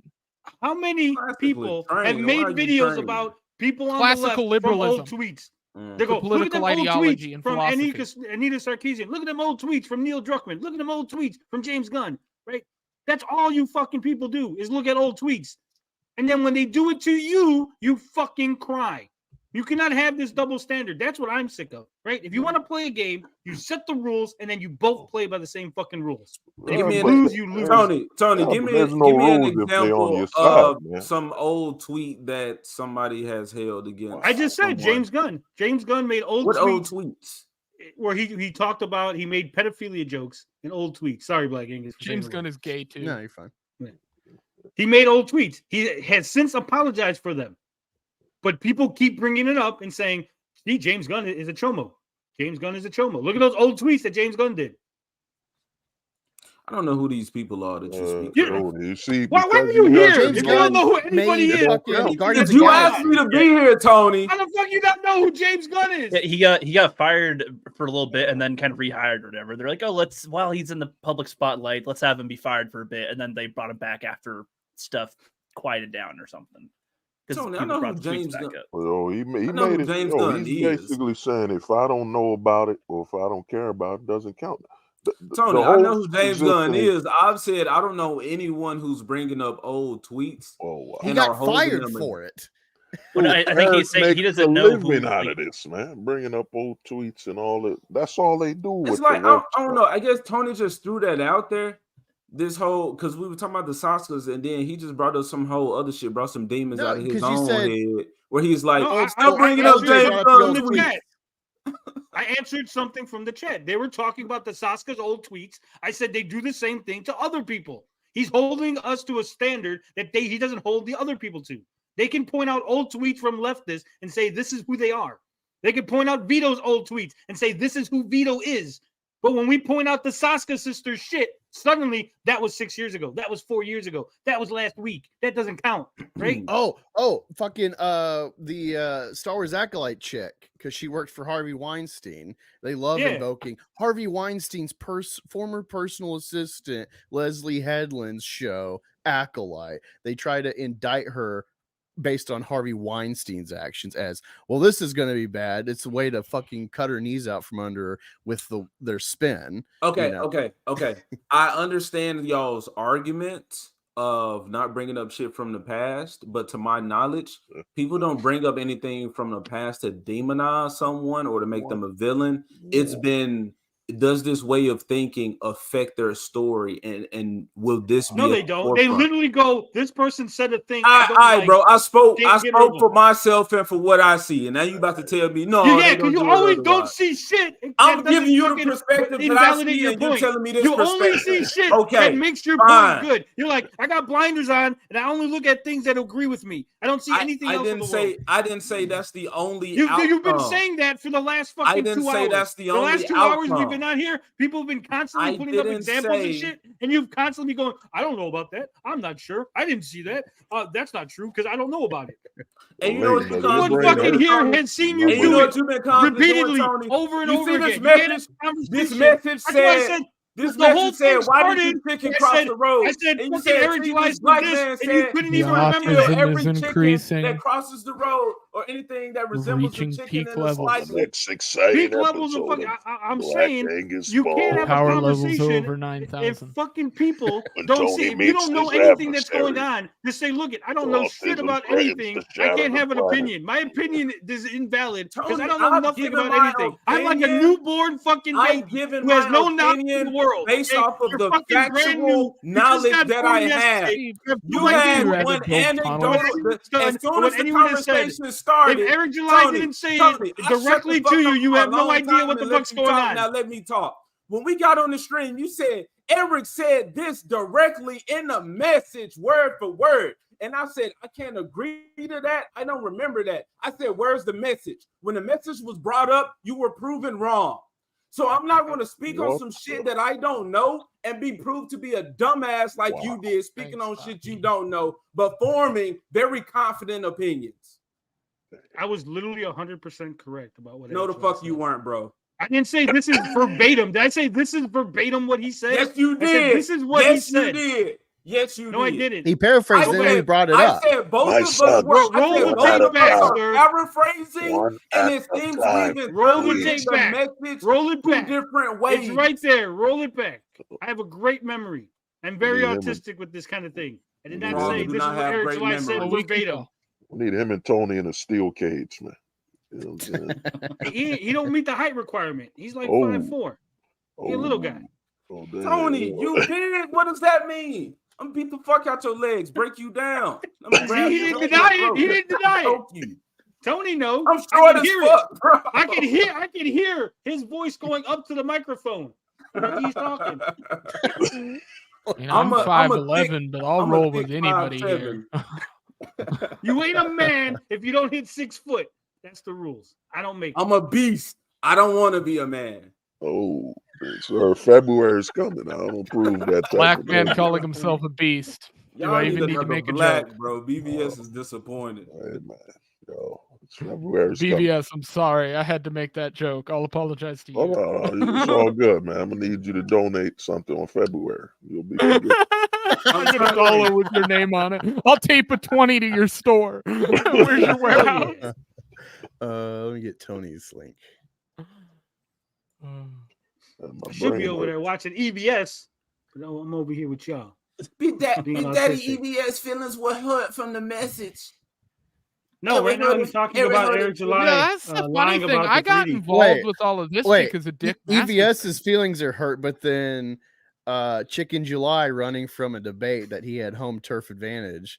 That's not hurt feelings though. Can I mention? So I sent you that comment that I got in response by Rippaverse Goalpost. But what I think was great about that, even though it was literally the joke of what it is, was literally the question they asked me in response. But what's hilarious about the response is they prove that I'm right.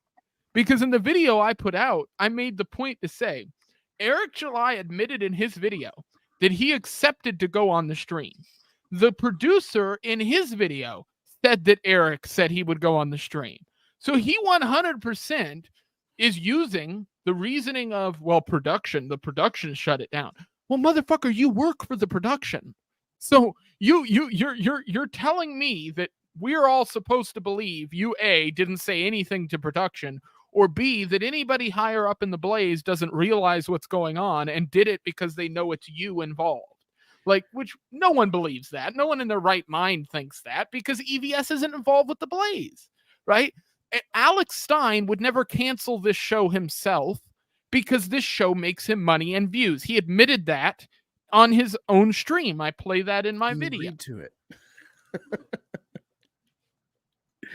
You can't. He agreed to be on the fucking. He did stream. agree to it twice. He admitted he agreed to it, and the producer admitted he had agreed to it. And the producer showed that they showed DMs from the producer to fucking EVS. What's even greater about that is the producer in the latest stream they talk about it in admits to the fact that EVS agreed to go on the stream after he voiced his complaints about them having him on in the first place. What that means is that these were separate DMs.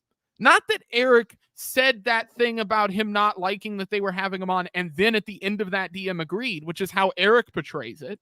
Rather, that he sent that message to the producer and then later on, afterwards, did eventually agree to come on the show in separate messages. Yeah, here we go. Why y'all don't let LG come up on the panel? Because he retarded. Well, the drama farmers and detractors are busting my balls again. Not literally. It's me versus everybody. Dare assault the cis Texas. Except Rook. I am always carrying a firearm and a lucky rabbit's foot and a butt plug.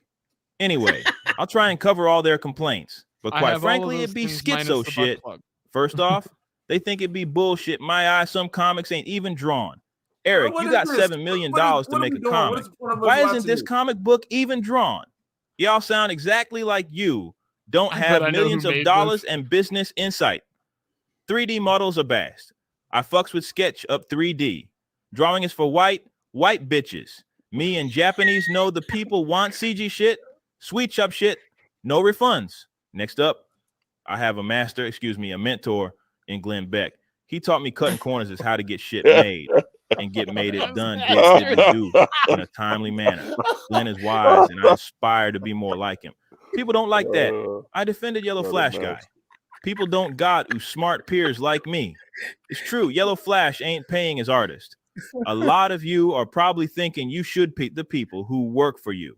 Dumbasses. Yellow Flash and his artist agreed that the artist will get 40% once it's done and sold. Yes, his artist is living in a shoebox due to some financial difficulties. What the fuck does that have to do with Yellow Flash? We ain't running a charity here. I mean, look, let's move on from money and charities. This biggest piece of drama concerns Cyberfrog creator Ethan Van Sciver. Alex Stein invited me to debate Ethan on the Stein show. It was clear they were going to 2-on-1 me, like Jasmine when she be working for Darren.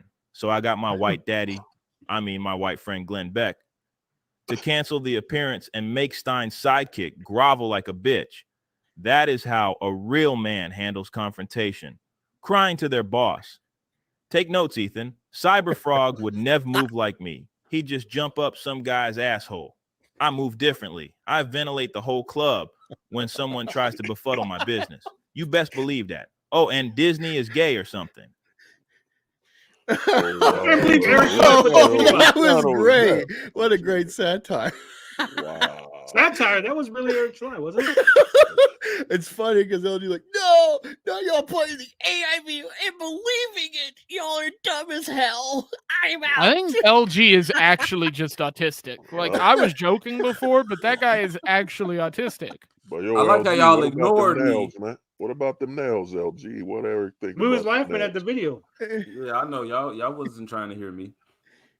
Why y'all won't have LG on here, man? That's I don't know who LG is. I'm here because Black Angus. It's Black Angus' stream. It's not my stream. And now I'm finding I don't control who goes on so here. I let you Black on. Angus and his. I'm And gonna then go you just grab say some you're food. I getting will be ganged right up back. on. You asked to come on, and then you say stuff, and you don't have all the facts, and we give you facts, and like, well, I don't know about that, so I can't say it. And it's like, what do you want me to do? I've had the same facts that y'all have had. It just seems that y'all are interpreting things a different way. Yeah, the right way. Okay. Damn it, you beat me. I don't know what to say. Like it's not just, oh, I heard this. Like, no, we've seen it. We've been cataloging it for months, ever since the Nita Infinity stream with Dick on Ricada's stream started this litany of events. You know, Eric July calling the the ISOM ministry implying they're fake Christians because they're suing them because this is frivolous. No, he didn't say that. Remember, Angus, I didn't say that. I just put scare quotes around Christians, said Christians when I shook my head and did the thing. You know, no one's believing an AI video. Fucking, I think poor Larry really is fucking distant from intelligence. This is the disconnect where it's like they don't like the. We just find it funny. We just literally just find it funny that someone used Eric July's AI voice to make a video of him saying random shit. That's it. It's really it. It's not that deep. All right, LG. I've seen you and Tony going back and forth on Twitter, and I stay out the beef. I think all of us need to cut that shit out. Y'all need to have LG on the panel. More people need to be more willing to talk to the perceived opposition. I've invited LG on my panel many times. Because y'all are not tough. Y'all will all get this work. Wow. Oh yeah. Oh. Yeah. Scrappy Doo over here fucking getting loud with us, man. Scrappy Doo. God, I fucking hate Scrappy Doo. Scrappy is amazing. I don't know. That was Taserback says bring me on as well. Oh god, no, we're already way behind. Fucking where's his name? DCam. He's like, I really wanted to see this AnCap cringe. It's like, yeah, I know. But we got Bloodsports. I'll bounce so y'all could get to the I don't care about the voluntaryists shit. Yeah. Me either. I need to leave. I've dedicated too much time to ripper haters. y'all are poison. I'm gonna play me some Honkai Star Rail. I'm gonna be all weeby about it in a minute. Listen to some BVS, EVS. One of these. Yeah. Oh, I'm get y'all a better black. Oh, damn! How you insulting our black? We pay top dollar for him. Yeah, I'm not opposed to having LG come on if he wants to debate whatever in the future. Just I had one of them coupons, got us 10% off. Buy one black, get the second one half off. Yeah, that's why Black Angus is only half black. We got BVS. Black Angus. Yeah. All right, y'all. I'm out. I'm gonna leave before Tony because y'all friends and y'all can jerk each other off. Oh, Tony beat you to it. Well, I've shared the links through the chat previously of Outlawed Thoughts, who's still here. Abomination AJ, who is good sport. I try to be objective. Tony's definitely heated, which I like. That was fun. Rookie has grabbed a pizza. But let's see. Let me find the video. We flipped the coin on Google and Rippa video is taking precedent. We showed what you need to see of that first 2-minute clip of Eric July essentially telling the African American conservative channel that this narrative of 3D sketch models to draw his comic is a lie. And then within a week today, he releases a video saying like, oh, so what? It's 3D. This is a standard industry practice, which is like, what the fuck, man? And so now we're going to look at that video of Eric July defending this clip art. Let me find his channel. This is hilarious. Have you seen this yet, BVS? No, I haven't seen it, man. I've not seen Eric since he canceled contact. Hell CG. That's good outgoing comment there. Koba says generic July sucks and everything, but clearly AJ won. I don't know about that. It looked kind of silly not knowing the facts with a lot of the things. Nah, man, to me getting a pizza and to get everybody hungry and they left too. No, but AJ's a good sport. I like him. Yeah, that's good. But is that pizza from Vito's? Don't think that some of y'all coming in way after the fact. Do not think that I like set this up to like gang up on AJ. Him and Tony were in the chat wanting to go at it, and so I let them on. But unfortunately, I had to side with Tony on virtually everything because he had the full facts. This was a good way to try to learn how to listen to two people at the same time talking over each other. That's yeah. It's been a while since I've had like me and Ricky come up in the ranks years ago with wacky 9-10 person streams like this. Never like debates. So that was interesting because I try to just be impartial if I'm kind of hosting that, but unfortunately it's like, oh, man, you're wrong. Sorry.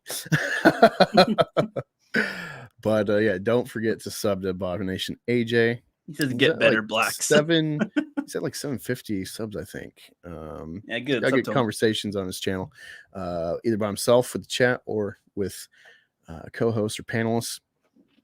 I should be going on there Saturday morning if we're still on. I don't know if it'll be about ISOM or not, or maybe it'll be more constructive, straightforward. I'm more of a comms talker than Tony, which is frustrating sometimes because it's like, I wish I could just fucking bam, bam, bam. That's just not me. Yeah. But yeah, let's look at Mr. Juneteenth here. It's newest. Yeah. Oh my God. Yeah. So I guess I got to preface this. Let me find the post. I shared it on the chat. Here we go. Here we go. Sharing this to y'all. This was hilarious. Again, was not really planning on Eric's live stream today. That'll be Saturday, reacting to EVS's ISOM 2 review. Let me present this. So, like, I'm about to leave work, and then I see this shit from Vito, which is hilarious. And it's a thumbnail of Eric's 3D assets, and he's grabbing his heart like Sanford and Son.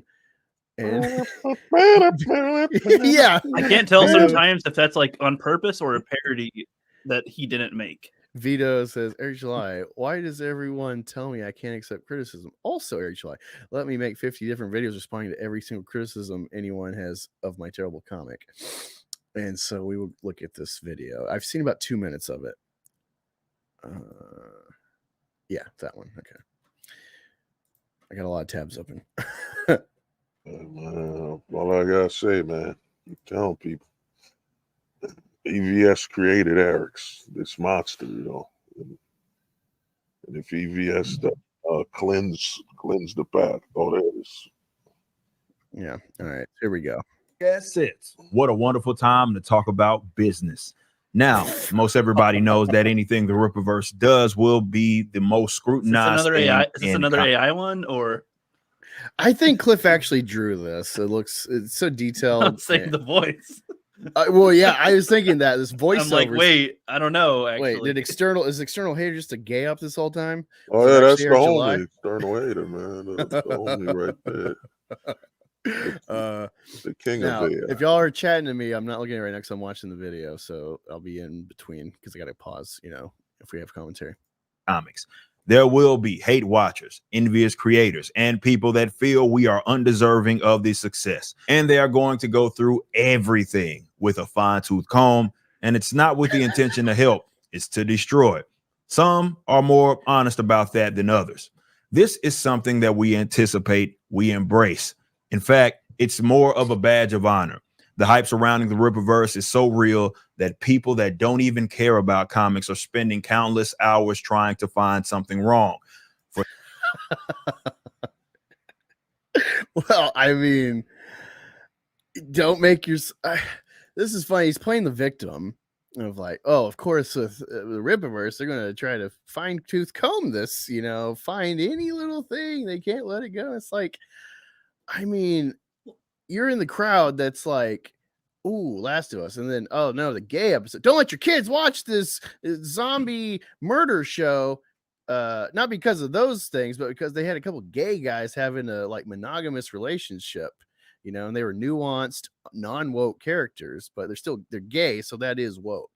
Well, I mean, for me, it's like, well, and I think for a lot of people, well, I'm a customer who paid $30 or $40 for the book, and I do want him to do well. I want him to be able to make stuff. I like the concept of the idea of the Rippaverse. Don't know how well it's going at the moment with everything. Exactly, can't say I agree with all that, but you know, I want it to do well. So yeah, I'm going to criticize the shit out of it. Like, and well, also, you know, given how he's built from himself and his criticism of companies and their practices, who they're hiring, the stories, etc., it's like, you've opened yourself to this, and then by attacking quote unquote detractors like Tony and Riley, for instance, and just disregarding legitimate, trying to steer the narrative of a bad faith criticism. Criticism is criticism. It can be right or wrong, or it can be in that gray area of like, well, this is their subjective on like this little thing, like gore, for instance, with EVS's Cyberfrog. There's a lot of, some are like, there's too much gore. It's like, what the, it's called blood honey. He told you these wasps eat the blood honey of their victims. So like, it's kind of on you, man. Like, yeah, you don't see this for EVS. You don't see this for Malin. It's because you've like built yourself up and you've been insulated. And then people start like, whoa, this is it's not that great a comic. And it's like, you just a detractor, crack smoker, this kind of hit back at like the slightest shit. This makes people like, oh man, he's fucking soft. He avoids the full context of like why he gets this. And it's like, again, like with LJ, where he's watching this AI video and he's like, y'all taking this serious. It's like, we're not. It's funny as fuck because it's definitely hitting on like the personality of Eric quite well as a joke. So it's funny. This implicit victim narrative, Eric Scott was like, they're going to come after me, of course. For some of these creators, using that term loosely, we know that it probably pains them to know that nobody will ever care enough about their product to hyper focus on it like they do with ours. Anyway, let's set the scene. Contrary to some people's idiotic beliefs, I'm not the artist of ISOM. I'm the creator. Was anyone saying unless they were actually was anyone saying he drew this fucking comic? I'm sure that there's a few people on Twitter that might have said it. Right. He's cherry picking a few. I said he did. I just said he put some crayons in his beard and just, you know what I'm saying, moved his beard on the paper and the comic was drawn. His beard has a muscular system. That's right, man. It's called beard art, man. Y'all just now with the times, man. Y'all still worship artists that use their hands, but not their beard. Yeah, you're right. This does say a lot, Red, being a Cowboys fan. Yikes. It's because Cyberfrog is an anthropomorphic character, and much like that animated cat movie with sexual themes, doesn't really sit well with some people. I expected it. EVS can't escape the 90s edge. Yeah, it's fair, but it's like, I don't think he ever like lied about it, or you shouldn't be surprised. Would be that's what it is. Especially he showed in his like promos and stuff. He showed like the fucking honey blood sleeping out people's eyes and shit. When it starts with it being a post-apocalyptic event, essentially, which implies there's a lot of death and stuff. I just don't get if you're like, you told me it was gonna be a zombie show, but you didn't say there was gonna be guts and blood in it or something. To be like, well. Yeah, but it's kind of implicit with the material. TJ Laser, I don't know. I'll have to re-examine that. Let's see. The creator and the writer. Oh, well, the artist's name is Cliff Richards, and he's an industry veteran.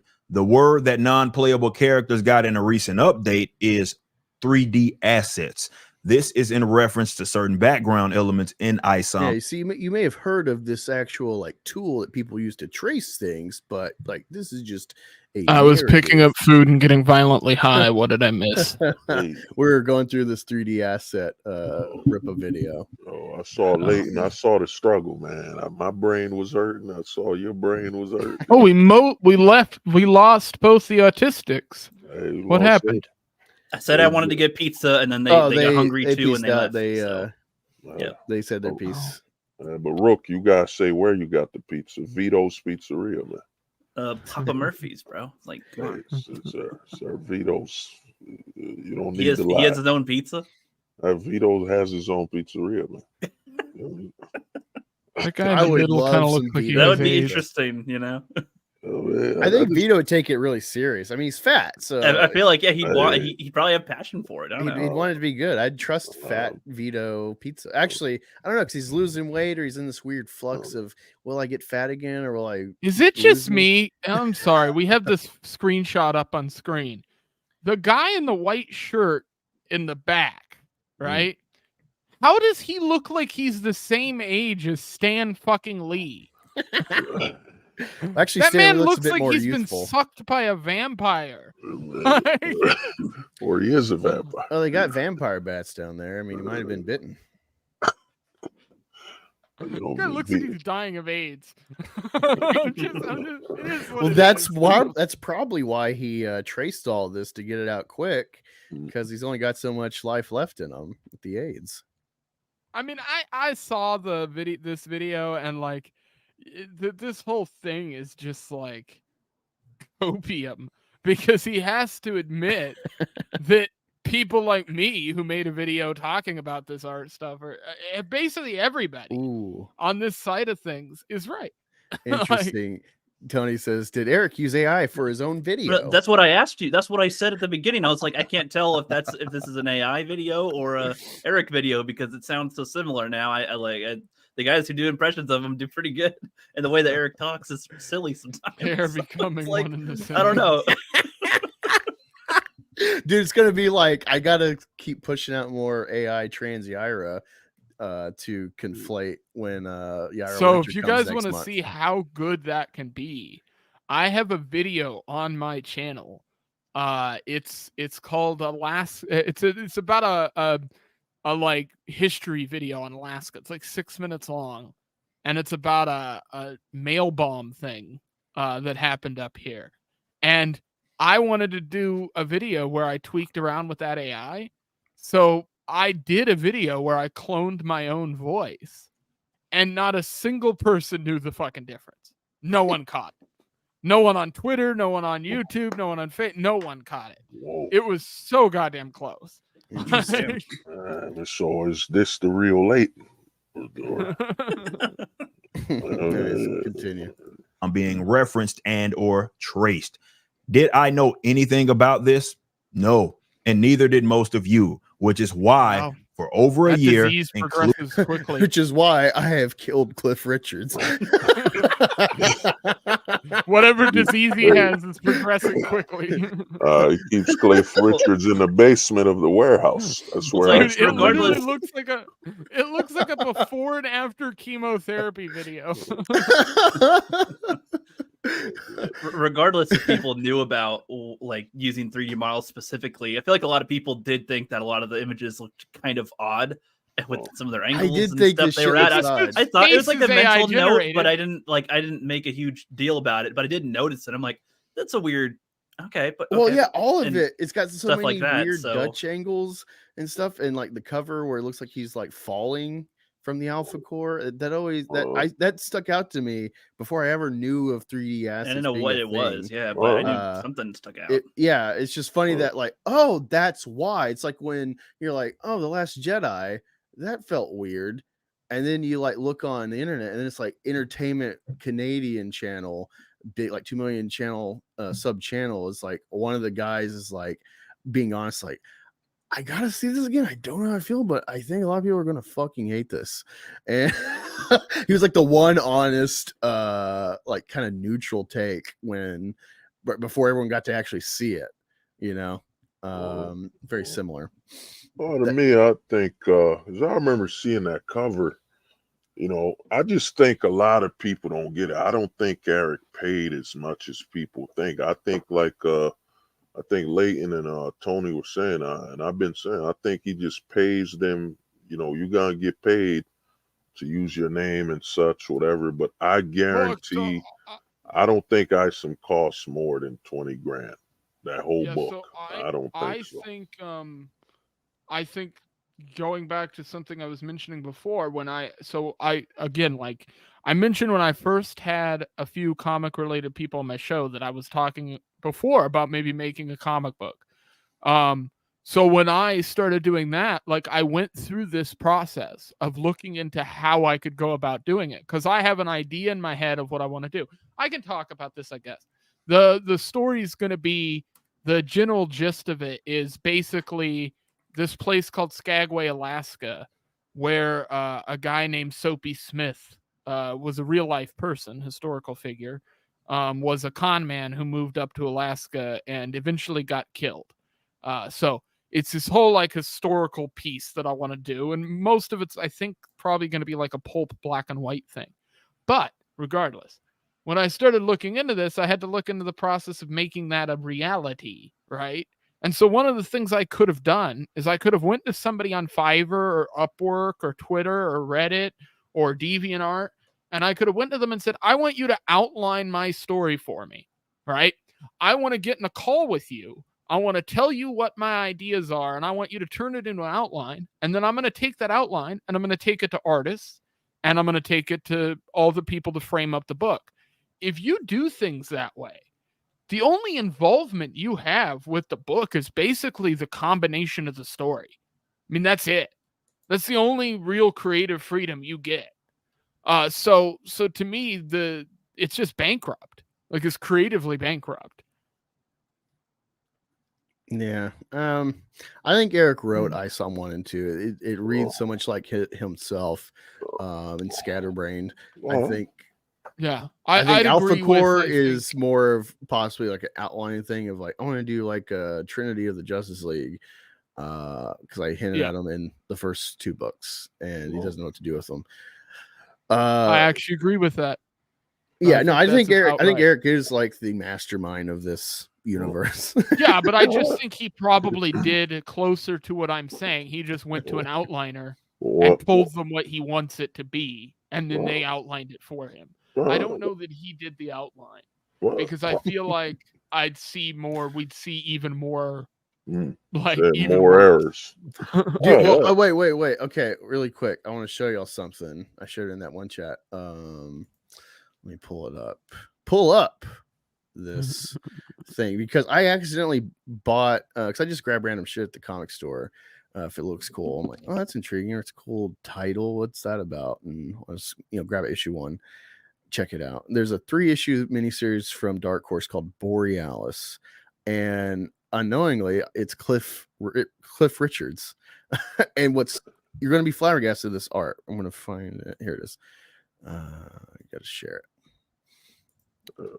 But you gotta know this. Had Eric just been the concept guy, it would have worked. Like what you're saying, you don't have the skills. If he was just, here's my concept, like you said, Leighton, and just paid a writer who's qualified, like they've been screaming about. Well, they hire unqualified people, but everything they do is unqualified. You know what I'm saying? One thing I tell people this, man, left and right, what are they? They're directions. These people just tell you, I follow this direction, now follow me. That's it. Left, right, they all use the same cycle. You know what I'm saying? There was a book somebody offered me to back, but I'm like, man, I'm not into the T thing, you know what I'm saying? But because it's on the right, support me, because I'm making fun of it. But I'm like, dude, if you know the way the straight person thinks, you should have just made a fat chick and laugh and showcase some stuff. It's just the left and right do the same thing. Oh yeah, it's different approaches. You know right here, Cliff Richards. All right, and look at this art. Now it's definitely got the same kind of style. So he's got a clear style, but like none of this looks 3D. Yeah. Wow, really the little girl on the bed looks 3D. I like that mountain scene, the last one you showed. Yeah, this takes place in Alaska. That's really well done. Yeah, it's really well done. I've seen clips of this online before. Now look at this, and then go look at your copy of ISOM and tell me you weren't fucking scammed. Wow, that picture Eric showed of Cliff drinking, that's him celebrating with his giant paycheck ripping off Eric. Look at the shadow. Look at the shadow of that guy in the house. Yeah, I think he's still using 3D. But it's so much better. He's putting more work into it. You see what I mean? Well, I mean, he's paid. We gotta remember, Eric doesn't have editors for anything. It's his homies. What is it? Backwoods Andrew, who's massaging Eric in the warehouse. He's one of the editors. Dude, you know what I'm saying? Eric has nobody that's competent for any position beyond, just following, being yes men. And Cliff Richards, all these artists, it's free money. It's free money, bro. You just handed the first draft. Like, what is it? Gabe Taib said, yo, Eric just gave me the money. He didn't, the first piece of artwork, because who's going to review Cliff's coloring, consistency? No one. You know what I'm saying? This is free money. Chuck Dixon, isn't Chuck Dixon potentially being sued because Alpha Core might be a ripoff of another script he did? Dude, Eric is free money, man. Eric's just using the names, the big names is bait. All these people, Chuck Dixon, yeah, that's 3D. You scroll up, you clearly see her. You know what I mean? Eric is literally using these people as bait. You know what I'm saying? Here's Chuck Dixon, and I doubt, like Leighton said, I doubt Chuck Look even at this wrote. Chuck. It doesn't look 3D. It looks like he actually drew it. 3D.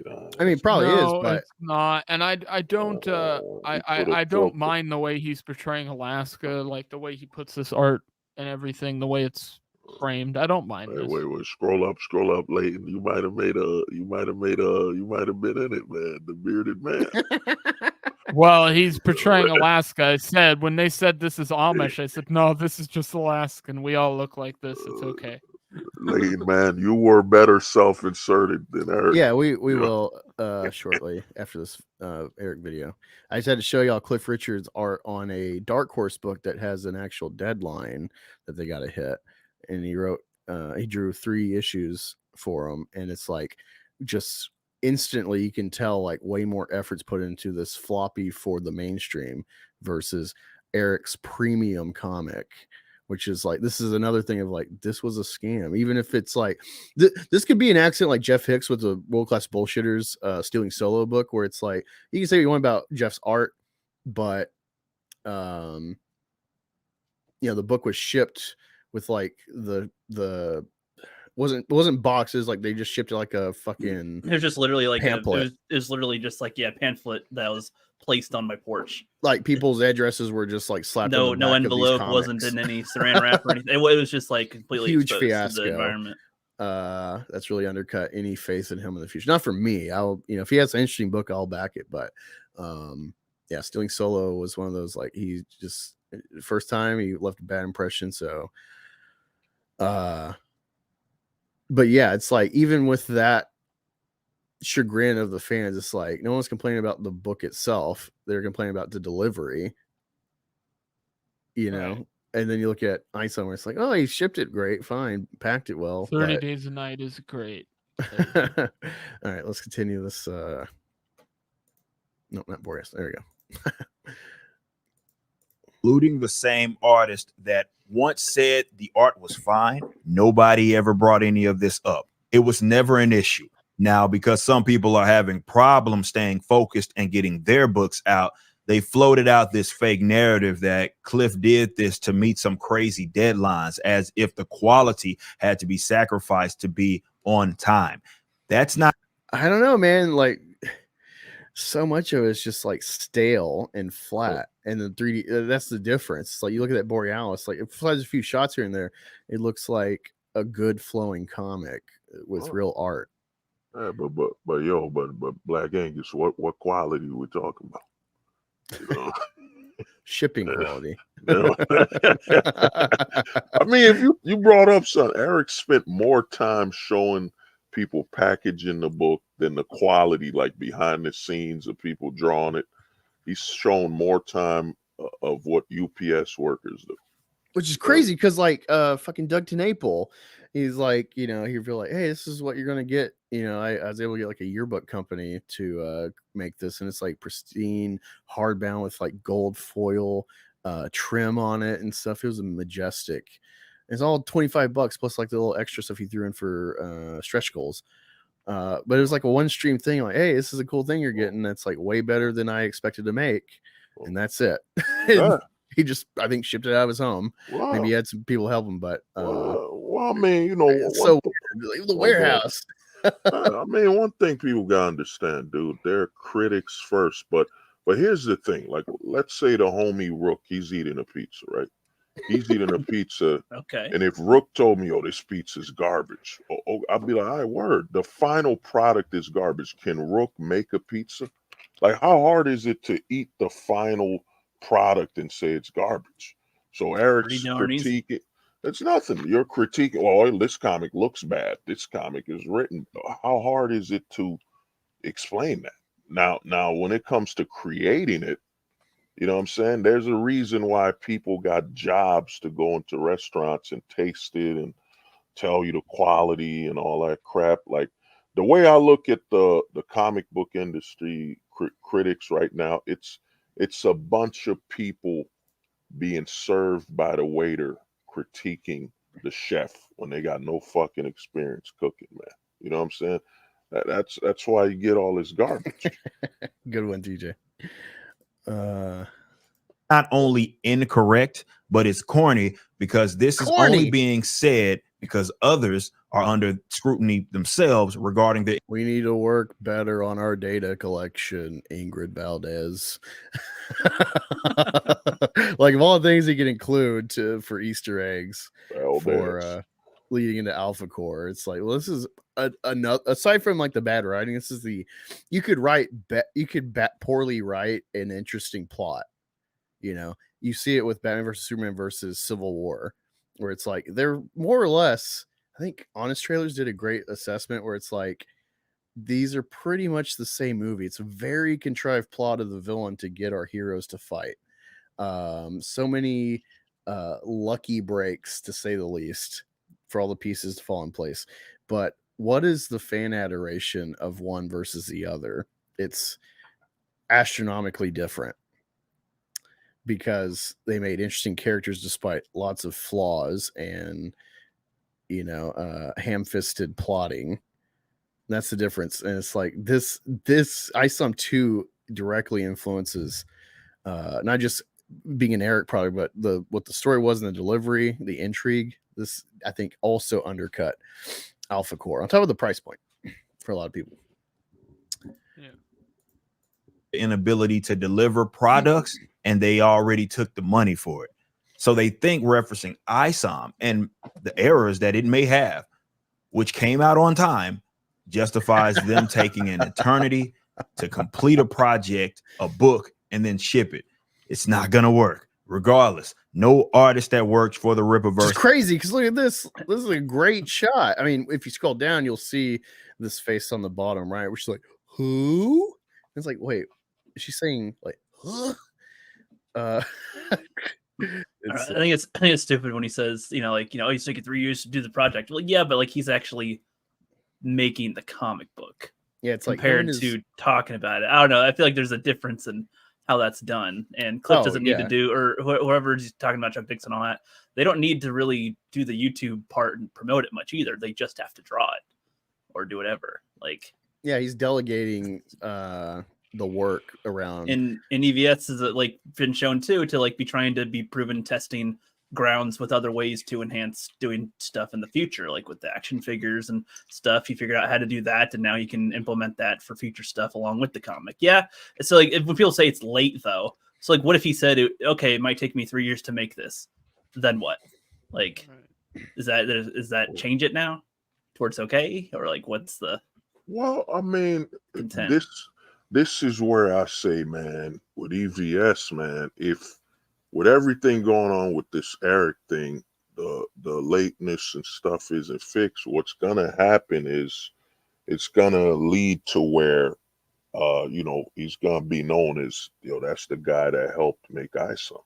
Because to me, if he doesn't utilize this whole Eric situation to, you know, fix up everything, and you hire other colorists and stuff like that, because at some point you have to become like the producer. Look up Stan Lee. Like Stan Lee used to write and all that. At some point you got to hire your replacement or some other people. Because to me, I look at the EVS situation, I'm like, dude, if he just did the covers for, you know, the and pencils for his Cyberfrog, and just hired a colorist and an anchor, it would have been a done deal.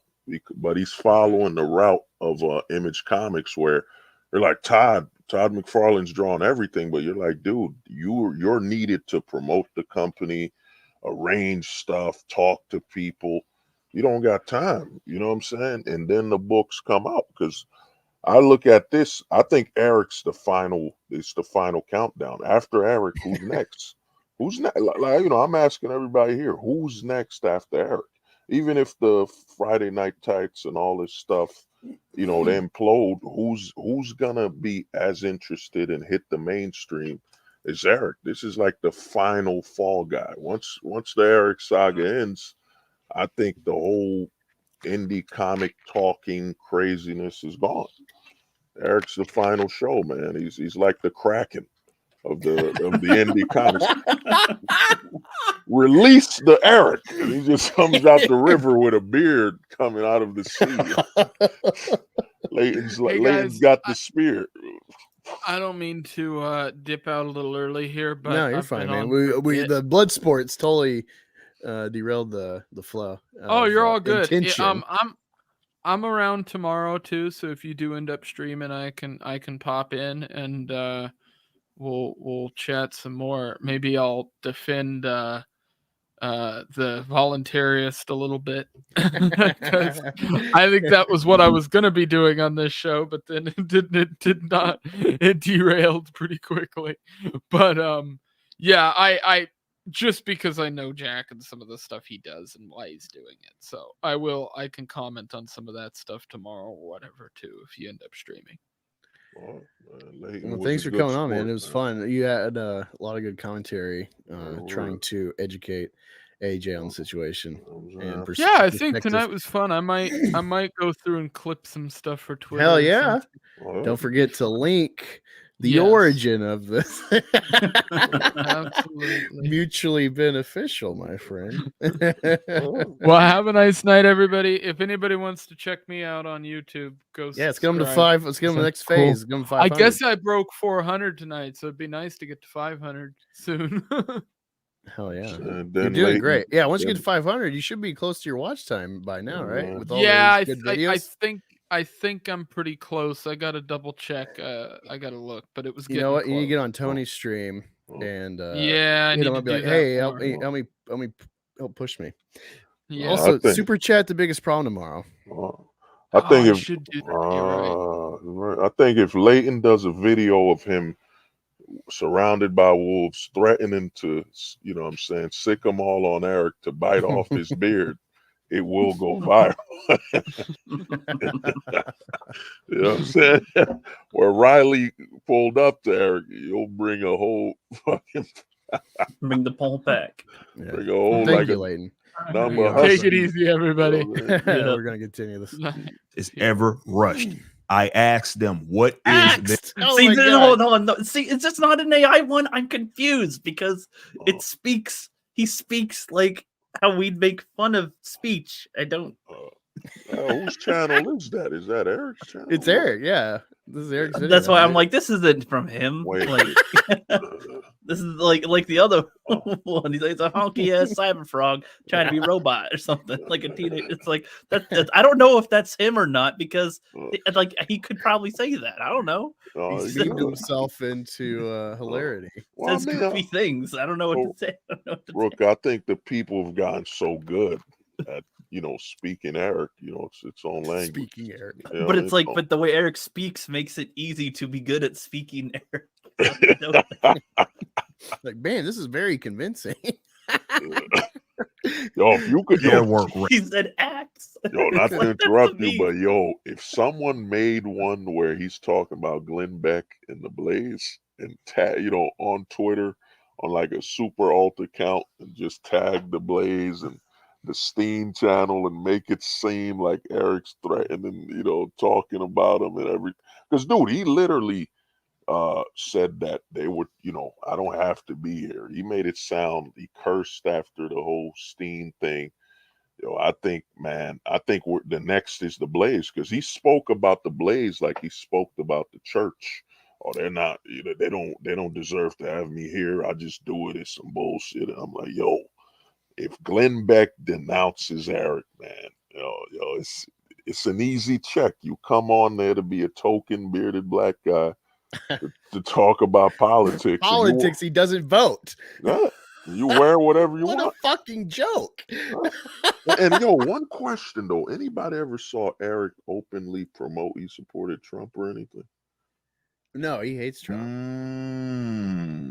He supported Obama. Oh wait, he went full blaze for Obama, but He's a so-called right wing, yet never openly supported Trump. Well, he doesn't like to call himself right wing, though. Yeah, He's but like, I got in this argument where it's like, oh, you can't even properly label me, call me conservative. I'm an anarcho-capitalist. Like, yeah, you can dance around, but your whole sphere, who you appeal to, it's conservatives. You know, you are bunched into this. You work on a blaze, like conservative media. So you're trying to sidestep this shit with ticky-tack SJW tactics. Doesn't work, buddy. Yeah, but think about it, dude. Like when you read the Saska twins thing, I think Eric, I tell people he's an actor, man. He's acting as the most extreme form of a right wing. Since he's never supported Trump, I think we're gonna eventually see Eric bounce back. He's hired the Saska twins. Isn't he talking to that Gail Simone lady? Yeah, he was talking to her on Twitter. I think he's laying the seeds, man. So when he eventually leaves the whole right thing, the anarcho cookie cap, or whatever the hell that shit is, you know what I mean? I never heard of anarcho. What is, like, you know what I mean? The only government is business and property. You know what I mean? Same people lock it. I'm gonna tell you this, bro. If you're an anarcho-capitalist, you don't believe in the government, why are your doors locked? If you don't believe in any law or anything, why are your doors locked? The only rights are property rights. Yeah, why do you have any of this stuff? You should just have that Call of Duty ammunition, and you know what I mean? It's all a scam, man. I'm an AnCap, this same people that will be officer. I saw him running this way. Proper. He in a serious video, he's like axe instead of ask. It's just like this adds to the memes. A lot of people make AI voices or try to imitate him, and they make him sound more silly. But he sometimes says goofy things himself, and so it's like I don't know what's the parody or real sometimes. Yeah. Oh, Rook, you and Rook remind me. You know, technically, like you wouldn't be racist if you said I'm trying to speak Ebonics, as in Eric. You know. Yeah, I would just say I'm trying to speak black or something. Nah, you get hit for that, but you say I'm trying to speak, Ebonics. Like when he says I'm going to be on one in the book, like I had Angus had to teach me what the fuck that is. Like you're really nodding. On one, and he's like on one what? I'm like, oh, Ricky, no, they're talking black. They usually do that thing, because I've read comics where when they use slang, they kind of translate like the translation, like you were saying. That's I don't know, man. It's the backwoods people that are his fucking editors anyway. You know what I mean? Yeah. All right, let's continue. Right. And we go by that.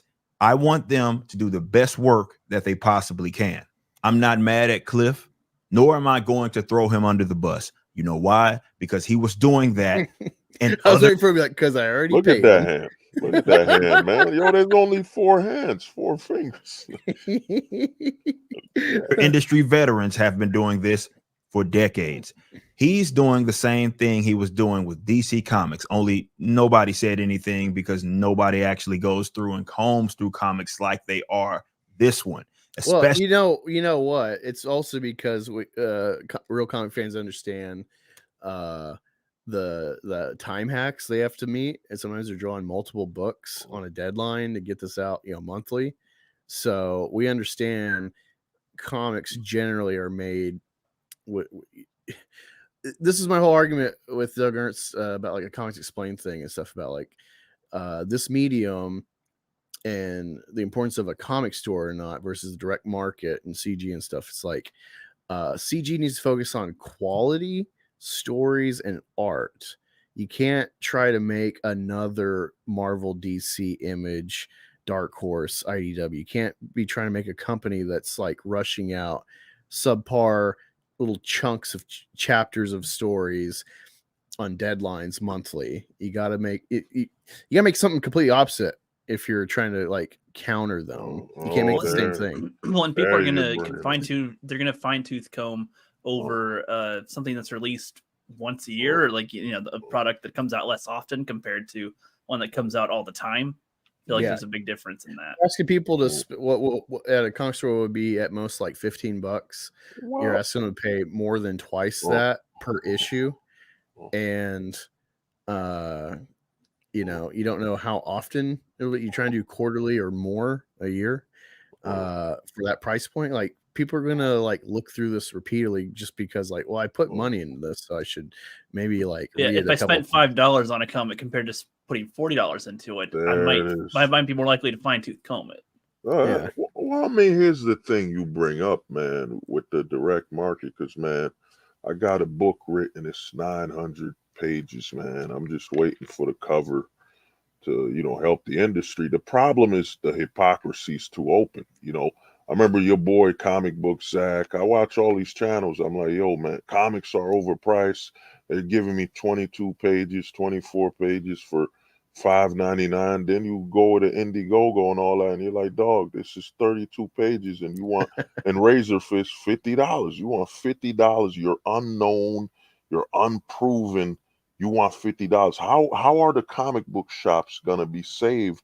The direct market. You're telling me you're gonna tell a comic book shop owner, yo, I'm a YouTuber, just spend $50 on each of my books, then upsell them for what, to make his money back at what, 125 or something? How is this gonna help the industry? The level of hypocrisy. It's like I was trying to tell AJ before he bitched out, is that you wanted Martin Luther King to just be screaming and yelling instead of marching. These guys aren't doing anything. Like one of the big talking points they speak about is, the American comic book industry is dead. And you're like, dude, did you read every comic? Like in the 90s, did you read all the Vertigo? There's so many books that haven't been read, and you're not sharing any of the alternatives or anything. It's just a bitch fest, and it's so easy. Here's the Iron Age. We're gonna save the industry by selling you a fucking PDF for $25. Come on, man. This shit isn't being called out, man. All that's happening is they're trying to grift. They rally up the troops. Oh man, I hate what they're doing in Marvel and DC. They get you so angry and gripped on it. Now pay $50. I don't know if y'all play Steam or any video games on PC. What they call them, spontaneous buy. They just want you to buy something out of that anger and that cult following, when, dude, it ain't helping the industry at all. Once I saw Eric succeeded, I even contacted him. I was like, yo, man, ISOM succeeded. Why aren't you going on tour and, lowering the price so you could get it into the fucking comic book stores? Nothing. All these guys do is we're going to help the industry. You've never seen a photo of your boy Zach in a comic book shop trying to sell his books. Name any of these so-called, we're going to save the direct market, that have done an Indiegogo on a campaign. Name one of them where they've been to a comic book shop, touring, signing books. What have they done to actually help the industry besides just having a bitch fest? You know what I'm saying? Name one. I challenge anyone to name. Have you seen Razorfist at a comic book shop selling his book? Nope. Rook's like, man, I think I got a better chance to win in the lottery. It's like I've never been in a comic shop, so yeah, this bitch only lives like 10 minutes away from one. Oh, go to one. Go. He's like, yeah, maybe one day. And it's like, this is like 2-3 months ago. Dude, it's magical, bro. When I first got to a comic book shop, Rookie doesn't collect anything. Like I sent him a couple of toys. I've backed a lot of the crowdfunded comics. Cool, I'll put it in the closet. No, you don't need to collect, bro. Just go to comic book shop. To see all those books, you could buy them.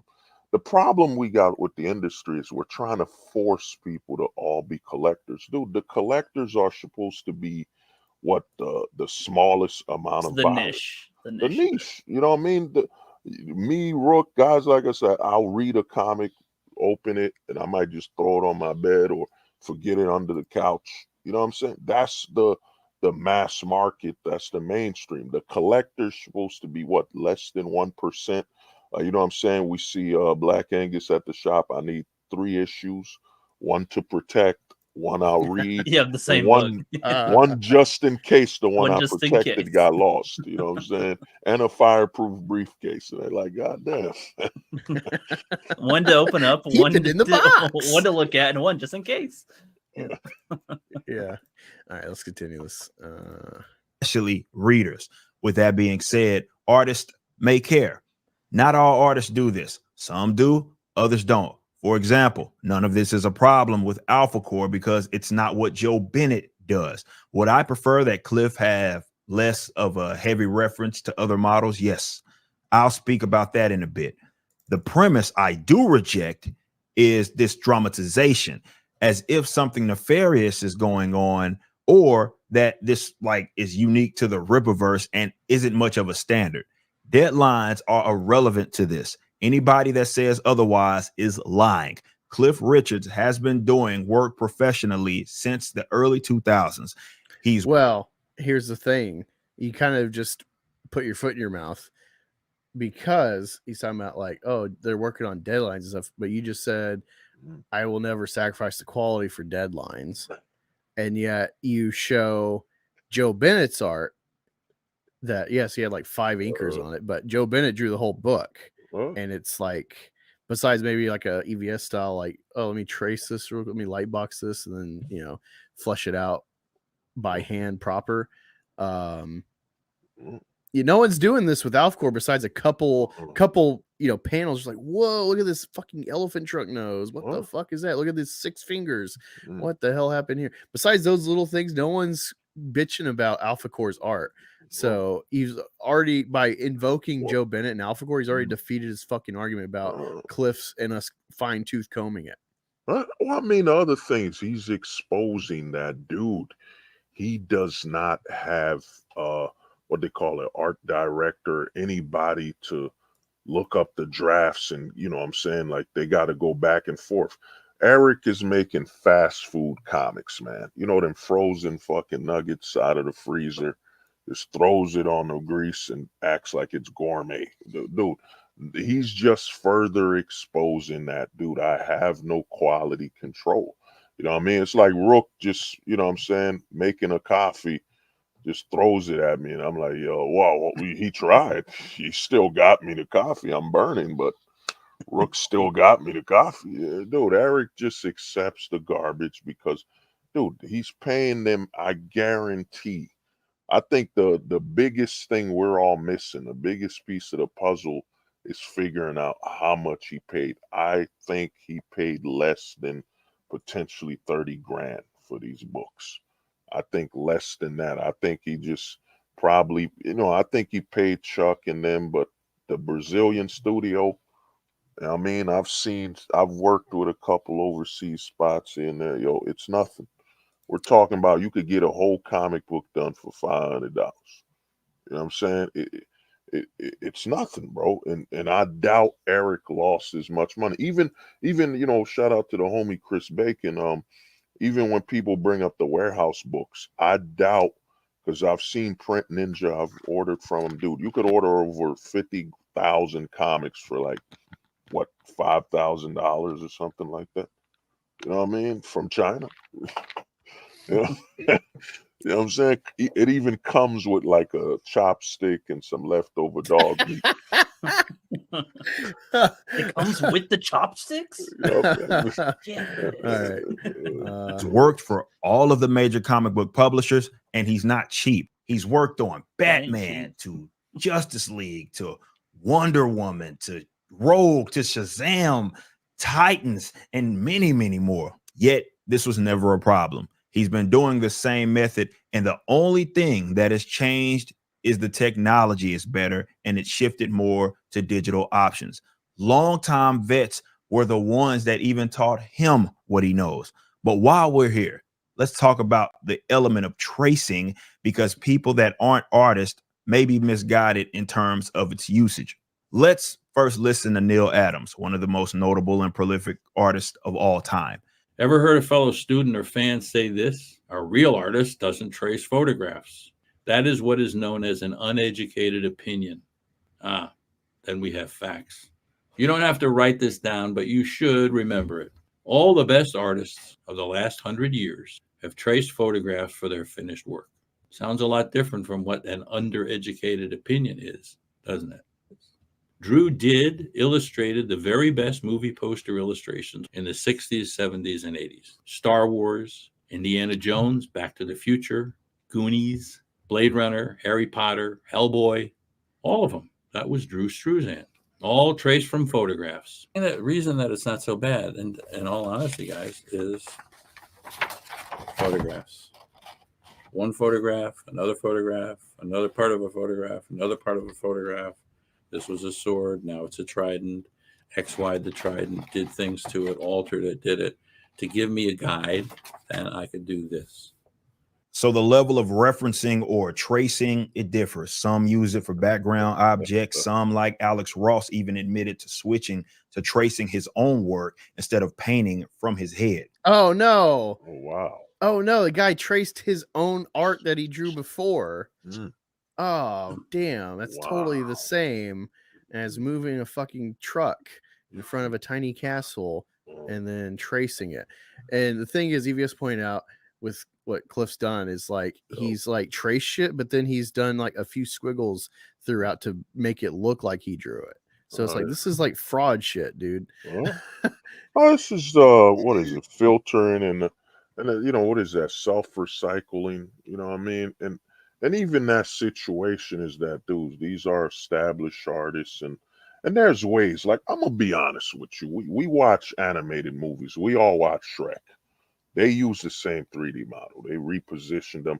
And some tracing you'll get away. Like, let's be honest. None of us care about some trace buildings and certain things you could give a damn about. You know what I'm saying? Because you're not reading it for some buildings. It's just when the stuff you're supposed to do, the characters and all that.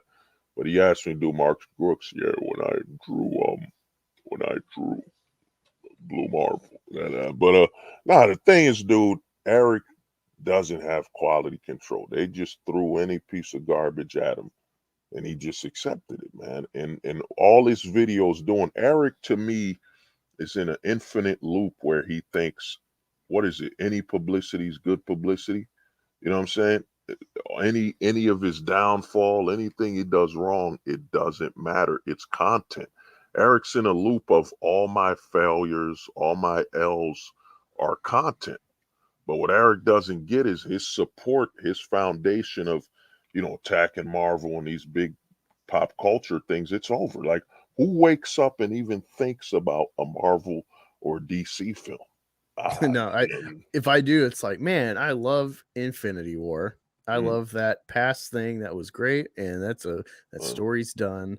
But you know, they got something continuing, like it's Tuesday, it's been 3 weeks, but maybe I'll go see it on $5 day because it's gonna go away and I want to get it out of the way before Disney Plus has it. What? Who cares, man? The thing they don't get, bro, like you were saying with countercultures, they did not create anything to replace it, and they didn't reference, like, let's say you and you know what I'm saying, you see Rook, you're introducing them to comics. You know, they're not introducing anybody to nothing. Like, no matter how bad modern day Superman comics are, you know, the comics of old still exist. You know, like you guys on here are what, Zoomers and so on. You know, whatever you didn't read is still new to you. And and that's what I discover these days anyway. Yeah. That's what I've pushed. I think, you know, if you go on my channel, that like comics video, like how to read comics, like if you just, you know, it's like you don't have to like do the new thing, like it's all new to you. Same with movies, like I don't need to see the new thing coming out necessarily.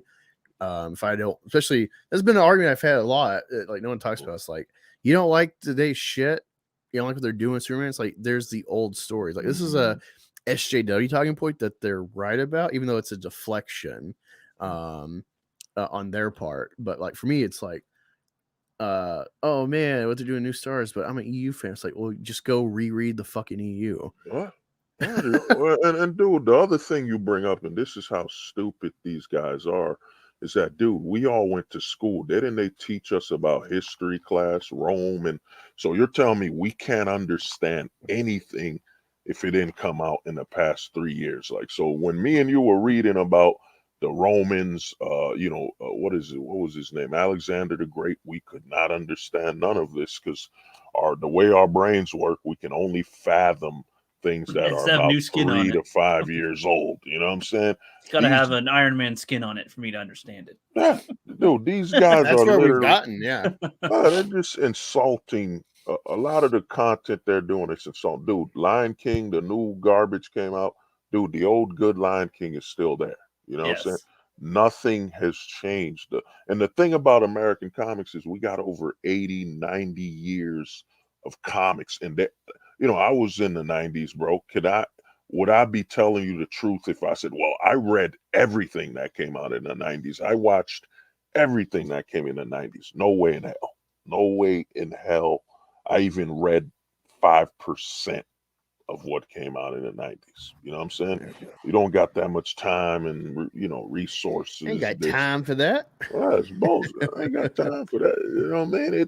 It's all a scam and a lie. They just want you to look at them, look at us yelling and screaming, and dude, people are burnt out and nobody cares. You know what I'm saying? Well, they're burnt out because there's nothing worth fighting for. That's the thing. Like before, it was like, well, me and Ricky got on this is like, fuck, man, if we like bomb Solo, maybe they'll get rid of that bitch that allowed fucking Last Jedi and already promised a fucking trilogy to this dipshit.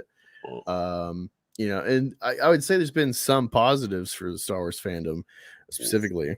However lackluster it is overall, it's like, well, it seems like they've generally quit like any kind of agenda stuff. They're just trying to like, please like this.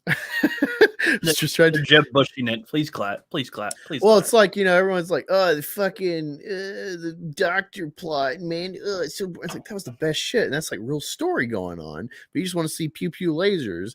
It's like, what do you want? Like, honestly, don't listen to the fans.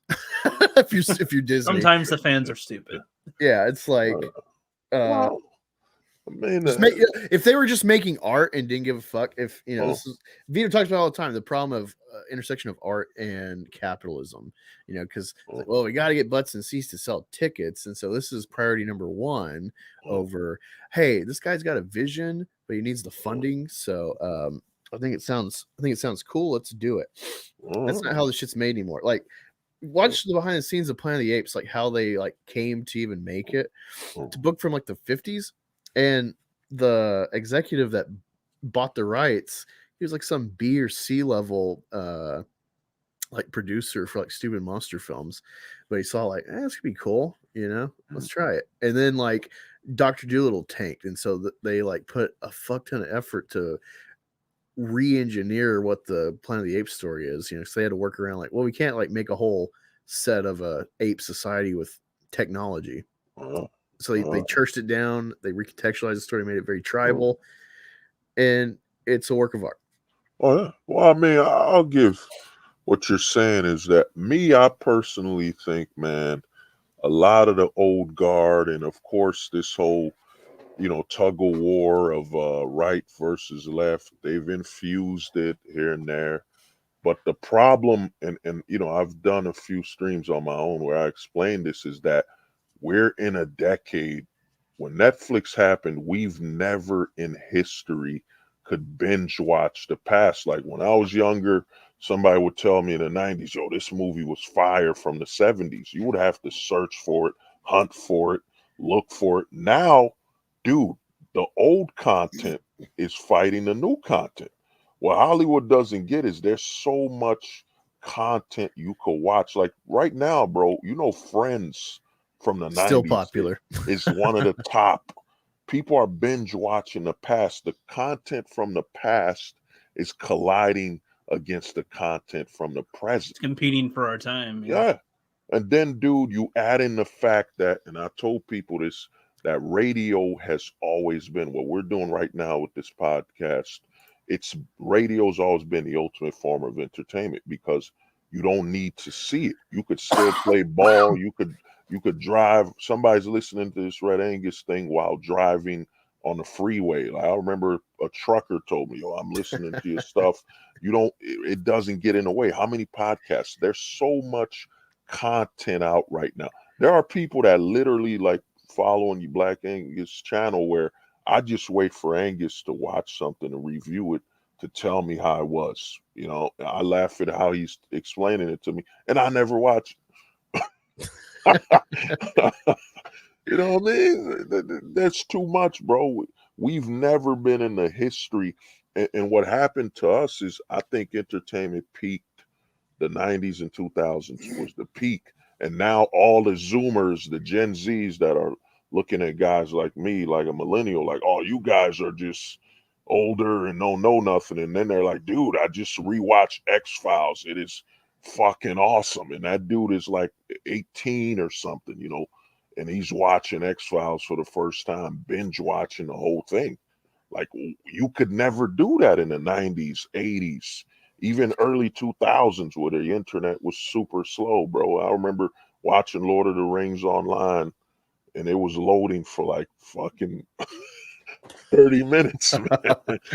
Hey, really quick on Justice. Keith Vesley official says, I'd like to make a comic book, but my story skills are not good enough.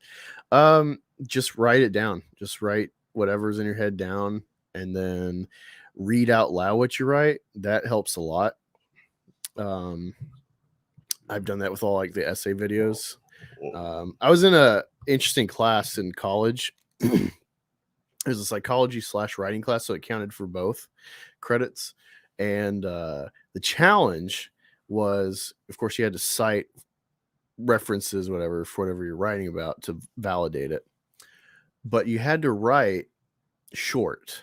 Most classes like, hey, there's like a 6-page minimum, 5-page minimum, whatever. So it's a lot of like, this is what you get with like Mary Sue articles and stuff. It's, you know, word count. They teach you this in college of like fluff pieces, of really over expounding on a topic. This other class I was in was brilliant because it was like, write as simply as possible, get the idea out as quick as possible, learn to use simpler sentences, don't overcomplicate the, you know, your word count will affect how long this page is, and it has to be 2.5 maximum. And so that's how I've always written essay videos, is I'm always trying to like truncate and simplify as much as possible. So write whatever's in your head, however like fragmented it is. Read it out loud to yourself, and try to like truncate. And then, of course, just start investigating channels or websites that help with the craft of writing. And, of course, read as well. That's the other thing. I'm a bad reader. I'm a slow reader is what I mean. And so it's like I got a fuck ton of comics from collecting, like from dollar boxes or less. I got a surplus of stuff that I've so backed up I need to read to just clear space. But that's a good problem to have, is like, and so I'm actually trying to like do the work, and thus more ideas will come from other creatives in history for me making meth kit. I'm like, oh fuck, oh man, that's a crazy plot. How could I do something like that? Or I never thought to like expound a story like this. So yeah, I'm a novice comic reader, and I always say that. I love the art form though. It's sky's the limit.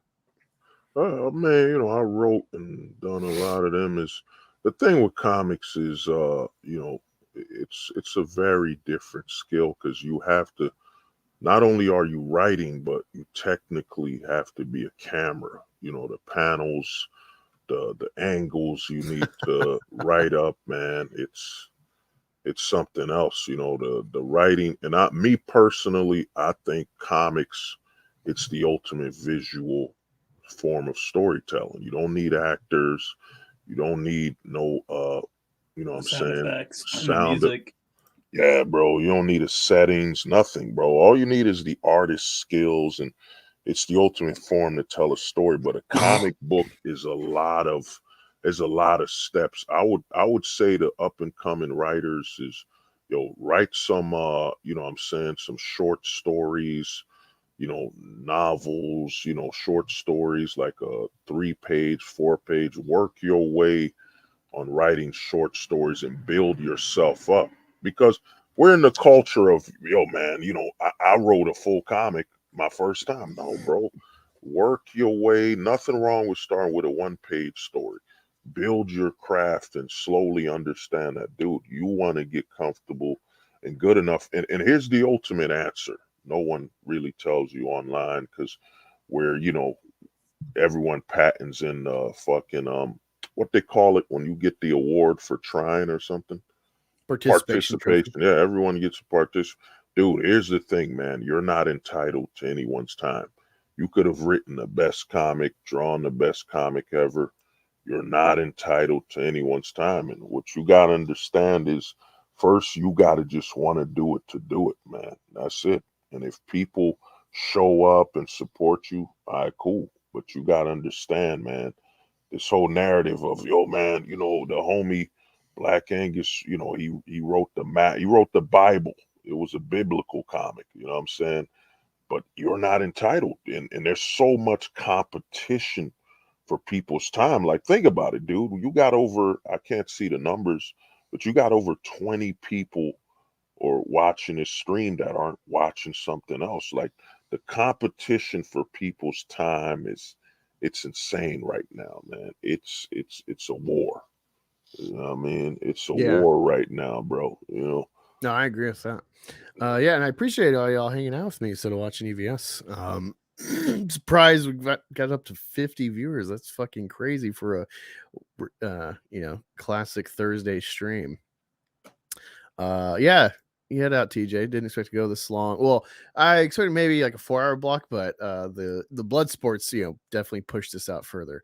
I'm gonna try to get through this Juneteenth video. So when I'm tracing the image, which I've only been doing for maybe 8 to 10 years, I've been doing this now with a very simple light box that's only as big as I need for the surface of my desk here. No, not ads. That's pretty cool, though. It's my ads, and I want my money now. So like I said, it varies, and depending on who you talk to, they'll let you know what they feel is more or less permissible. Look, I get it. It'll be a continued debate among artists. I'm not justifying it or even condemning it. I'm just giving it to you straight. As I said, I'm just saying things. Now been made aware of this. Would I just prefer that there's less reliance on external assets? Absolutely. I don't condemn Cliff, and he's not getting fired from ISOM, nor am I even upset. Instead, as an owner, I do whatever I need to do to help and elevate him as an artist. This is why our creative team has grown internally since ISOM first launched. Oh my God, he's paying more people per quarter. Oh, geez. Oh, nah, dude. Bust. Elevate them as in, I'm gonna give them money for doing nothing, doing less work. You know what I mean? It is a sweatshop of a, you know what I'm saying, of a product. You know what I mean? There's no quality control at all, bro. It's just, it's like, what if somebody, you know, the homie Rook ordered a peanut butter sandwich and then look at how the person made it and just ate it, and then he finds like a bottle cap in it. You know? It is what it is, TJ. I understand. Eric acts like the comic book artist, the only kind of artist working professionally. Yeah. It's just appeal to authority. Drew Strudson art is stiff and boring. We're talking about action genre comic art. Yeah, that's a good point. Appeal to authority. It's like, well, hey, the big guys have done it. That's okay. And it's like, no one looks at Alex Ross art and thinks, wow, that sucks. No one looks at Neil Adams art and like, wow, that looks traced. That's the difference. Is like people have fucking figured it out pretty quick. You're like, wait a minute.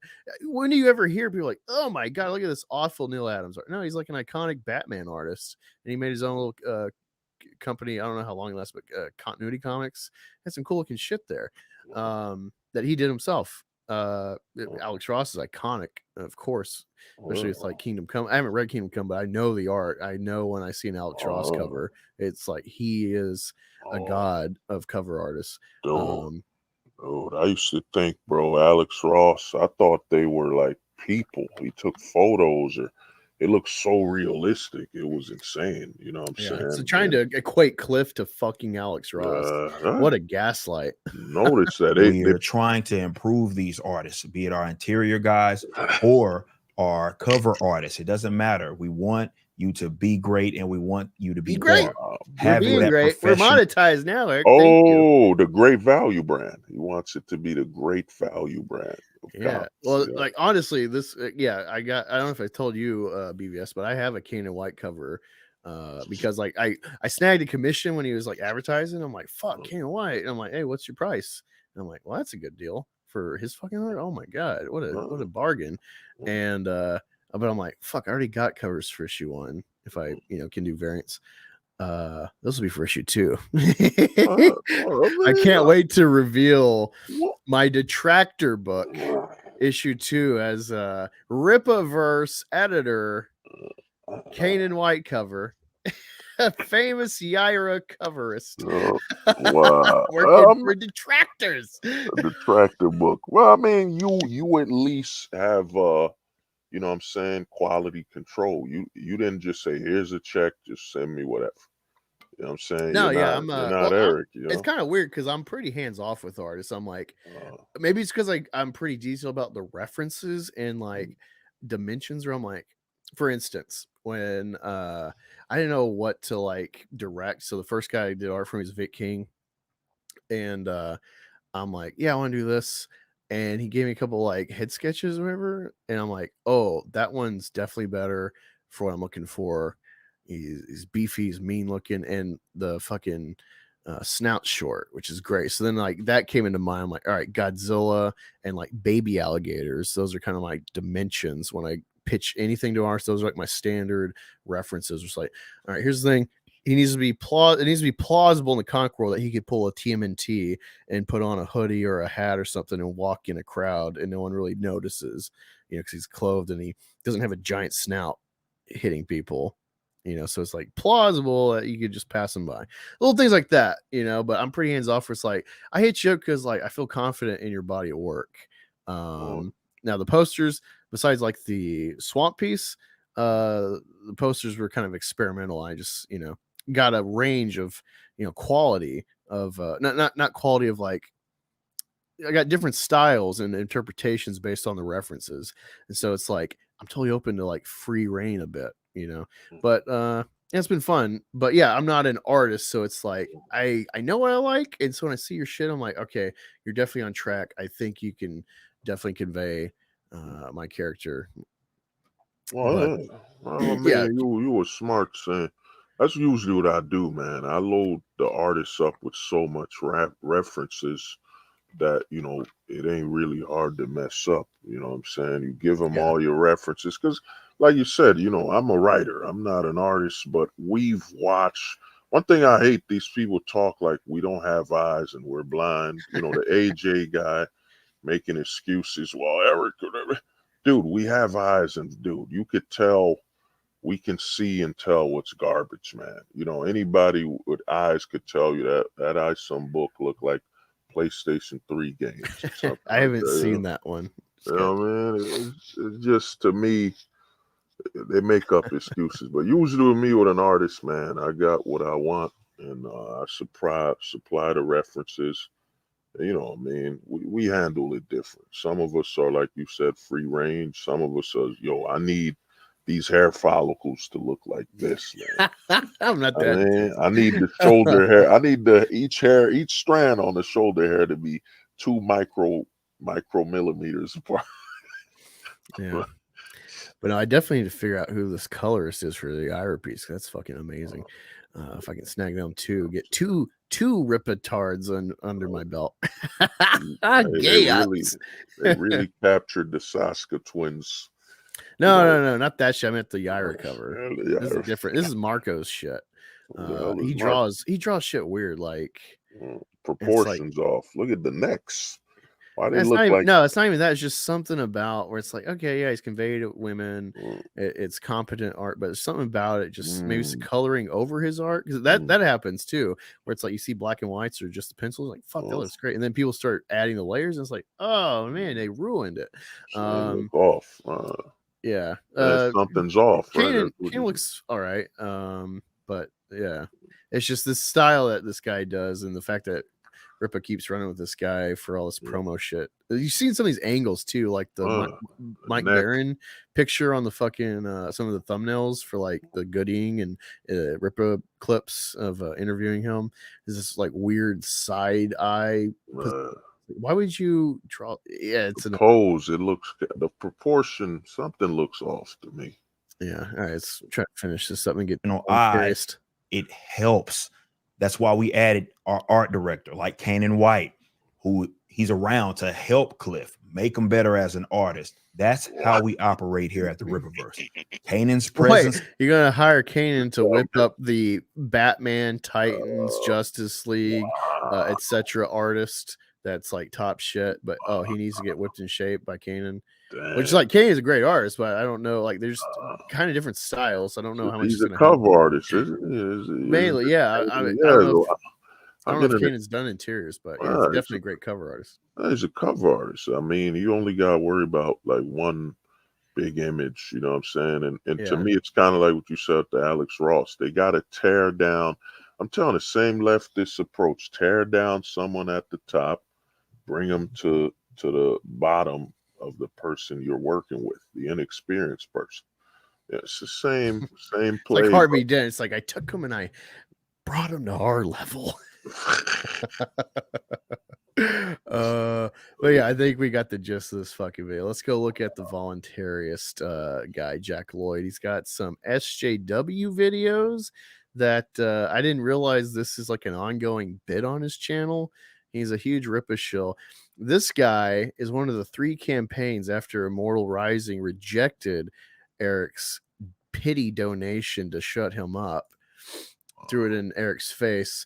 He's like, oh, well, I'll back 3 campaigns to fulfillment.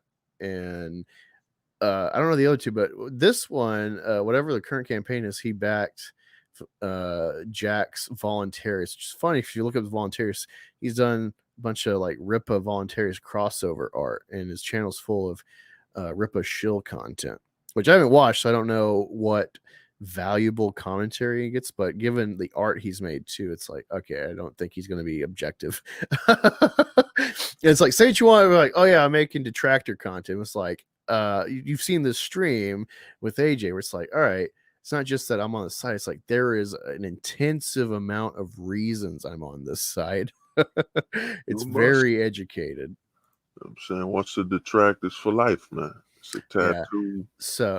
So this is that guy. Wow. Commie SJW tries to take down Rippaverse on Alpha Core launch. Are you ready, rookie? Totally. If only the coin would have landed on what was it, heads? Mm-hmm. Yeah. We got the tail. We got the Rippa tail. All right, here we go. Let's see what this is about.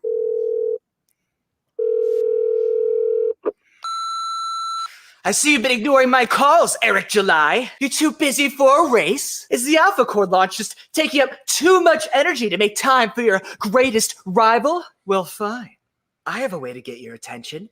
Introducing ISOM, the hero we all need. ISOM can hear the supplications of the distressed who tire of their smoke detectors going off. With lightning speed, ISOM... Wait. Black joke, all right. Well, I don't know if he was aware of the black jokes. Like, wait. Why is this black guy going off? But... Why is this black guy helping with smoke detector? That's like the worst person to ask to help with the smoke detector. I don't know if he knows. I only know now because you pointed that out to me. And I was like, you've seen this the smoke joke, detector right? joke. BVS, you've seen this joke about the smoke detectors. I never heard that. What is that? It's saying, oh, ceiling birds. You know, it's like there's lots of different TikToks and Instagram videos of like unrelated black people. It's like a common trope we've seen on the internet where it's like there's some guy doing like an interview, or like he'd just bring people on and chat with them randomly, whoever's in the chat, and grabs a link, and they'll have like one-on-one for whatever. I don't know the context exactly, but you're like, wait, like you hear that beeping? It's like, oh, you talking about oh wow. she's like yeah, it's like it literally is like just wait like 5 seconds, it's gonna beep. It's like ding. And she's like, it's supposed to sound some kind of way. And he's like, it just went off. Nah, they it's never like, changed the battery in the hood, man. Well, it's funny because I had that problem a couple years ago, but it wasn't that I didn't hear it. I was becoming sound blind to it because of like I couldn't find which.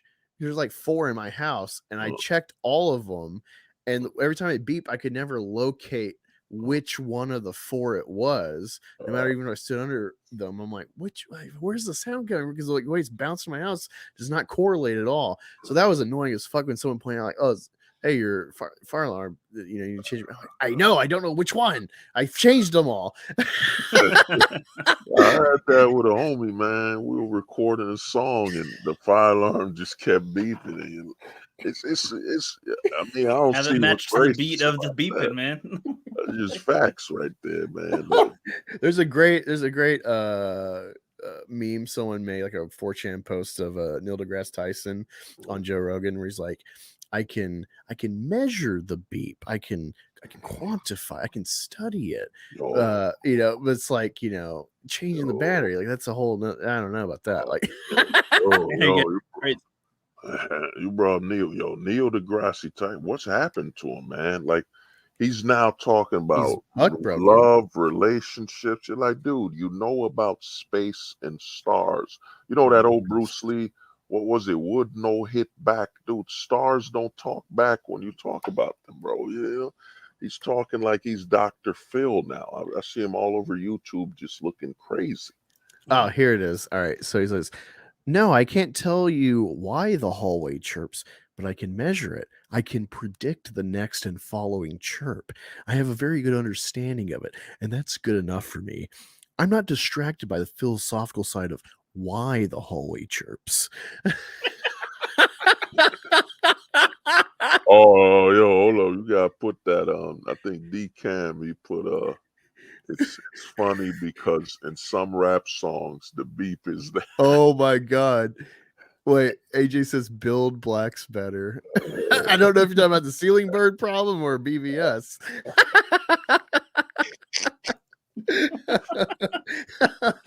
He said that before in the chat. I think he was like, bring on better blacks or something. We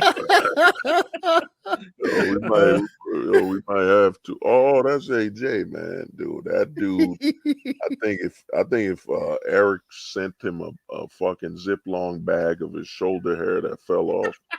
Thank you, Eric. Thank you so much. This hair will be closer to me than my real father was. The blanket of the hair will keep him warm. Fucking wash your cast iron skillet with that shit. You know what? You just gave me an idea of a good meme would be if, like, some white dude, you know, summoning black people by holding a fire alarm that's beeping, and they all run to help him. I'm trying to figure out where it's coming from. What is that? What is that? It's just so funny that this guy made this fucking ISOM. It'll help with the smoke detector. You gotta give it. He's smarter than Eric. He spelled it differently, and this would never get copyright strike. Some racist to those in need and spares them from the chirping plaguing their homes. Now this is how you do diversity, inclusion, and breaking through stereotypes. And I'm gonna shut you down once I get my ISOM trademark approval. I don't think he was gonna continue the fire alarm bit. That's kind of funny. Because this town's not big enough for the two of us. Now let's see what the trademark office has to say. What? Rejected for lack of proven market use? Curse you, USPTO. And curse you, Eric July. I will find a way to stop you. Just you wait. Well, it's funny because this is what's in the collective Ripatard mind of us detractors. This is the meme they've internalized. So when you give facts and logic, it's just like, what? Purple hair? Man, we saw AJ, man. Not 1 ounce of facts ever made sense to that guy. It just kept bouncing one ear. To me, I think that guy Andrew. Like, I think Eric at this point pays this guy. I think because Alpha Core, no one was covering it like that. You know, I remember when ISOM came out, he was getting interviews from Britain, and I give the Brits more respect. The Brits made us Americans look look bad, man. The Brits never invited him for another interview for ISOM 2. You could tell they read ISOM 1. Like that British channel, I didn't see him invite Eric for a second interview for the release of ISOM 2. That's interesting. You know what I mean? Because the what they said? You know what that action said? Eric says, "You're boring. You're so fucking boring. California shit." Yeah, but that dude dressed up as fucking what's her name from Star Wars, the chick or whatever, the new show. You know what I mean? She was the woman with the octopus locks or some crap like that. Oh, he dressed up as Hera. Yeah, he versus Babyface. He literally dressed up as Ahsoka. I think that guy's in denial. He's hiding some stuff, and you know what I mean. I would not be surprised that a video comes of heel versus Babyface building a closet in a few years. You know what I'm saying? Out of at some point. Yeah, it's like, dude, who dresses up? You do this whole pronoun rant. And you dress up as Ahsoka, like not Luke. You do 1,000 videos. We need Luke Skywalker, and you dress up as fucking Ahsoka. Come on, man. They always show you their true colors. My theory's always been this: they get big enough, and eventually it leaks. They get too comfortable, and they show you their true face. Like, why would you dress up as Ahsoka? Why would grown men from Nerderotic be crying, Barbie movie is woke? What grown man who grew up on fucking G.I. Joe, Rambo is worried about the Barbie movie? Wait, sorry, I was checking my comments on the studio for my AVS video. I clipped them. It says, somewhere near Florida. You mean you've never heard the famous regional expression for Southern Georgia? What an idiot. Wow. Oh man, let's get this. Oh wow. Hey, what's up, everybody? It's Jack Lloyd here. I'm so excited to be with you on this journey, making these funny Rippaverse skits, and I cannot wait to pick up my copy of Alpha Core, so make sure to pick that up from the Rippaverse website. Wait, is this guy, he's kind of twinkish. Is he like a closet, like, drag story hour? Is he like an anarcho-capitalist drag story hour? I guess you could tell this guy only eats what they call them joints, I forget it, them little Debbie cakes, but he put some Skittles in there. You know what I'm saying? It's fruity. This is a guy who believes you can't get an STD if it's a fruit roll-up, not a condom. Smart. Why didn't I think of that? Let's see what this guy says. And be sure to check out my comic series, Voluntaryists, as we're launching the next arc, Suit Saga. It's going to be epic. This is a great time for indie creators, and I think that we're just going to continue to grow and soar and have a lot of fun with it in the process. So thanks, everybody, for tuning in on this. Enjoy to be on the series, and you never know what's going to happen next. So stay tuned for more. Make sure to subscribe, and I'll let you know what I got coming on up.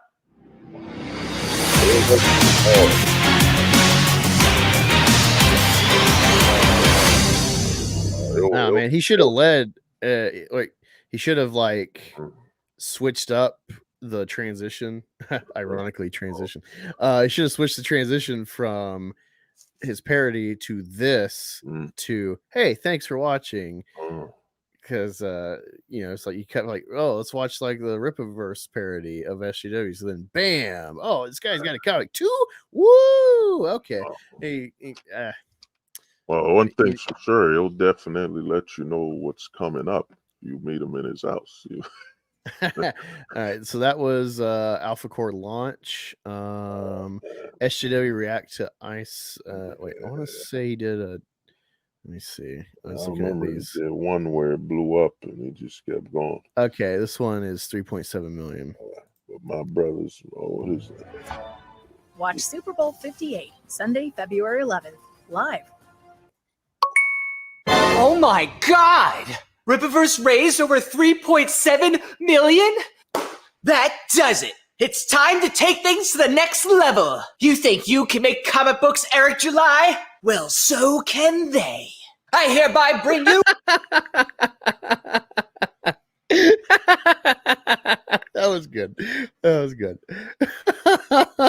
The Transverse. It's 69 pages of diversity-filled action and culturally sensitive dialogue, featuring Auntie Fox, Mask Karen, and the protagonist of this tale, She-Man. I honestly want this book. This sounds awesome. Why doesn't Daily Wire make this? This would be much better than Lady Ballers. Hire fucking Jack Lloyd, Daily Wire. I'm going to tweet this to them. Hopefully they see. Hopefully people, us detractors, will put a spotlight on this guy and get him a better job than simping for Eric. Because this quick little joke is like, actually, this is a great, if you want to play it straight or parody like he's doing. This is like funny.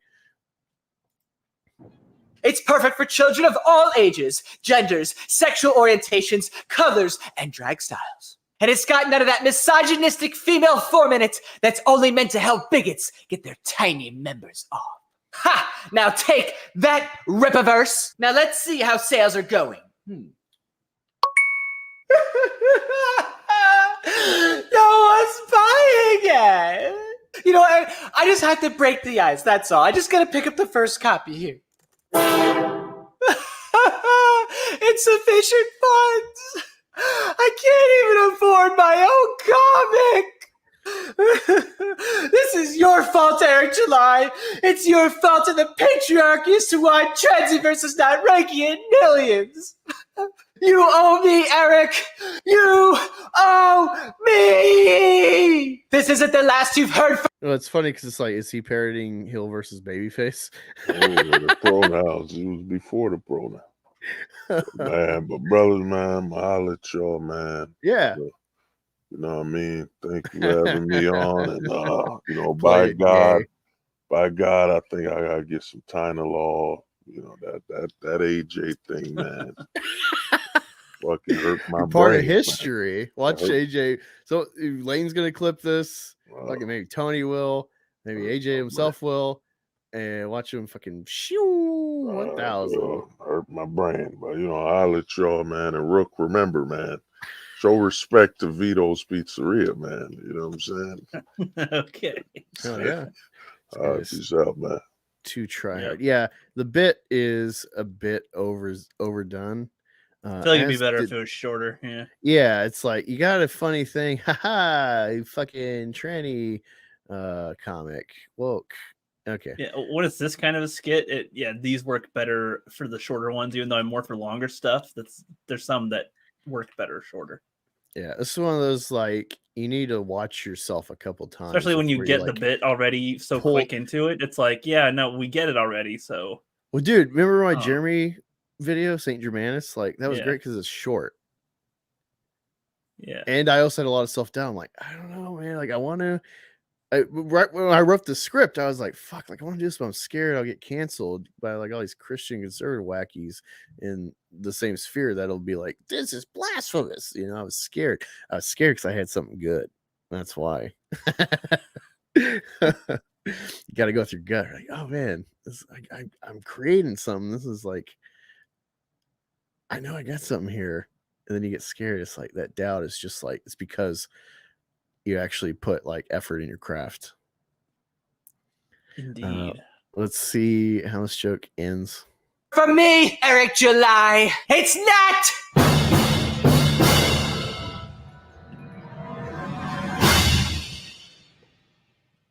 Hey, what's up, everybody? Okay, let's look finally at the voluntarist page on Amazon.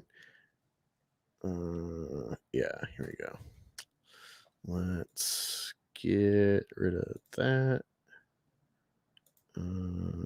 Stop screen.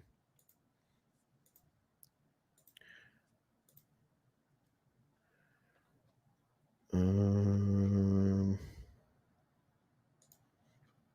we go. Trying to find the series page. All right, so here's the pitch for the voluntarist. Jack Lloyd. Wait, he fucking literally self-inserted. At least he's more honest than Eric July. Unless his channel is just a name for the character, but I'm assuming he is Jack Lloyd.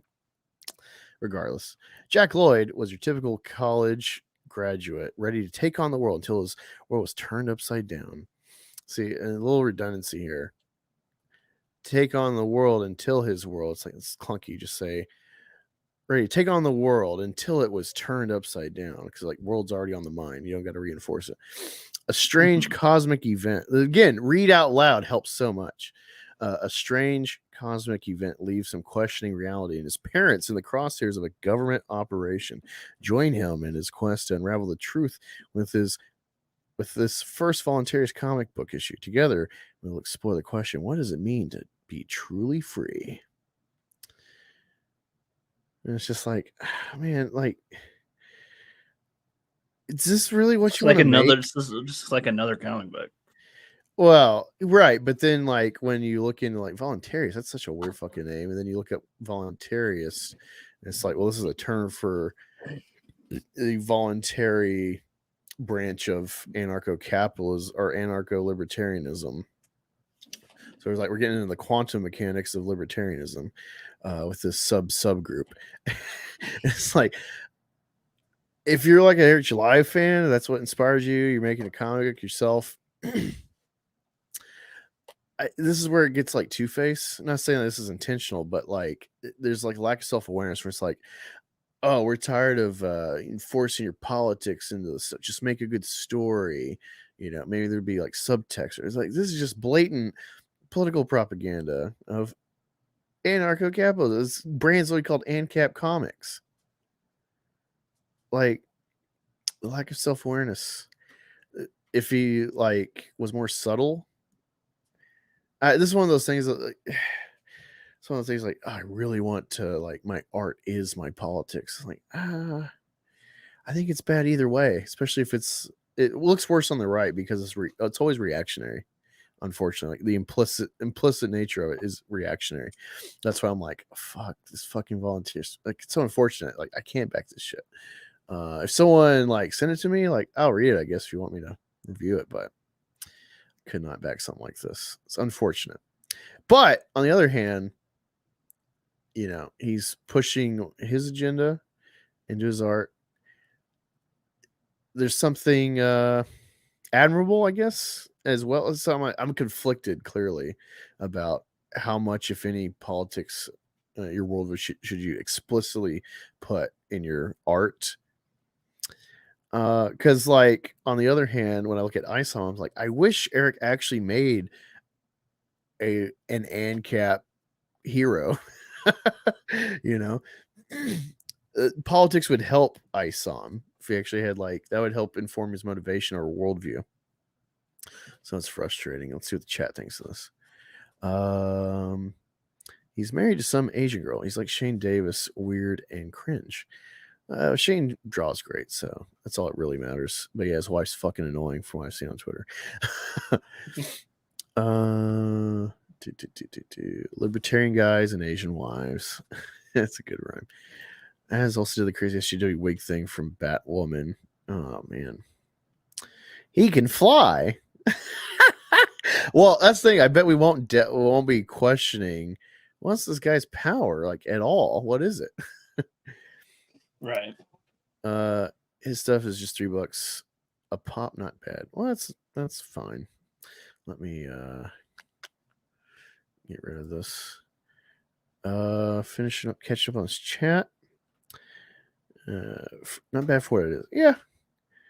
It's not high. Yeah, again, it's like I'm conflicted. It's like, that's kind of admirable.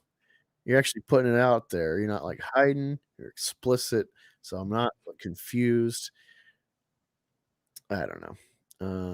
Voluntarist. I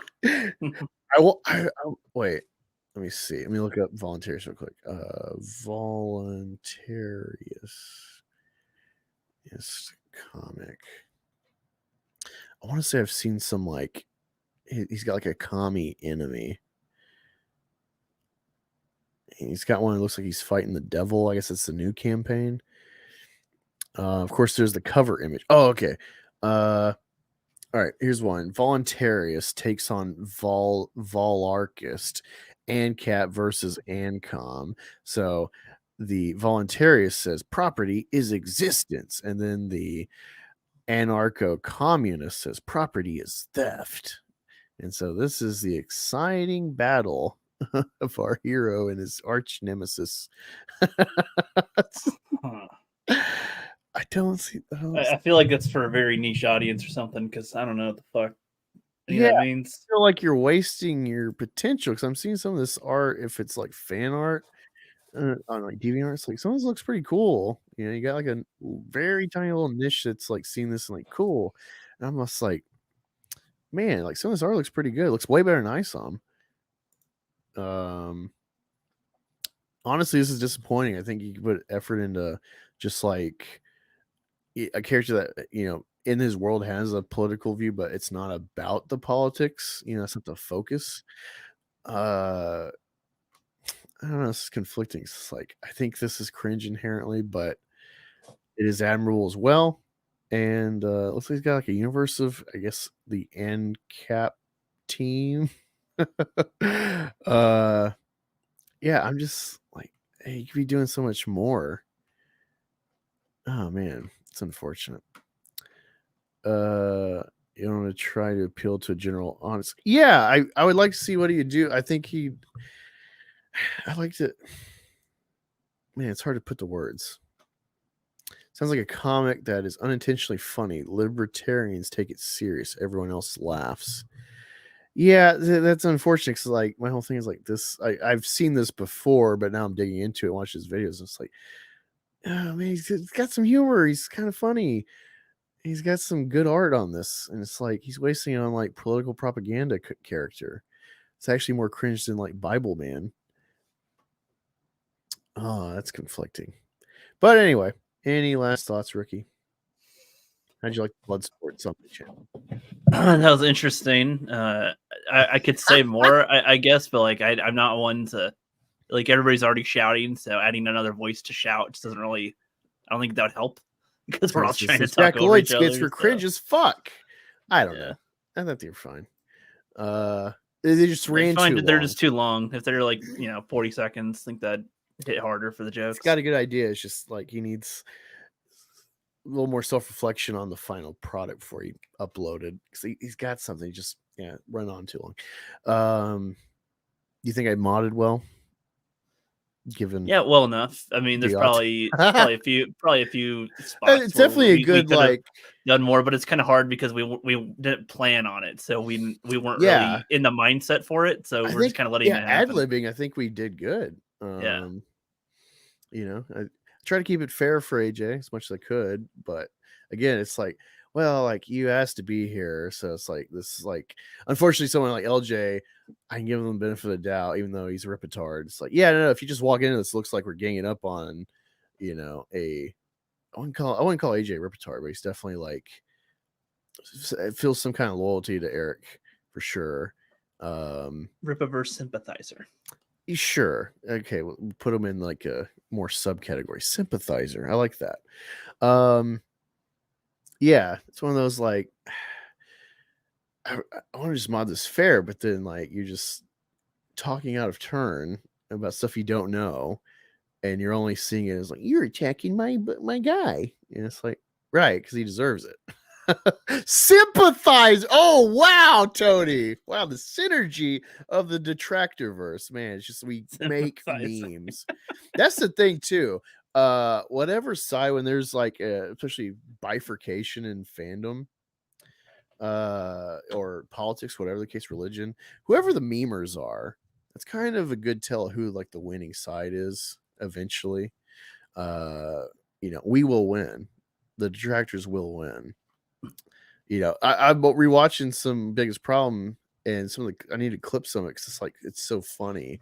Like episode 88, I think, or maybe it was the recent bonus episode where it's like recapping 2023, and it's like we either saved or destroyed indie comics.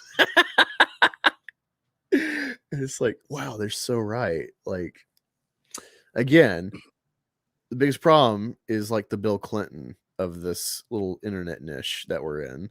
You know, they did the groundwork to make it way easier for EVS to like kind of just, you know, from this side be like, I gotta break it to you, man, this book sucks. It's enlightening so many more people. Before we go, I gotta read this comment that it wasn't on my channel, but I found this and it was funny as fuck. Ricky knows it. What are you gonna say, Ricky, while I find it? Let's say, like, I can imagine for Eric now, I mean, regardless of how things started with stuff, I feel like now, whenever there is, because there's all this stuff around it, there's the detractors and everything.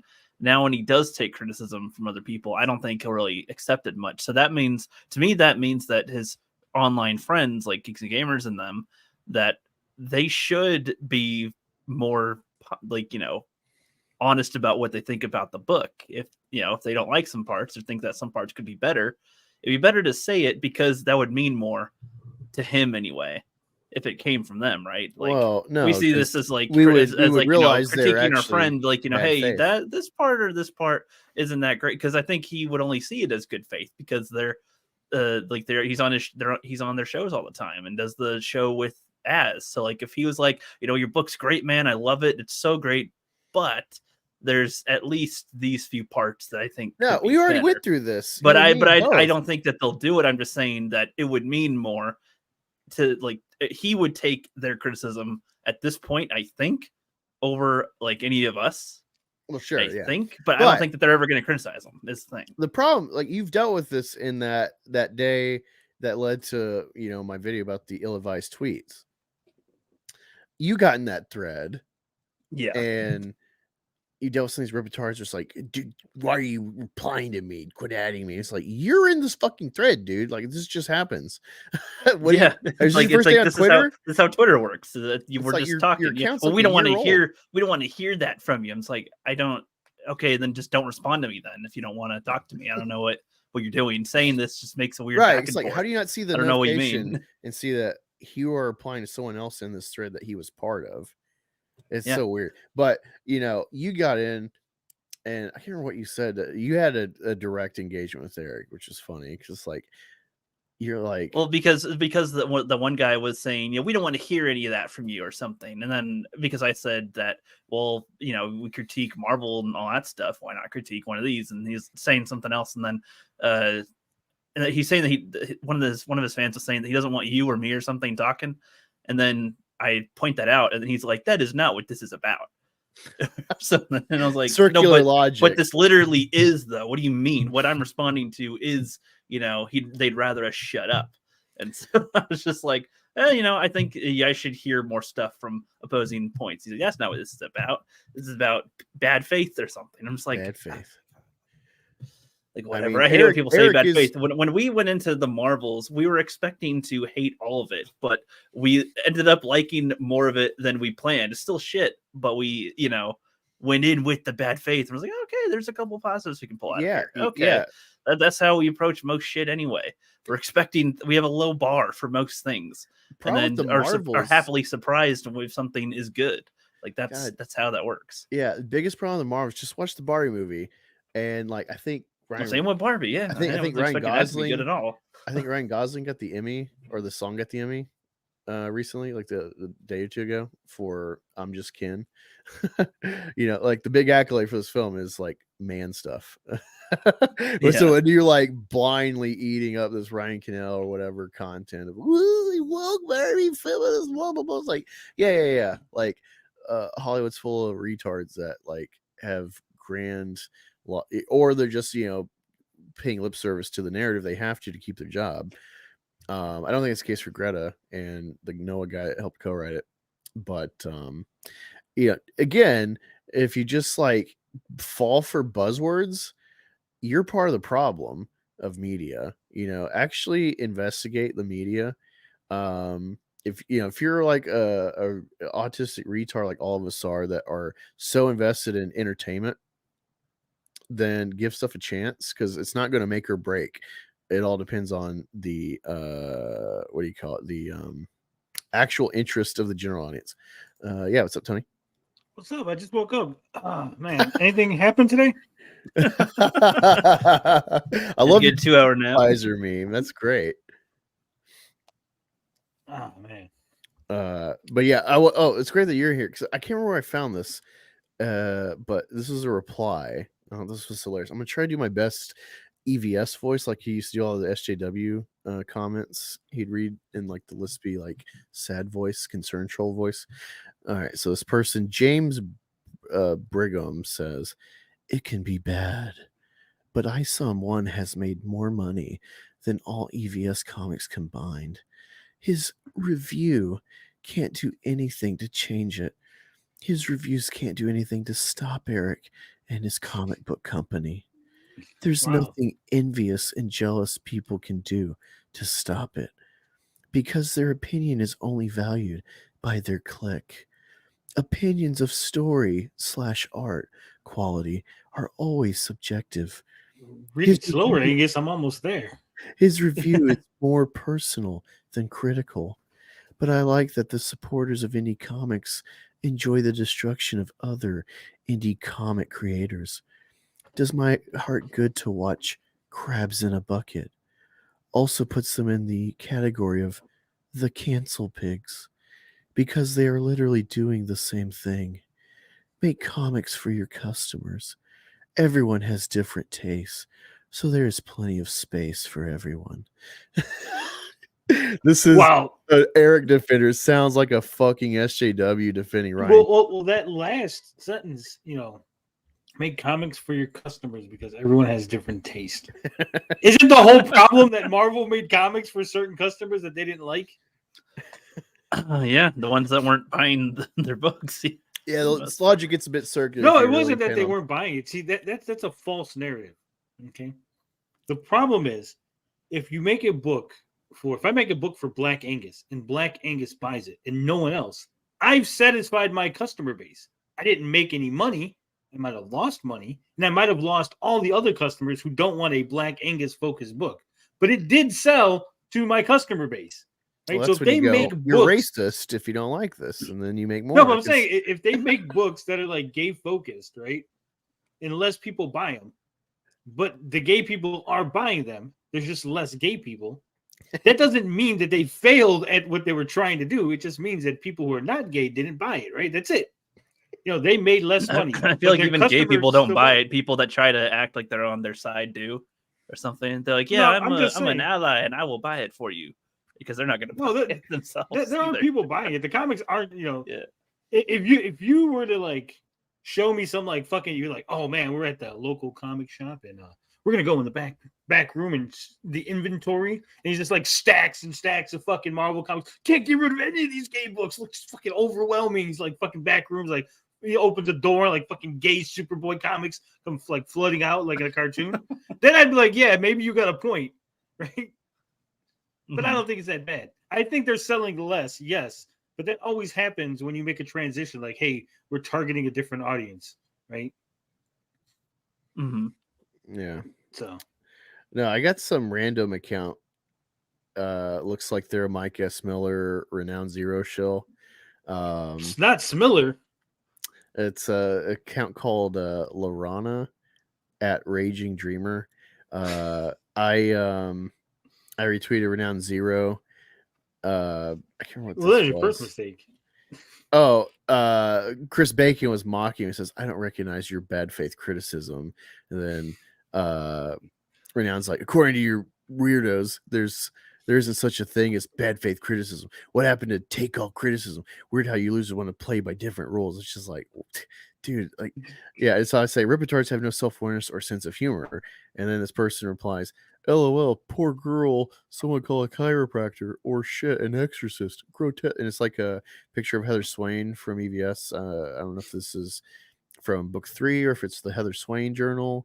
I'm assuming that because of the journal in her hand. I haven't looked at that campaign or I haven't seen the promo or anything, but it's because like you have like this, distorted view of like her showing her tits laying down, but you're getting like her legs are, I've seen the image. Yeah, okay. Yeah, and it's like this is like a classic comics thing of like unrealistic proportions or poses. So like, what? It's the rule of cool. Yeah. And it's just like, if it's cool looking, you draw it, right? Even if you're like, oh, the proportions on their hands are wrong, or it's exaggerated, like a pose, like that's not a human pose. That's what comes cool. You exaggerate it. But then it's like you get something like the Rob Liefeld attempt at Captain America, where it's like he just didn't get something's wrong with him trying to directly portray that strongman pose. It was just bad. That huge fucking chest. Well, it's funny because like if you do the but he takes it in stride. But, if you look like side by side of like or like lay it over of like a strongman pose, it's like I actually totally get what he was trying to draw. It's just like, fuck, man, like I guess that's a hard pose to nail. I think it might have been because when you're drawing, when the guy got no shirt on, you get different lines, and when he drew the Captain America stuff over, I think some of the lines of the skin, the 6-pack lines and stuff, they go away. And I think maybe the inks and the colors might have hurt it. Like I would really love to see that image in just the pencils, right? Yeah. Because we looked at some of the fucking Alpha Core stuff, and it looks like shit. But I seen the pencils for that one, the image of Brian Solari holding up the guy, and it looks nice. It looks like a nice pencil job, and Joe Bennett's pretty awesome, especially his Immortal Hulk run. Like, I'm surprised Eric hasn't like really fucking tried to use that of like holding up like Medusa's heads, like I got one of yours, Marvel. You canceled him for anti-Semitism because Al Ewing is a crybaby, and I got him. No, I don't know. He's a crybaby. There was definitely some stuff there. Let's not, there's some stuff. Sure, I don't think I don't care. Like, yeah, it's fine to not care, but just to act like it's not. Don't pull the AJ, be like, well, I didn't see it, so it don't count. No. Like, Rip a Goalpost tried to boohoo months ago about like, oh, these SGOs trying to cancel Joe Bennett for anti-Semitism. I'm like, well, yeah, he is, and that's why I backed Alpha Core. I think the part of the problem, though, it doesn't make any sense to me. They're like, Marvel and DC suck. Like, okay. He's like, but also I got these artists that used to work for Marvel and DC. Like, but I thought all of Marvel and DC suck. Like, why are you getting this scraps? He got the scraps. I was about to get that. It's like, well, oh, look, we got Gina Carano, which is like, no, that depending like what you made and how prolific she was in it, that could be a huge fucking spin of like Marvel or Star Wars canceled her, but we got her. We don't give a fuck, and she's gonna do awesome. You've thrown away a gem, and we're gonna make you regret it. But it's like, you did like a mid movie. It's fine, but just her body type, it's hard to cast her in something. And then she doesn't have great acting chops. She hasn't anymore. She hasn't like this downtime in between Mando and shit. She hasn't like done any acting lessons. Clearly, that's what's annoying. It's like she's just like kind of coasted, and she doesn't have to try because she's got like a billionaire stepdad from Vegas. So when people promote her and pedestalize her, it's like, no, it's fucked up what happened with her at Disney and stuff, and it's not fair compared to like Pedro and stuff. No. See, I think that's wrong again. I have to interject with all that, right? People go, you see this one thing that Gina did? That's why she got fired. You go, what about all that other shit that she did before where Disney's like, hey, cut it out, knock it off. Why you keep doing this shit? This is like, oh no, I don't disagree. She stacked the deck. It wasn't just what I'm saying. So then, but they point to like one thing Pedro did, and you're like, yeah, he did a thing. He did 16 things. Do you see why she got fired and he didn't? Well, he's the lead guy. Even if he wasn't, I bet you if Pedro had like a trail of shit, and you go, look at all this shit he did, he'd get fired. Come on. No, they got rid of what's Colombian or the Chilean excuse, and they got rid of he touts the right. We was Kangs. He no longer Kang. He no longer Kang. Well, it's because there's the video. It's like Ray Rice. Ray Rice was off the hook until the video came at him laying his wife out and dragging her in the elevator. That's what killed his career. He would have had. Jonathan Majors says he's not guilty. He came out and made a video. We all remember Johnny Depp. I don't see any support for Jonathan Majors. Where's the Jonathan Majors as a victim videos from the right? They just threw that motherfucker under the bus because they didn't like Marvel. Oh, he's a Marvel guy. Fuck him. Right? Yeah. No, I don't. Yeah, that's the thing is the two-face, the two-facedness of coverage that. But like King sucks anyway, so it's just like it's not interesting. I was like, damn, I should go to bat for this guy, but I'll come back as King. It's not even worth your time. His King sucks. Like, what am I? His biggest thing. Sorry, like, sir, you did a shitty role, so I can't defend you. Yeah. On social Well, it's media. just YouTube game. It's like, what's the angle here? Like, is this the stance you want to take and stake your channel's growth on? Versus Johnny Depp is like Pirate Man accused of yeah, which is kind of funny actually. It's like Pirate Man accused of abuse. And it's like, it's kind of their job. Pirates do. It's character acting. I never even thought about that angle of like, yeah, Pirates of the Caribbean is famous for that. I never thought about, pirate going to court for bad stuff. That's funny. Damn, we all missed that. Fuck. I was really hoping Amber Heard would have won just to fucking undermine all these fucking phonies. Shit, just constantly this Amber Heard content. Like, how funny it would have been if everyone's defending Johnny Depp and it's like, he lost. It would be a little funny. I would relish in that. I remember I made a post because I had this cool Mara statue that Joel Jones was the artist for. And I just bought it because it's hot. I don't read fucking DC. I don't care about Aquaman, much less Mara. But Mara's hot.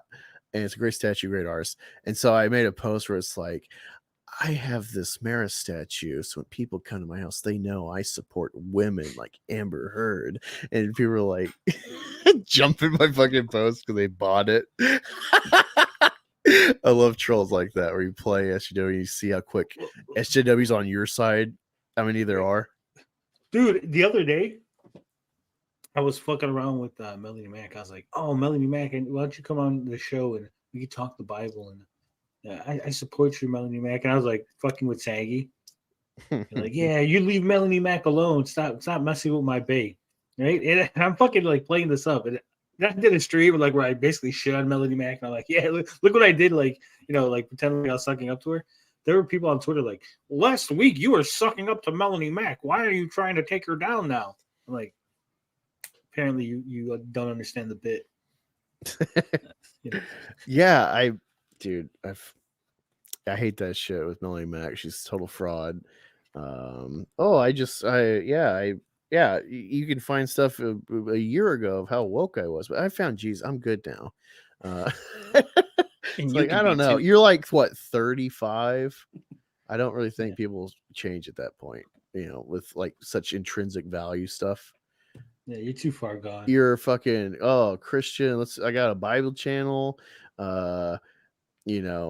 Quit sending F slurs. I'm so dedicated to my like stance of being a Christian against the gays. And it's like, well, if you're so Christian, why aren't you fucking going forth and multiplying? That's kind of like priority number one. Because she can't find a man to stick his dick in crazy. Well, to stay with crazy, I would say. Well, I super chatted her. I was like, she was doing a gaming stream. I super chatted her and I was like, Melanie, we have to pray for Eric July. He hired 2 pro LGBTQ, pro trans kids activists for his, next book. And she's like, she read it and she's like, see, well, Eric, we will win. This company is not, it's not political. So, I'm sure that the pivot is hilarious. He knows what he's doing. I was like she's just so like trying to like fill the air. Like she has no idea how to like respond to it. It's so fucking good. You got her. Did you clip that? Did you upload that? Yeah, I put it on the stream. We watched it and everything. Fuck, that's hilarious. Wait, which stream was that? It was like 2 streams ago or something. Okay, dude, I've been doing so many streams. I don't even. Yeah. No, like when I heard the EVS was doing the review, I'm like, fuck, I'm off. I'm off the next day. Fucking perfect. Finally, I'm capitalizing. I'm already in this, but now I'm going to capitalize. Fuck yeah. Oh, what a great time. I can't wait for Saturday to review his next review. I have to wait till Sunday. Oh, I can't wait. But I'm going to get out here. Do other things. Yeah, I'm gonna get out of here. Thank you for coming on and making you and AJ fucking kind of derailed the flow I was planning, because it's like we always just kind of ad lib and maybe have like a few things like, oh, let's look at that 2 hours later. But it's like I was actually kind of like ready, had my fucking private chat with links for myself to like kind of flow. And well, I told him, he goes in the stream, he goes, well, I go, do you even know what a night letter is? He's like, well, why don't we get on stream? He goes, let me and Froggy on stream. I'm like, dude, that's why I was like, dude, I could just start a stream up if you want to have this conversation. Like, we don't need to get on Black Angus's stream to like fucking have a conversation. And he's like, no, we're already here. Like, dude, it's like a click away. You just not that much effort, right? That's why I was like, well, there'll be more people watching us over there, right? Like, if I put up a stream. Well, dude, re-upload on yours and reap the benefits. Go right ahead. Nah, I don't mind. I wasn't even. Everyone's like, why are you mad? Like, I'm not mad. I'm just. It's interesting. It makes it fun with the stuff. Yeah. Unfortunately, like there's like it's kind of one way. It's kind of gotten culty, unfortunately, for the Rippaverse fans, because it's like when you're like, I'm an atheist, so I've had lots of conversations of like, all right, I know like these things in the Bible, and like when you add it all up, I say bullshit. This like it doesn't fit together, and they just always got a default where it's like, well, faith. And it's like, what? You never came to the argument that way, but now this is your fallback. There's always some kind of illusion, diversion from like the presumed parameters, and I'm seeing that from that interaction. And, AJ's like, the fact that he's like coming on and, ultimately it's kind of like a 4-on-1 plus rookie kind of, filling it out. Rookie didn't say nothing. He just sat there. Right. I can't yell over everybody else yelling. It doesn't help. Yeah. It's not really a temperament, but it could become that, I might become that way, Yeah, but well, here's the funny thing. Go watch any Eric July debate, right? Eric July yells, he screams, he gets loud, right? But when he does it, oh, that's good. That shows that he's fucking passionate. Now I get loud and Tony's triggered. He's mad. Tony's upset. It's like you can't win with these people. Like whatever you do is the wrong thing, right? Yeah. Like yes. It's like there's either the measured debate, which not as many people want to see, and then there's the heated debates where people are more interested because everybody's getting loud and energetic. So, there's Kang one or the other LG. pretty much. It's usually not both. Oh, that's hilarious. You should meme LG onto Kang. That's good. That's future Rippaverse verse. The Rippaverse verse meme. Yeah, no, it was fun though. I haven't been like a big chat like that person-wise that I was managing in years actually. So that was fun. Get back to like old school YouTube, like me and Ricky. Wait, how long your channel been up, Tony? Because I was digging through your channel. Active? Yeah. I think like 3 years. Okay, yeah, I was thinking of your channel like, oh, you're an Amico guy? Fuck, did you ever come across Mad Max? Dude, I wasn't a Amico guy. I was the Amico guy. Well, I only knew about it because Mad Max Mandalorian was like, oh, this might be fun. Dude, how could you not go watch Mad Max's streams? I hopped on his stream like 3 or 4 times and like just yelled. The same thing I did to AJ, I did to fucking Max. Wow. But Max would eventually be like, yeah, you're right. You're right. Well, it's funny because I am the reason Max ever started streaming, because he was he had good points or good introspection about like Jeremy and stuff where it's like, okay, interesting. And I finally got him on a stream to like debate whatever about Jeremy stuff, and like ultimately it's like 3 hours of like me defending Jeremy all the time, like, dude, just fucking unsub. He's like, no, sub for life. And I'm like, this is your problem, dude. Like, you are your own problem for your conundrum. You're being so triggered by Jeremy and his content and its influence, and instead of like just making counter or whatever, like you're so stuck on him. And it was funny, but like I'm like, well, you're talking about all this stuff with Jeremy. Why don't you do something and throw your hat in the ring to like counter him? And so I'm the reason he started ever streaming, which is funny. It's like, so you're the reason. You're the blame. I guess to your chagrin, maybe. I'm gonna have to dig into those, find those streams. Dude, I miss Max. I really hate watching Max streams now because he's just gone soft and he's like pandering to like, I could tell like to some degrees like, lefty. But now it's just like completely pandered instead of being like, I'm bringing the heat, I'm fair and balanced, it's fun. He got no heat. He tried to bring the heat, and he got yelled at, but I think I broke his spirit. And then he had the whole thing with Jarbo. You killed the whole fucking point of watching Mad Max. Him just like fucking irate wearing a Ghost Rider mask, screaming at Jeremy. You paid attention to what happened, but he had the whole thing with Matt Jarbo, like back and forth, and the Lunga thing. And then him and RJ fell out. Him and RJ. Fuck, I totally forgot about RJ. He I don't want to say blackmailed or attempted blackmail RJ, but it's damn close. Damn close. He got on a call. So he's a kingpin. Yeah. So essentially, what happened was RJ was calling out Zeno for being racist, right? Okay. And Mad Max got on a call with RJ, Brian, and Jarbo, and essentially Mad Max was like, look, he pulled an Eric July. He's like, look, I have evidence that you said the N-word in a voice chat. It'd be a real shame if that had got out, RJ, because you're calling Zeno racist. So, it might get out that you said the N-word in this voice chat. And it'd be real. You want to be a teacher, it'd be a real shame. I don't know if any schools would hire you if that got out. And, if anyone asked me, I would definitely have to be honest and tell the truth about whether or not RJ said the N-word. And we're all like, dude, what? It's like, why would you say that? He's like, well, that's not blackmail. Like, you literally were like, hey, stop calling Zeno racist, or I might have to tell people you said the N-word, and that can fucking ruin your career. Wow. I would never expect Max to have that in him. That's hilarious. To be fair, I think Max was more. I think what he was trying to say, and it just came out like totally wrong, was, hey, you did this thing, so if you keep pushing Zeno, people are going to probably eventually find out you also said some racist stuff, right? Like, so you should probably drop it before your skeletons come out, right? Like, so keep the skeletons in all the closets. No, okay. This sounds like Mrs. Gump when he's like, is there a Mr. Gump? Mrs. Gump? Yeah. He's on vacation. It's like, she kind of just like, all right. Well, it'd be like if I knew Black Angus was a drug dealer, right? Let's say Black Angus used to be a drug dealer, right?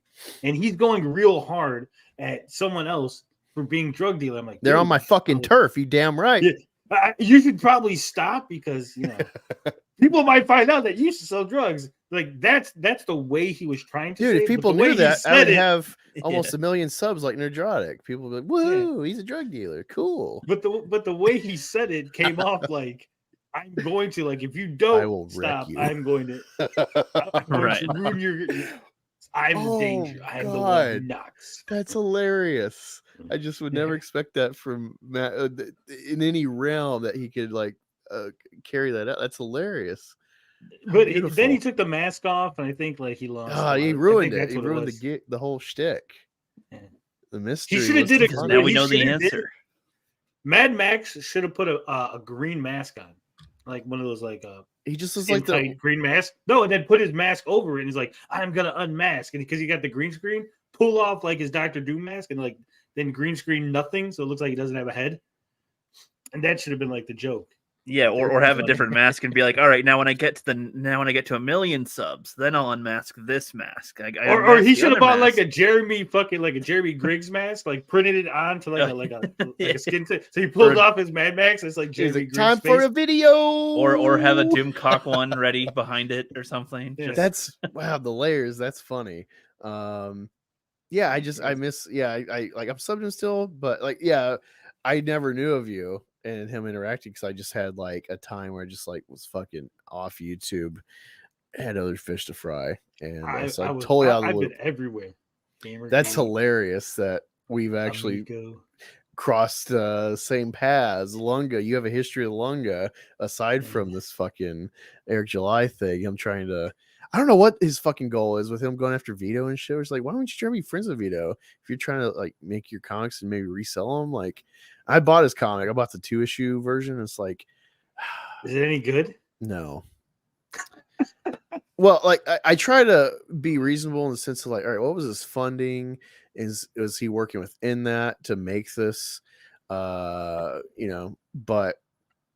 I would love to read those. It's just too much. Like it's unfocused. I don't want to give up money, but I would love it's unfocused. And first of all, I'm not into Cthulhu shit.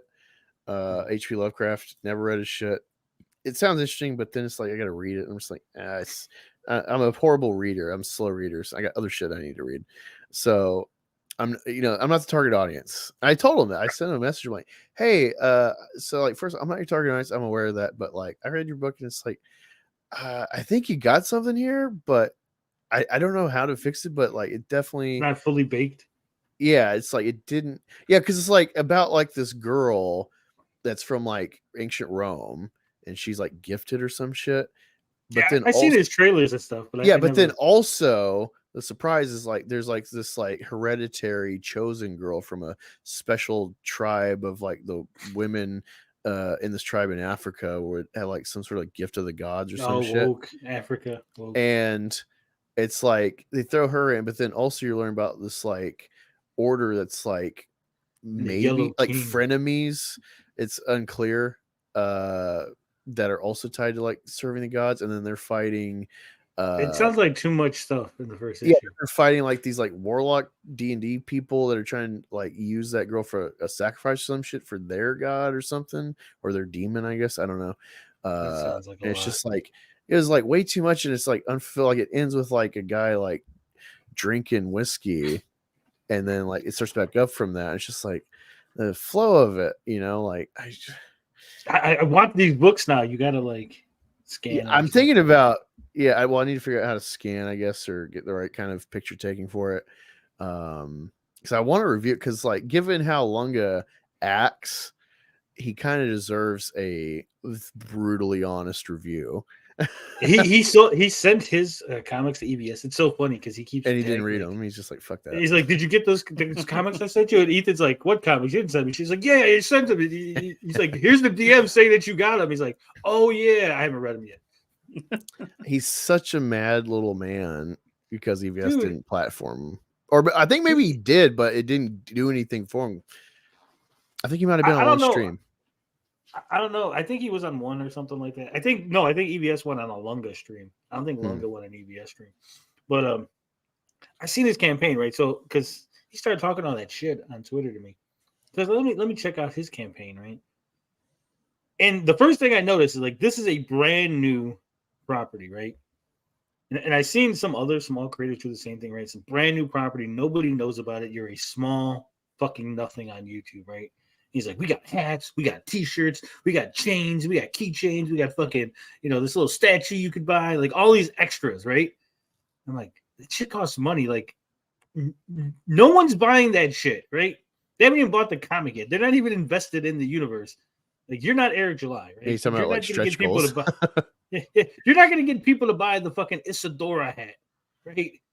No one's rocking the Isadora t-shirt fucking combo. With the fucking jockstrap, no one's buying the coin. Oh, I gotta get that coin, right? Like, no one wants that shit. You're nobody. You're fucking nothing. Like, when I do my shit, it's gonna be like, here's the fucking comic. That's what you get. And then Stretch goes like, oh shit, we actually sold more than fucking 3. Exactly. That's what I'm thinking. Here's a fucking, Are you kidding me? Like, that costs money. I'm trying to get money to make a fucking book in the first place. Yeah. Well, I'm gonna have reasonable stretch goals. Like the way it should work out. It should be like, oh, okay, I'm able to give you this like print, right? Because we're gonna have like sketches and stuff from the comic. Like, oh, everyone gets a fucking print, like a little mini poster. Yeah, no, that's not crazy or anything, but yeah, it's gonna be nothing crazy, and it's nothing like, oh, we're putting the fucking industry on notice. And it's not gonna be like a crazy like, oh, give me like $50 for this book. It's gonna be like, hey, give me like $15, right? Fucking.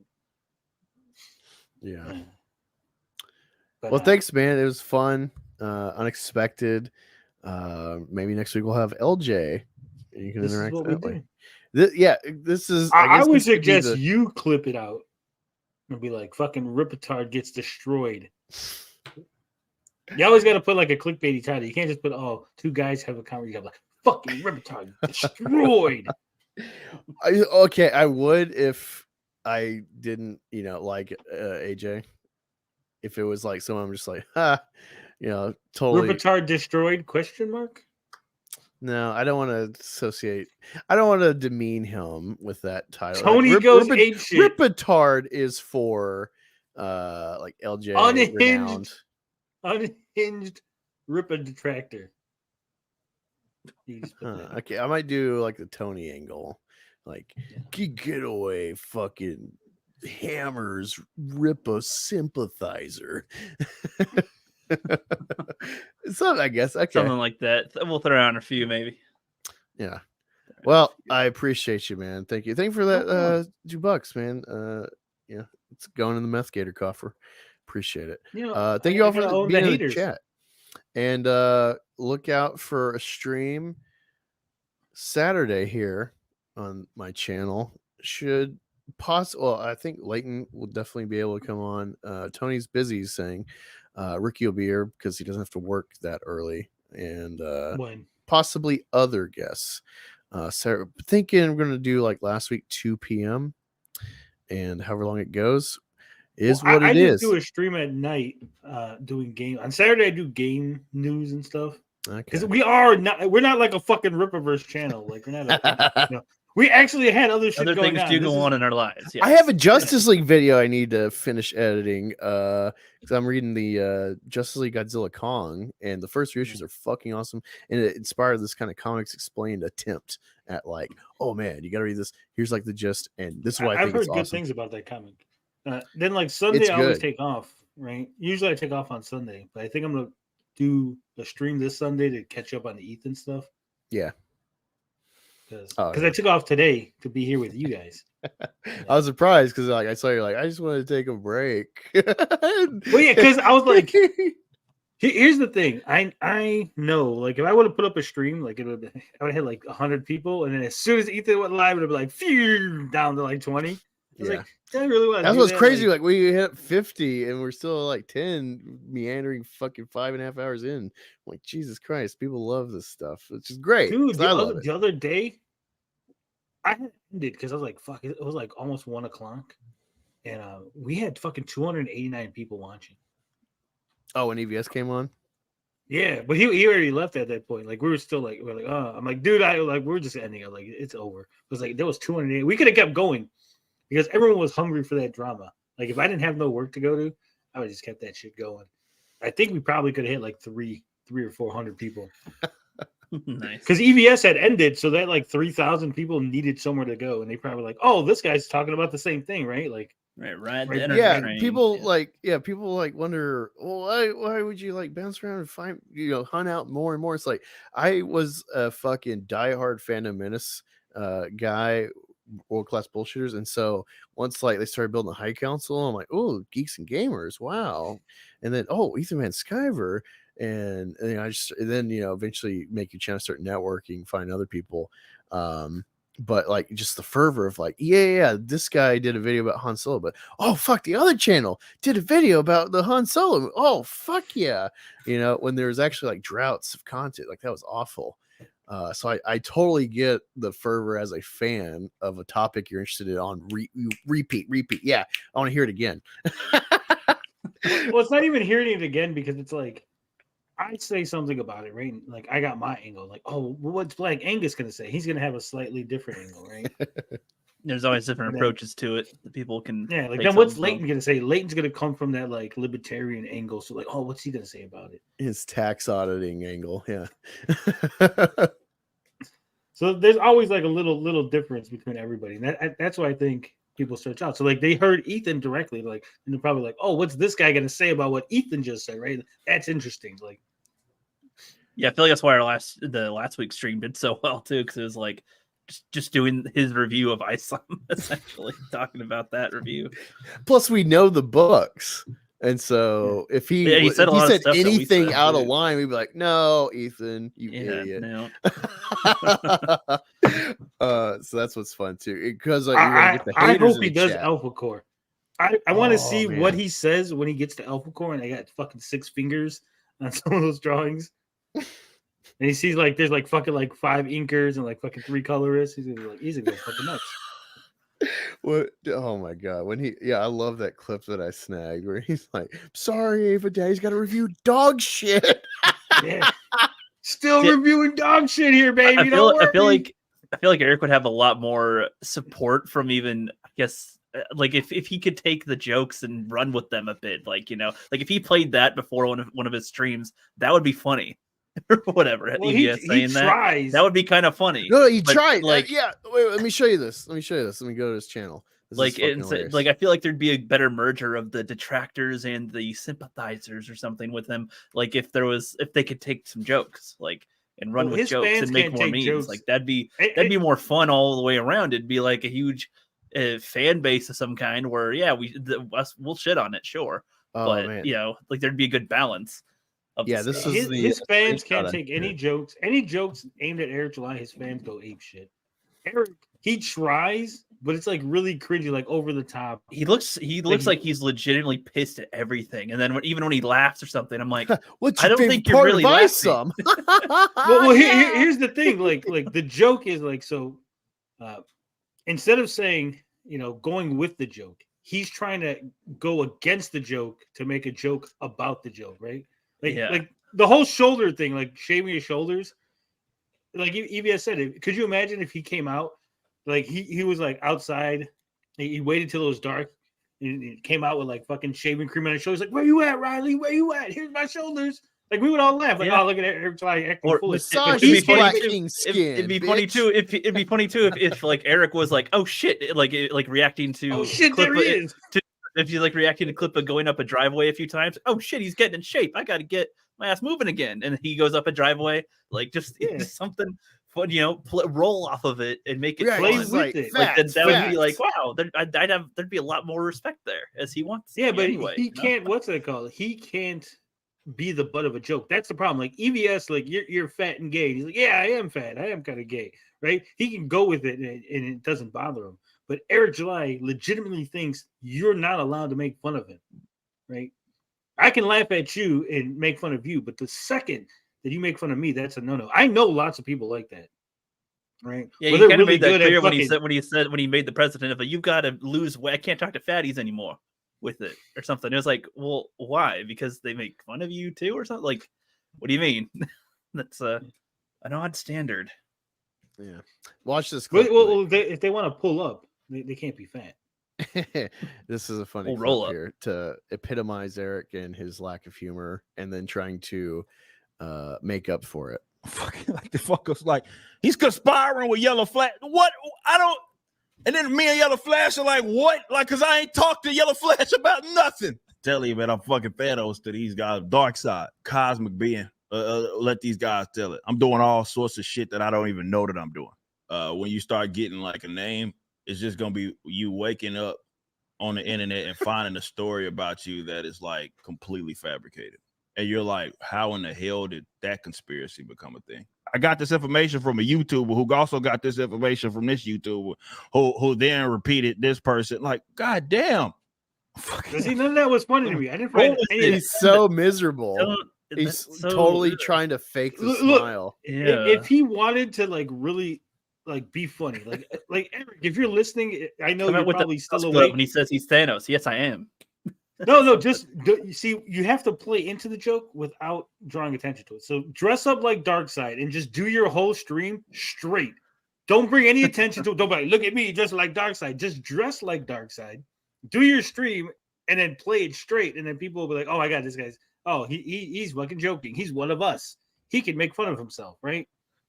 Yeah, it would make it a little more harder for people to make fun of him if he's able to roll off the jokes and have it be like, well, we don't know what actually offends because he just rolls with it. Cool, but when the way he reacts, okay, we know it bothers them, right? We know I just got a affects comment. you, and that's. I just got a comment on my Yellow Flash video, and they said unwatchable. This is truly awful. I said like and subscribe, and I left him a heart. It's how you play it. You just deflate them, where it's like, I was back and forth. Did you tell him the one who called you fat or something? When you oh yeah, he's got Jewish in his name, and so he tried to like neg me, and I'm like Jewish. Opinion ignored, and then like he like adds more comments on like another thread in the same video. And he's like, you're fat. Oh, congratulations. We know how much you love food because you're fat. And I'm like, go back to your tunnels. And then he says something like, well, we're going to tunnel on your house, but, we're worried about collapse, given tonnage and everything. I'm like, that was good. And then he never commented again because it's like, I laughed. Like, it was a legitimate, haha, you got me. That's funny. I'm fat. You got me.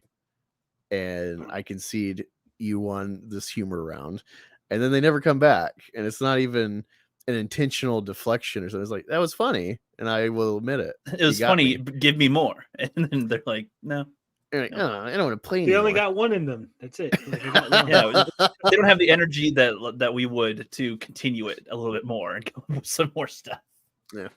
Well, thank you all. I'm actually going to end this. I'm just sitting there. No, you're not. We're not letting you end. Appreciate y'all coming on. You're not going anywhere, Angus. The uptick of your shit. 3 more hours to go. Come Put by in your Saturday, hater work. Super chats. That's Appreciate it. Goes to making meth gator. I'm getting a refund for my $2.